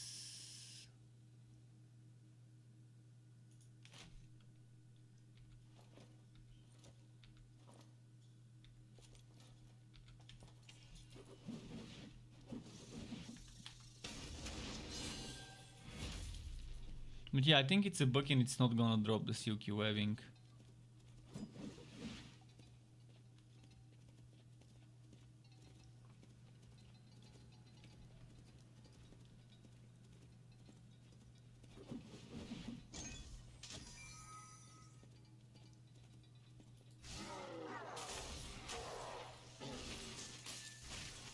Ah, finally. Finally.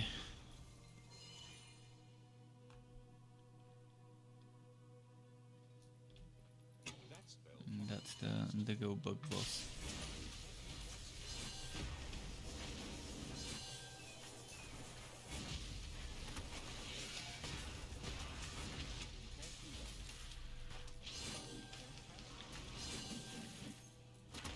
Couldn't burst him before the angered ancestor came.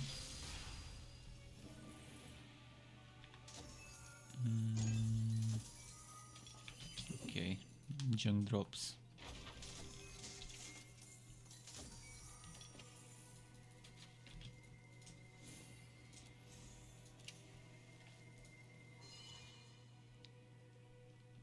Not sure if I had the golden ego. I'm pretty sure I have the bowed ego. Maybe I should have collected this one just in case. Although I don't really care about the collection of pets, it's just cosmetic stuff.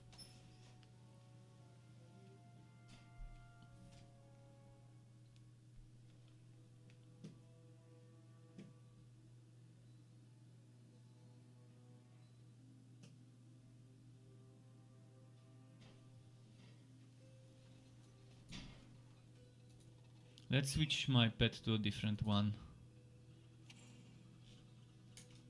Oh, I'm doing so. Let's see if I have golden ego. Your pet has arrived. I think it said golden ego in the one. Let's see. It's gotta be somewhere here. Yeah, I think I don't have that one. Let's equip the red-nosed retriever. And I'm gonna probably do one more map and then I'm gonna take like hour and a half break, because our relatives from Israel just came. So yeah, just give me maybe I'm gonna do one more map next. But first, before I do that one map, I need to replace some skills here. I'm probably gonna do this because I'm using the boots for crit chance. Meaning I don't need as much crit chance. What else do I need? Oh yeah, I need this one. So yeah, let's do one more map and then we can end the stream afterwards. Which affix do we get here? A gauntlet, berserking or corked? I'm gonna do the berserking one. Not a fan of corked. Let's see over here.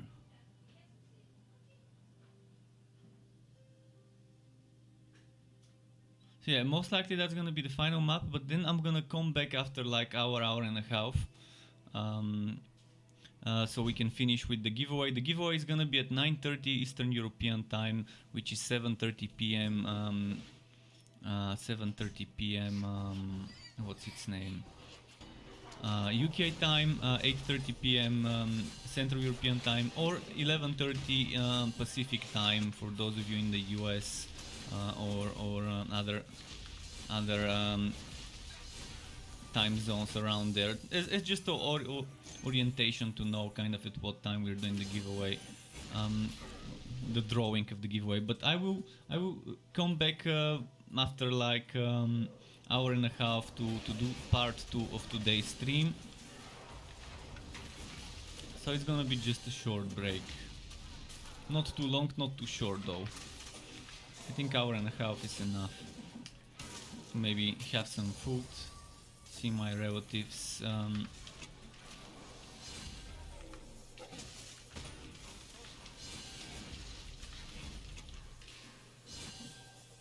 Yeah, let's wrap up this map.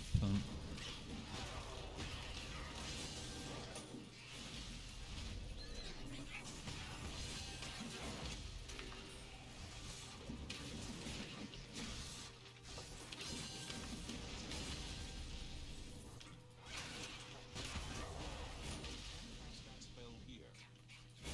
Can't do that here.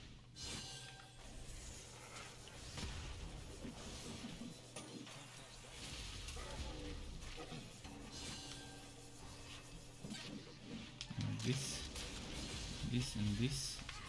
More drain.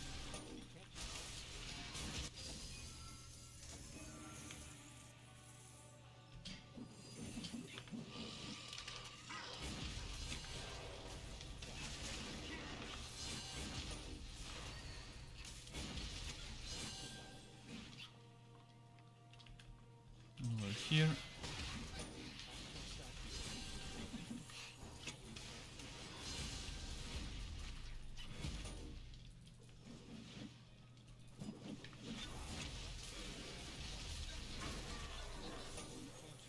Right, what's this way? Nada. Oh, no, never mind, they spawned. A few of them spawned here.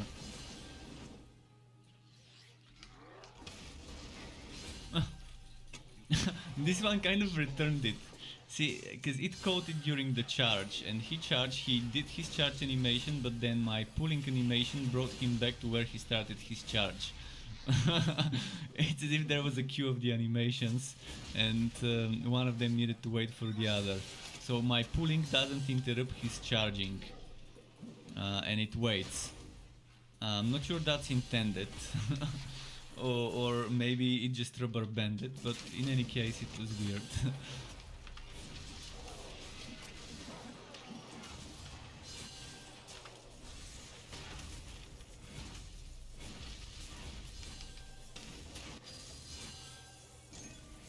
I'm finding it difficult to activate Torque Swing. Sometimes I have to press it multiple times. I think he needs to go to a certain place to activate it. If my cursor is too far, I think he maybe goes to... he maybe tries to reach there. I'm gonna have to play more with it. It's the first time I'm extensively testing Torque Swing, so later tonight I'm gonna do some more Torque Swing tests.